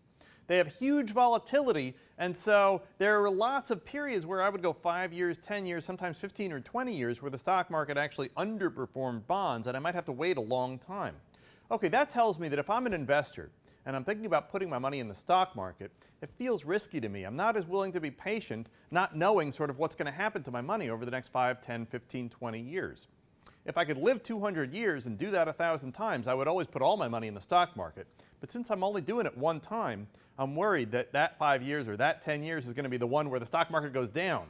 So what does that mean? I'm going to require a premium. I'm going to require a risk premium over the risk-free rate to compensate me for taking that stock market risk. Higher discount rates, higher risk. Okay, when we looked at the data in the last lesson, stock markets went up around 10 to 12% on average over the last, say, roughly 100 years. And if we go back even further using some longer run historical data, those numbers don't flop around too much. 10 to 12% seems like around what stock markets tend to return over the long run on an annual basis. Okay, interest rates, if you remember our discussion of the risk-free rate, we said interest rates were usually around 5 or 6%. Even going back sometimes to ancient Rome, we could say interest rates were often around 6%. Okay, if stock markets on average tend to earn around 10 to 12%, then interest rates tend to be around 5 or 6%, that tells us that wedge between risk-free rates and stock market returns gives us what we call the equity risk premium, which is the return on the market less the risk-free rate. That 10 to 12% minus that 5 or 6%. If I take that roughly 11% return on the market and that roughly 5.5% interest rate on average, that tells me that the equity risk premium is around 5.5%. That's an important number. What that number tells us is how much I should require for putting my money in stocks in general. What's the price of stock market risk as a whole? That price of stock market risk as a whole is around 5.5%, plus or minus. That's not a precise number, but plus or minus around 5.5%. That's what we call the equity premium. How much does an investor require to put their money in the stock market overall? What's the price of market risk, stock market risk? It's around 5.5%. Okay, that's a long-run historical average. Does that seem like a reasonable rate? It should, because what we as investors think of is how much am I going to have to pay you to be patient with my money if I'm putting my money in the stock market. Investors seem to think a reasonable rate over the long run on average is around doubling the risk-free rate. If the risk-free rate's around 5.5, 6%, I would require at least double that to earn 11 or 12% in the stock market. Okay, if you survey market professionals or analysts, portfolio managers, people that manage money and put their money into the stock market professionally, what do they think the equity premium is? Different methods, different historical averaging gives a range of around 4 to 8% as the equity premium. Our historical rate was around 5.5%. Market professionals think if you survey them, they line up somewhere around 4% to 8%. I wouldn't view that as like too big of a range. I actually think that's kind of nice that they come in sort of a relatively tight range, 4 to 8%. So I would say 4.5 to 6% is a good range for the equity premium. What might make that equity premium change? It doesn't always have to be the same. Think about it, what might make it, if we just went through a financial crisis, everyone's attitude towards risk might be a little bit more shy. I might be a little bit more reluctant. I might not feel as comfortable putting my money in the stock market after some really big, bad event like their equity premium seems to go up after the oil crisis. It seemed to go up after World War II. It seemed to go up after the financial crisis in 2008. Attitudes towards risk, as they shift around, equity premiums might shift around as well.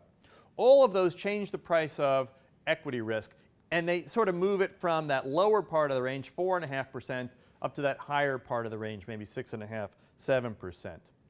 Stock market as a whole, just to sum up, is a well-diversified portfolio. So here when we talk about the equity premium, I'm not talking about putting your money into General Electric stock or IBM stock or Facebook stock. I'm talking about putting your money into the equity market as a whole, into a well-diversified portfolio. That risk, putting my money into the stock market overall, is around 4.5 to 6.5%. That 4.5 to 6.5%, that premium, that risk premium, should compensate me for taking equity risk in general, for taking stock market risk. On average, 5.5% is the number we'll sort of use going forward, and that's going to be our price of market risk. That's going to be our equity premium, 5.5%. But just remember that that could wiggle around, plus or minus 1 or 2%. But 5.5% is what we'll call the equity premium that compensates me for taking general stock market risk. Hi, welcome back to Finance for Non-Finance Professionals. This week we're talking about the cost of capital, or what discount rate to use.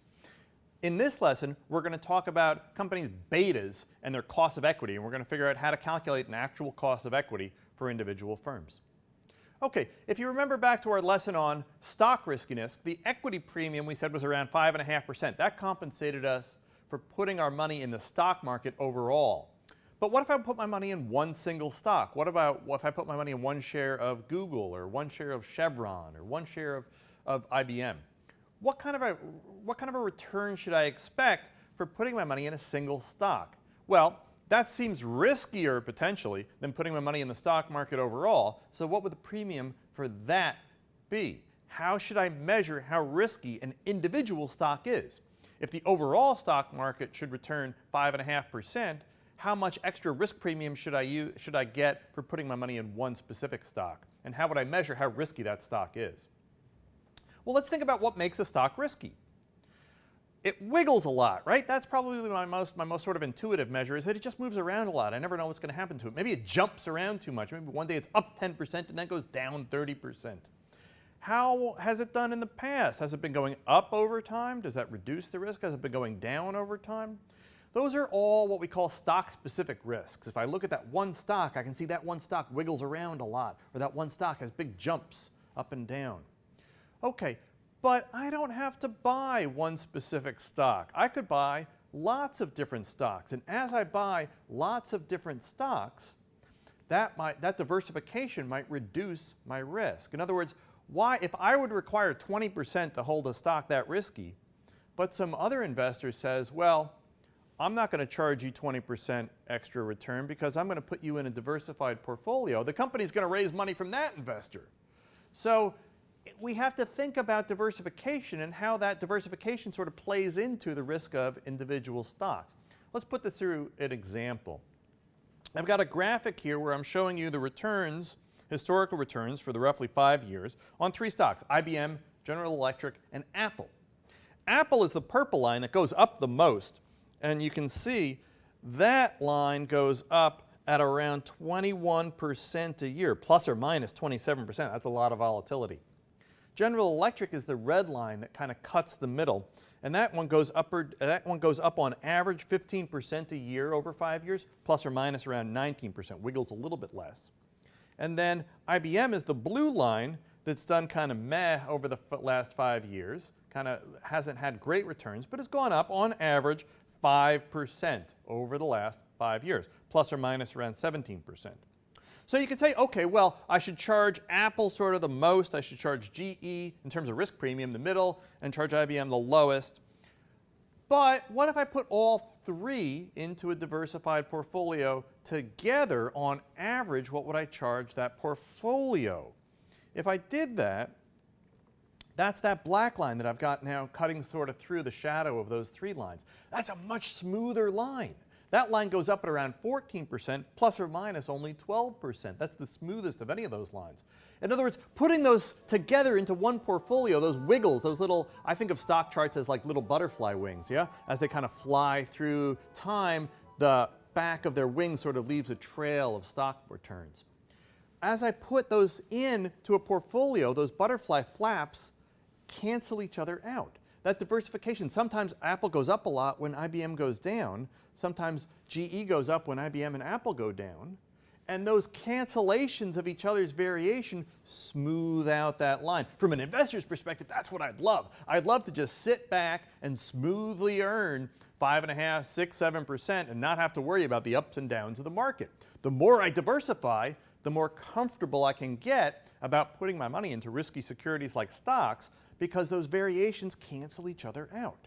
The more I can get those variations to cancel each other out, the more comfortable I feel the lower the return I'm going to require for an individual stock. So what we want is a measure of how each stock makes that black line, that portfolio line, wiggle. If I put that stock in my portfolio, does it make that portfolio line wiggle more or wiggle less? Now it's going to depend not really on how much that stock wiggles, but how it wiggles with the other stocks in my portfolio. That's a key concept that I want you to get from this lesson. The risk of a stock is coming not just from how much it wiggles around, but how much it wiggles with the other stocks in my portfolio. That means holding multiple stocks can reduce my risk. Why not hold lots of stocks? Why not hold the whole market? What we're going to think about is how to measure the risk of an individual stock. Wiggles and jumps might be good if that stock wiggles and jumps independently of all the other stocks in my portfolio. So what we want to measure is how does the stock change the risk of my portfolio? How does the stock make my portfolio wiggle more or less? That's going to get us to our measure of beta. And beta is going to tell me how much a stock wiggles with the market. We're going to think about the variance of the stock, and we're also going to think about the covariance, how two things wiggle together. Covariance is a statistical measure of how two things wiggle together. If two little butterflies are flying and they tend to move together, they've got high covariance. If two little butterflies are flying but they fly sort of independently, they don't matter to each other, then there's sort of no covariance between them. The more they fly together, the more in love they are, the more covariance there is, the more they wiggle together. Covariance is a statistical measure of how things move together. Variance, a measure of how things move overall. And that's about as technical as we need to get. The beta measure that we're going to use for an individual stock's risk is a ratio of those two things. How much does my stock, the stock that I'm looking at, move with the market? And that's what we've got down here, what we're calling the covariance between RI, my stock, and the market, RM. That's the covariance term. That's in the numerator. How much do I move overall with the market? And then I'm just going to take that measure of covariance and scale it through by how much the market moves overall. And we're going to call that measure, that ratio of wiggling, how much I wiggle with other things divided by how much the market wiggles overall. We're going to call that a stock's beta. And that's going to be a measure of how much I move with the market. If I put that stock into my portfolio, does it make my portfolio wiggle a lot, or does it make my portfolio wiggle less? That beta is a measure of how risky my stock is in a portfolio sense. Betas are all usually around 1. They can go as low as around 0.25 and sometimes as high as 2.5, but they're usually almost all betas are somewhere in that range. And that beta tells me how much market risk I'm taking when I buy that stock. For example, if a stock has a beta of 2, that stock wiggles twice as much as the market. So if we remember what a market risk was around 5.5%, I would require 2 servings of market premium in order to buy that stock, because that stock is twice as risky as the market return. Okay, 2 servings of market risk should have much higher returns. When we think about the cost of equity, that rate of return was the risk-free rate plus some risk premium. We've now got a way to think about what that risk premium is. That risk premium should be beta, how much market risk I'm taking, times the equity premium, that 5.5%, which was 1 serving of market risk. Beta is sort of how many servings of market risk I need, and the equity premium is 1 serving of market risk. We can put that together now in finance, what we call the CAPM, or the capital asset pricing model, which tells me the risk of return for any asset is the risk-free rate plus beta times the equity premium. And that simple formula gives me a formula for putting a risk on any stock, because every stock's going to have a different beta. If I calculate that beta, or just look it up on Yahoo, I can say that the return on that stock ought to be what I expect, what I should use to discount equity, is the risk-free rate plus beta times the equity premium. So for example, if a stock has a beta of 1.8 and the risk premium and the equity premium is around 5.5%, the risk-free rate's 3%, how would I calculate the cost of equity for that stock? It would be the risk-free rate plus beta times the equity premium. In this case, that would be 3% plus 1.8 times the 5.5% equity premium, 12.9%. Now I've got a number. Now I've got a discount rate that I can use to discount what I think are going to be future cash flows to the equity holders. Another way to think about that is if I buy that stock, what do I expect to earn for taking that much risk? I expect to earn around 13% for a stock with a beta of around 1.8. Okay, if we go back to that simple balance sheet when we started this week, we said there was stuff on the left-hand side, and we said there was debt and there was equity. Well, now we've got a way to discount the cash flows to equity. That's going to be our capital asset pricing model, the risk-free rate plus beta times the market premium. In the next lectures, we're going to talk about what discount rate to use for debt. So diversification changes risk. Market risk can't be diversified away. That was that 5.5%. Beta measures our sensitivity to that market risk, and when we put those two things together, risk-free rate plus beta times the equity premium, we've got a way to discount the risk of owning individual stocks.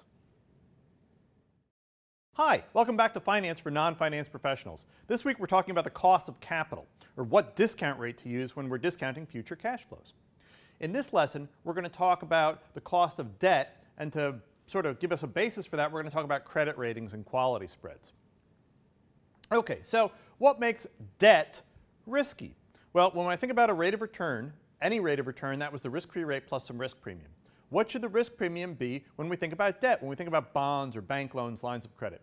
Well, the main thing that I'm worried about with debt is default, right? Because I'm not going to get extra money if the firm does good, and what I'm really worried about when I lend money, either through bonds or through bank loans or through lines of credit, I'm worried about the firm just not paying back, defaulting on their debt. And I'm worried about default, that is going to earn a risk premium. The other thing I'm worried about is if the firm defaults, how much can I get back? What's my recovery rate going to be in default? Those two things, default and recovery in default, are what are going to put a risk premium on debt. Okay, so will a firm default on its debt? Well, the longer the maturity of the debt, the more worried I am about the firm defaulting. The cash that it has on hand, its capital cushion, the lower that is, the more worried I am about default. How much debt it has overall, the more indebted the firm is, the more worried I am about default. Is the firm profitable? The more profitability it has, the less worried I am about debt. And what are general economic conditions? Are we in a recovery? Are we in an expansion? Are we in a recession? That's going to make me worry more or less about whether or not the firm's going to default. So those are the main things that go on that make me worry about default when I think about the creditworthiness of a firm. All of those things affect the firm's ability to raise capital. All of those are going to go into the cost of debt. You can imagine a firm that comes in and wants to borrow a whole bunch of money for a long time. It doesn't have any cash. They already have a lot of debt. They're not making any money, and we're in the middle of a recession. A bank is going to want to either not lend the money at all or charge them a really high interest rate. On the other hand, if it's a big diversified industrial conglomerate and they want to raise money for the next 60 days, they've got tons of money, they don't have any debt, they're making lots of money, we're in an expansion and they're doing really well, you almost might give them the money for free. You might charge them 1 or 2%, right? All those things together are going to make the banks or the credit markets more or less willing to lend at any given rate. So all of those things really go into that risk premium. Now the other thing we want to worry about is how much can I recover in the state of default? A lot of that's going to depend on physical capital. If there's actual physical assets that I can come and take, like airplanes, for example. Airline companies borrow lots and lots of money. But that's, from the bank's perspective, okay, because they've got it collateralized with airplanes. And airplanes I can just pick up and move someplace else if I need to. I can come and grab them and sell them and move them. They're easy. They're physical and they're transportable. They're marketable. I can sell them. There's a good market for airplanes. They're transportable. I can pick the airplane up, as opposed to some like maybe tool and die machine that's sort of drilled into the ground and bolted into the factory floor. That might be harder to market and transport, even though it's physical capital. The easier it is to recover that collateral, the safer it is to a bondholder. Okay, banks and credit rating agencies do a lot of the work for us. They estimate these default and recovery rates and assign classifications. If any of you have ever tried to get credit on your own, you know that you have a credit score. Credit scores work for firms as well. Firms have credit scores, and larger sort of public firms have credit ratings. So some of the agencies like S&P or Moody's or Fitch give them ratings. It's a lot like being in class. You get a rating of A, B, or C depending on your credit worthiness. Your credit worthiness determines what your likelihood of default or your likelihood of recovery in the existence of default are. And we can use those credit ratings to assign a cost of debt. That's what's going to give us a risk premium to put on top of the risk-free rate to assign a cost of debt. If we just look at some of the data, we can look at average yields on debt. This is from some recent data. And I can see if I had a U.S. Treasury rates are very low right now. 1-year rate is around 0.2% or 20 basis points. The 10-year rate's around 2%. The 20-year rate's around 2.5%. There's that relationship we talked about a few lessons ago. The longer the maturity, the higher the discount rates. If I look at AAA rated debt, the highest, the most creditworthy debt, those trade at what we call a premium to treasuries. That's what we call the quality spread. They trade about, 1-year debt trades about 20 basis points higher than treasuries. For 5 years, it's about half a percentage point higher. For 10 years, it's almost a full percentage point higher. And for 20 years, it's more than a full percentage point higher, 3.7%. And as I go down in credit quality to AA, to single A, to triple B, to double B, credit quality is going down, and the yields on that debt, or what I would pay if I issued those debts, are going up. So if I were a firm and I wanted to issue 10-year debt, and I was a double B, my credit score, my credit rating was around a double B, I would expect to pay around 5.7%. Yep. Okay, so that's what's going to give us, just by looking at the prices of other loans and other bonds that are trading in the market, that's going to give me a ballpark for what I would pay if I wanted to go out and raise debt capital today. Okay, to sum up, risky debt has to earn some kind of premium because otherwise why wouldn't I just put my money in treasuries? Default and recovery in default are the main source of risk that goes into putting that risk premium on top of treasury rates. And credit scores and credit ratings help us determine how risky that debt is. Hi, welcome back to Finance for Non-Finance Professionals. This week we're talking about the cost of capital, or what discount rates to use. And what we're going to talk about in this lesson is estimating the cost of debt. So there's 3 basic ways to think about this.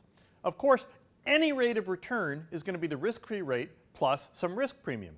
And so we need to think about how to put a risk premium on that debt. We could look at the historical cost of debt to figure out a risk premium. We could look at the current yield to maturity, or probably the most useful method is the third, going to be the ratings adjusted yield, playing off of our previous lesson thinking about credit ratings and quality spreads. So let's go through them.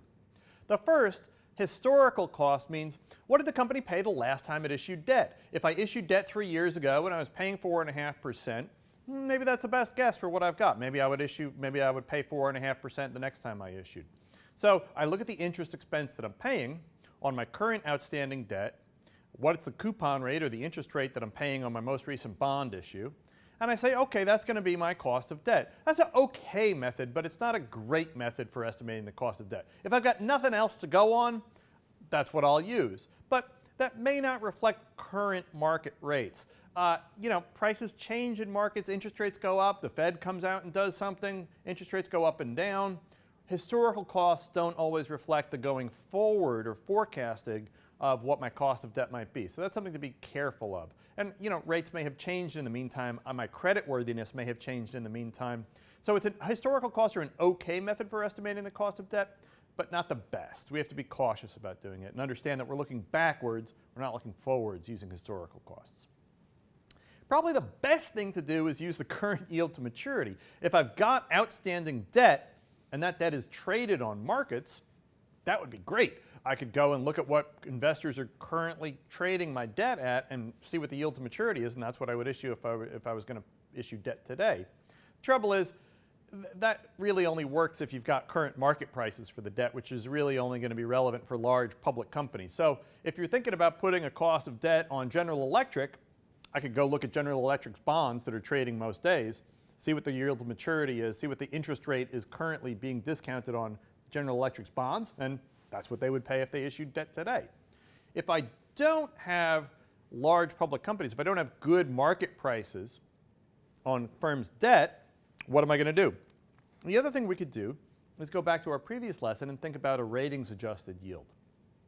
I look at the credit rating or the debt rating or the credit score for the firm, and I think about just putting a premium on top of the treasury rate based on the credit rating of the firm. This is nice because I can use other firms as comparables. See, it's hard to compare one stock to another because they all wiggle individually. But bond is a bond is a bond. I promise to pay you this rate at this point in the future.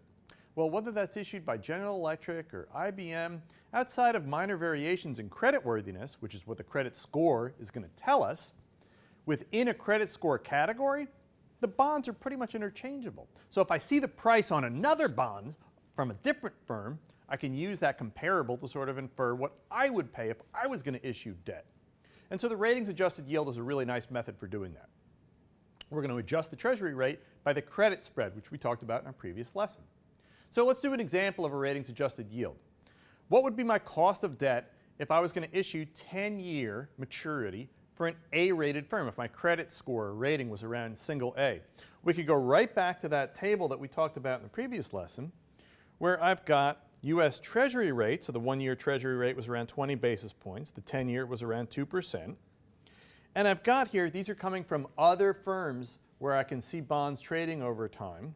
All other firms that are double A, they trade at what we call that 30 basis point premium. In other words, 65 basis point premium. I would take those basis points, 65, that's 0.65%, and add it to the Treasury rate. If I were 10-year A-rated firm, I would go take the 10-year column, and I would take the A-rated there. What's the intersection right here? That's that 147. I would add it to the Treasury rate, and that would be my cost of debt. Using that 147 is coming from what other similar 10-year A-rated debt is trading at. All I need to know is that I'm roughly an A-rated firm. I'm issuing around 10-year maturity debt. All I do is I take that 2% Treasury rate, add on 147 basis points, or 1.47%, and that gives me a cost of debt of 3.47%. A nice, simple, easy, back-of-the-envelope way to calculate cost of debt. Much easier than the equity cost, which we had to calculate betas and covariances, because equities are unique and move around and wiggle a lot. Debt's a lot easier. I can just look at comps, figure out what the quality spread is, tack it on to the Treasury, call it a day. Okay, interest payments are tax deductible. It's important to remember this. The effective cost of debt is less than what I actually pay to the bank.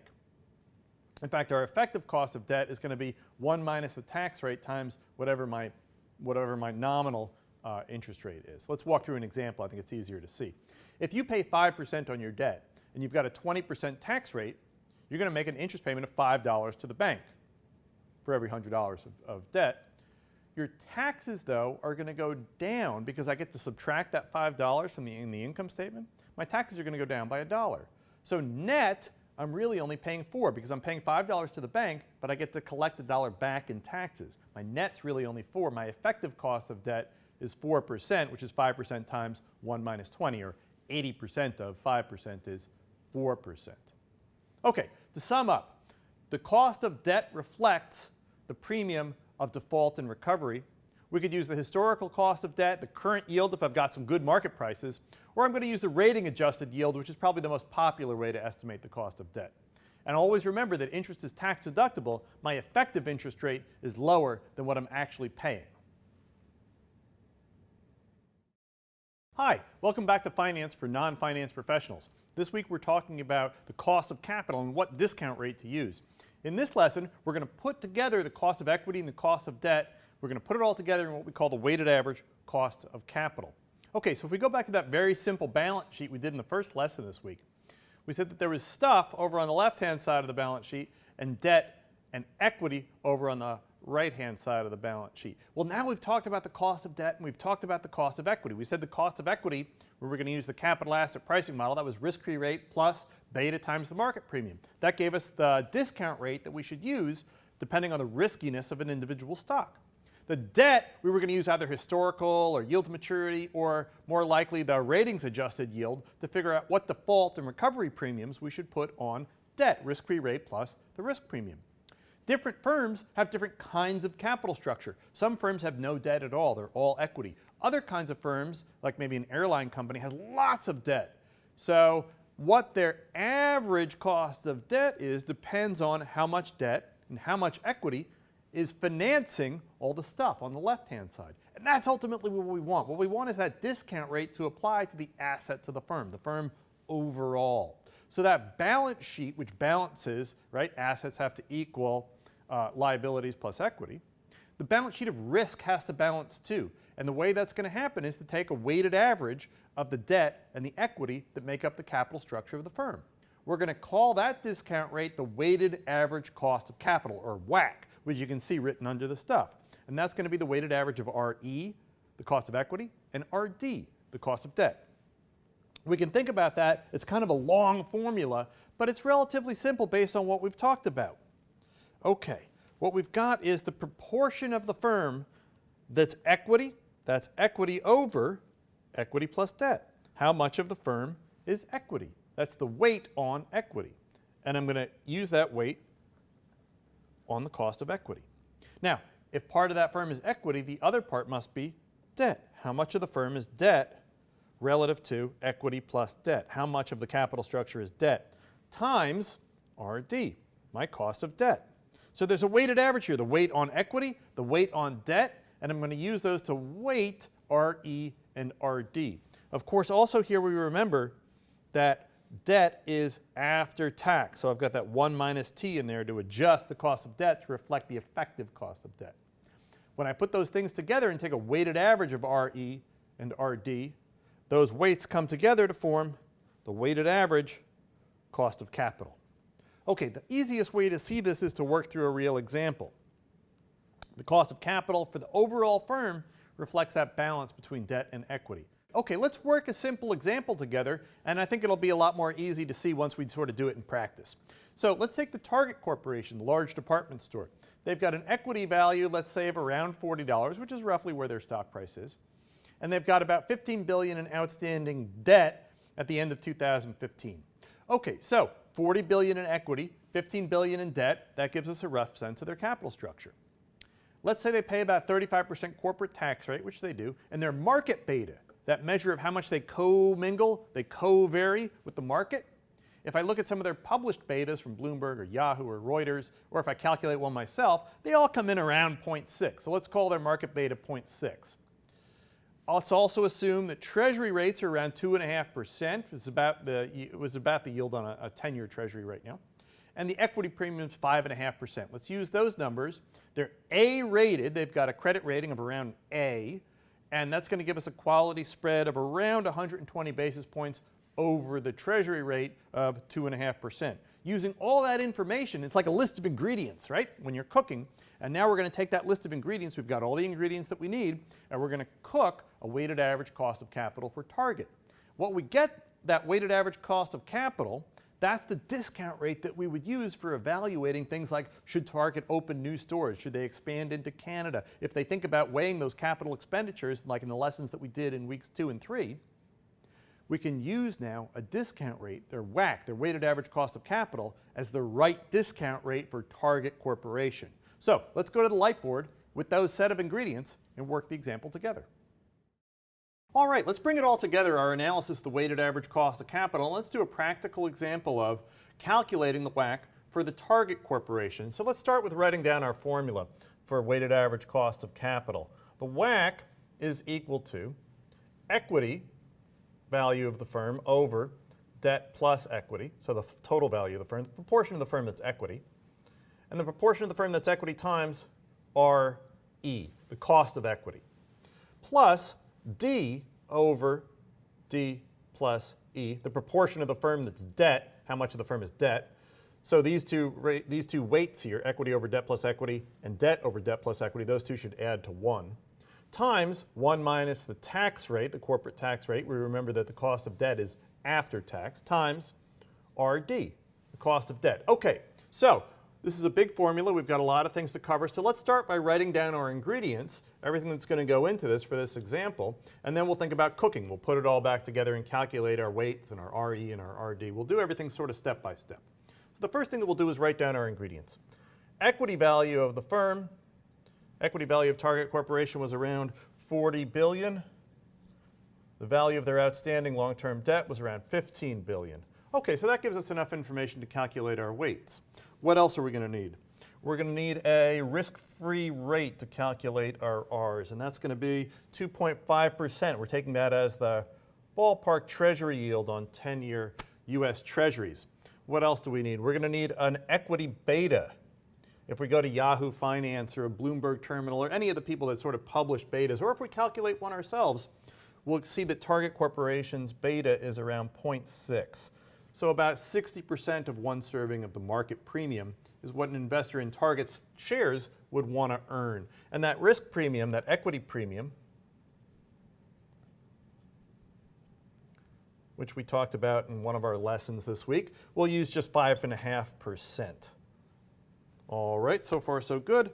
And what else do we need? We said that Target Corporation was a single A rated firm, and so their debt would trade roughly at a quality spread of about 120 basis points, or 1.2%. 1.2% would be 120 basis point spread. Okay, that's about everything that we need except for a tax rate. And our tax rate for Target we'll assume is 35%.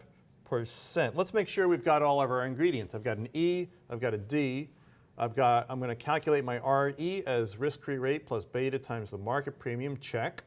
DDE, 1 minus my tax rate, there's my tax rate. RD is going to be risk-free plus the quality spread. Good, we've got all of our ingredients and we're ready to go. Let's think about calculating the first thing, which is just E over D plus E. Equity over debt plus equity. That's going to be 40 over 40 plus 15. I reverse those, but you see what's going on. And that's going to be about, let's see, 72.7%. If we do the other weight, D over D plus E, that's going to come out to, well, it's going to be 1 minus 72.7%, so that's going to be 27.3%. Great, I've got my weights done. Now let's calculate the cost of equity, RE. We remember from our lesson on beta and the cost of equity that the cost of equity is the risk-free rate plus beta times the market premium, or the equity premium. That's 5.5%. So that's easy enough. Our risk-free rate was 2.5% plus 0.6 times 5.5% equity premium. Okay, what's that going to come out to? That is going to come out to, where have I got it here, 5.8%. Great, so that's the cost of equity for Target Corporation, 5.8%. Risk-free rate plus beta, how many servings of the market premium, times the market premium, 5.5%. 5.8% is what investors who buy shares of the Target Corporation should expect to earn a year. Okay, 5.8% cost of equity. What about the cost of debt, RD? Okay, so RD here is going to be the risk-free rate. We'll use the rating adjusted yield measure. The risk-free rate plus the quality spread, or the rating adjusted yield, which we said was 1.2%, so plus the quality spread. And that's going to be, again, 2.5% treasury rate plus 1.2% quality spread, and that just equals 3.7%. Great, now we've got a cost of debt, we've got a cost of equity, we've got our weights, we've got a tax rate, and we can put it all together. So let's do that down at the bottom. Let's take our WACC formula and let's put it all in. I'll start over here so I have enough room. Okay, so our WACC is equal to equity over debt plus equity, 72.7%. Let me put a line under here so we keep straight what we're doing. 72.7% times my RE. My RE was, here it is, 5.8%. Okay, plus my debt weight. My debt weight is 27.3%. Times 1 minus my tax rate, 1 minus 35%, times my cost of debt. My cost of debt is 3.7%. Lots of ingredients. Okay, there's my formula. My weighted average cost of capital for Target Corporation is going to be 73% equity plus 27% roughly debt after tax. When I put it all together, what's that going to give me? That's going to give me a WACC of about 4.87%. Okay, that WACC right here, 4.87%, is how much average investors in the Target Corporation would expect to earn. It's a balance between the 5.8% the equity investors would expect to earn and the 3.7% that the debt holders would expect to earn right now. If I bought A-rated debt of around 10-year maturity in Target Corporation, I would expect to earn about 3 or 4% on that debt. If I bought shares of Target Corporation, I would expect to earn around 5.8, 6%. When I put those two things together, reflecting the balance sheet of Target Corporation, I get a weighted average cost of capital of 4.87%. That's the number. That's the discount rate that I would use for all the capital budgeting tools that we learned in week 2. Once I had computed all the free cash flows for Target for any new store openings or any geographical expansion that Target had in mind, what discount rate should they use internally when they're looking at project feasibility and computing NPVs and IRRs and paybacks? What's the discount rate that Target Corporation should be using internally? Based on our analysis of the weighted average cost of capital, we get an answer of 4.87%. That's the discount rate. That's their WACC. Hi, welcome back to Finance for Non-Finance Professionals. At the end of week 4, I'd like to have a conversation with our practitioner in the field, Christine Boyd, about risk and return and discount rates, which is what we've done this week. So Christine, we talked this week about estimating the cost of equity, the cost of debt, estimating market betas, putting them together in the weighted average cost of capital. Is that what you see in the field? Well, cost of capital is certainly very important in the finance decision-making process. It can be tricky to calculate. It's cumbersome. There can be assumptions, guesswork.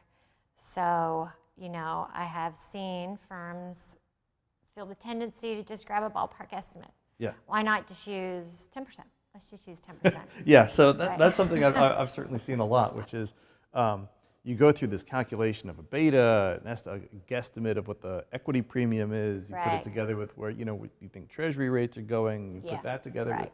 It's very complicated. And so I get this a lot, right? People say, well, we just threw in 10% as our cost of capital because it's close enough. I've What seen it, difference does yeah. it make? But the answer is that it really can make a lot of difference.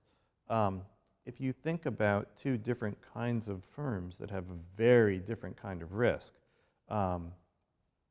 if you think of sort of what maybe was some of the safest businesses that you worked with, did you work with anything that was sort of in a regulated industry? Definitely, Yeah. yes. An oil business, a refining company, Yeah. these large fixed assets, very easily regulated by the government. Not going to grow at 20% a year, Definitely not probably, growth. right? Definitely mature industry Yeah. in the Okay. US. So for that kind of company, it might make a lot more sense to pick sort of a conservative ballpark estimate and just throw that in, right? Right. But can you think of some other sort of riskier companies that you might have worked with where? Absolutely. Yeah. Small oil field businesses, homegrown, Yeah. original, in the field, the guys who grew it from the top up, and no telling where it's going to go tomorrow. Right. So now if I think about it from an equity investor's perspective, Right. I'm thinking about buying stock or giving money, right, lending money. Yes. To either this large sort of regulated public utility or this mom and pop drilling operation. Yes, right. Am I as an investor really going to want 10% for either company? Great point. Yeah? No way, right? Absolutely not. And so we even know that even heuristically that investors are going to require different rates. Yes. And so I'm sure out in the field, even when you see people say, all right, let's just use 10%, that even after that, they're going to say, but let's scooch it up a little bit because this is particularly risky, or let's pull that back down. They do. Yeah, Yes. yeah. And so when we talk about these different capital budgeting tools and using the capital asset pricing model or market betas or quality spreads, Right. all we're trying to do is just put a little bit of conceptual framework around whether to take that 10% and scooch it up a little or scooch it down. Right. Yep. And it makes a meaningful difference to the bottom line. As we saw in one of your examples, as we change the discount rate between the risky and less risky project, That's right. how large it affects the results. When we were looking at the valuation of that Right. pizza parlor, Right. We changed the discount rate from 5% to something like 10 or 15%, and the valuation almost doubled. Right. Right. So, I'm talking about risk of a firm, debt. I always hear debt is cheaper than equity. Yeah. Right. But you know, what are your thoughts on that? But certainly taking on more debt makes a firm riskier. Yep.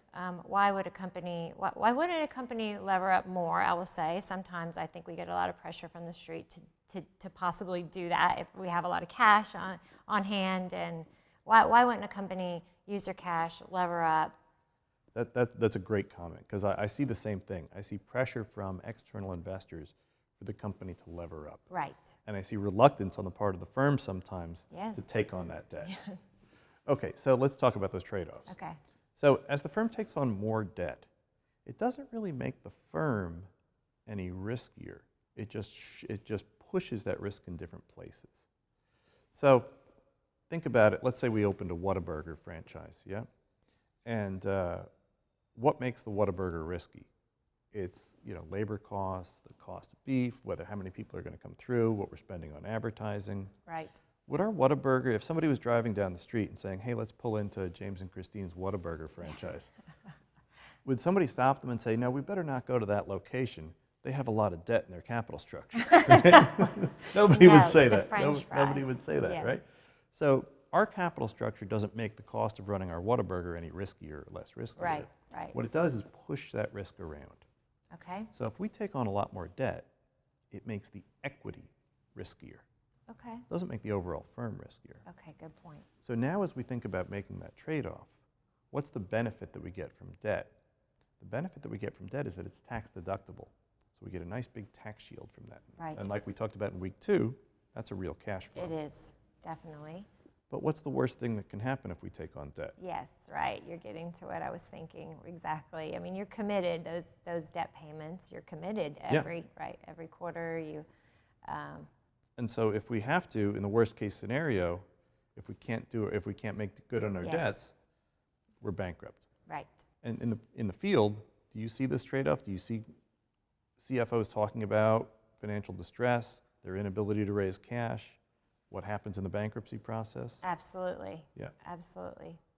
I mean, we have to evaluate that every quarter for our banks who, right. And so when we think about, is debt really a cheaper source of capital? Shouldn't we just lever up? It really reflects that trade-off. Right. That trade-off between, okay, the debt generates some cash for us through the tax shield, but it also increases the probability of distress. Yes. And so the capital structure that we choose has to be sort of reflect a trade-off between those forces. Exactly. Thanks very much for talking to us again, Christine. Thank you. Always good to get your perspective. Thank you. Thanks for having me, James. All right. Hi, welcome back to Finance for Non-Finance Professionals, and congratulations on making it this far. I'd like to talk for just a minute about our capstone case, the last big exercise that you'll do in this short course. The capstone case is a case called the Sunrise Bakery. And what we're going to do is put ourselves in the shoes of the chief financial officer and think about whether it makes sense to spend a big chunk of money on a new piece of equipment. The new piece of equipment is critical for the success of the bakery, but it's very expensive. And so it's a basic capital budgeting question. And what we want to do in this case is walk through, I'll give you some financial statements, and I want you to walk through and create the forecast for the discounted cash flow analysis. Go through the balance sheet, the income statement, look for the cash, see where it is, discount it, plan it out, compute a net present value, an internal rate of return, how quickly does the project pay back, what's the return on investment, what's the cost of capital, and kind of put everything together the way a capstone case should. It might seem a little intimidating, but I want to encourage you to get started on it and give it a shot. The spreadsheet template that I've got built up for you gives you lots of clues on how to move step by step through the capstone case. It's not like you're being dropped into the deep end without anywhere to go. I'm going to walk you through it step by step. I'd like you to get started on the capstone case by just looking over the financial statements, reading through the case, and then you'll see as you read through it and as you sort of start it and as you sort of work through the spreadsheet template that I've sort of set up for you, I've really got you started on it already. All you need to do is sort of walk through the analysis yourself, find where the missing pieces are, and then put them together and calculate some of the things that you've already got experience doing so far in the course, calculating some net present values, some IRRs, some paybacks, and then come up with a decision for how this chief financial officer should make an important financial decision.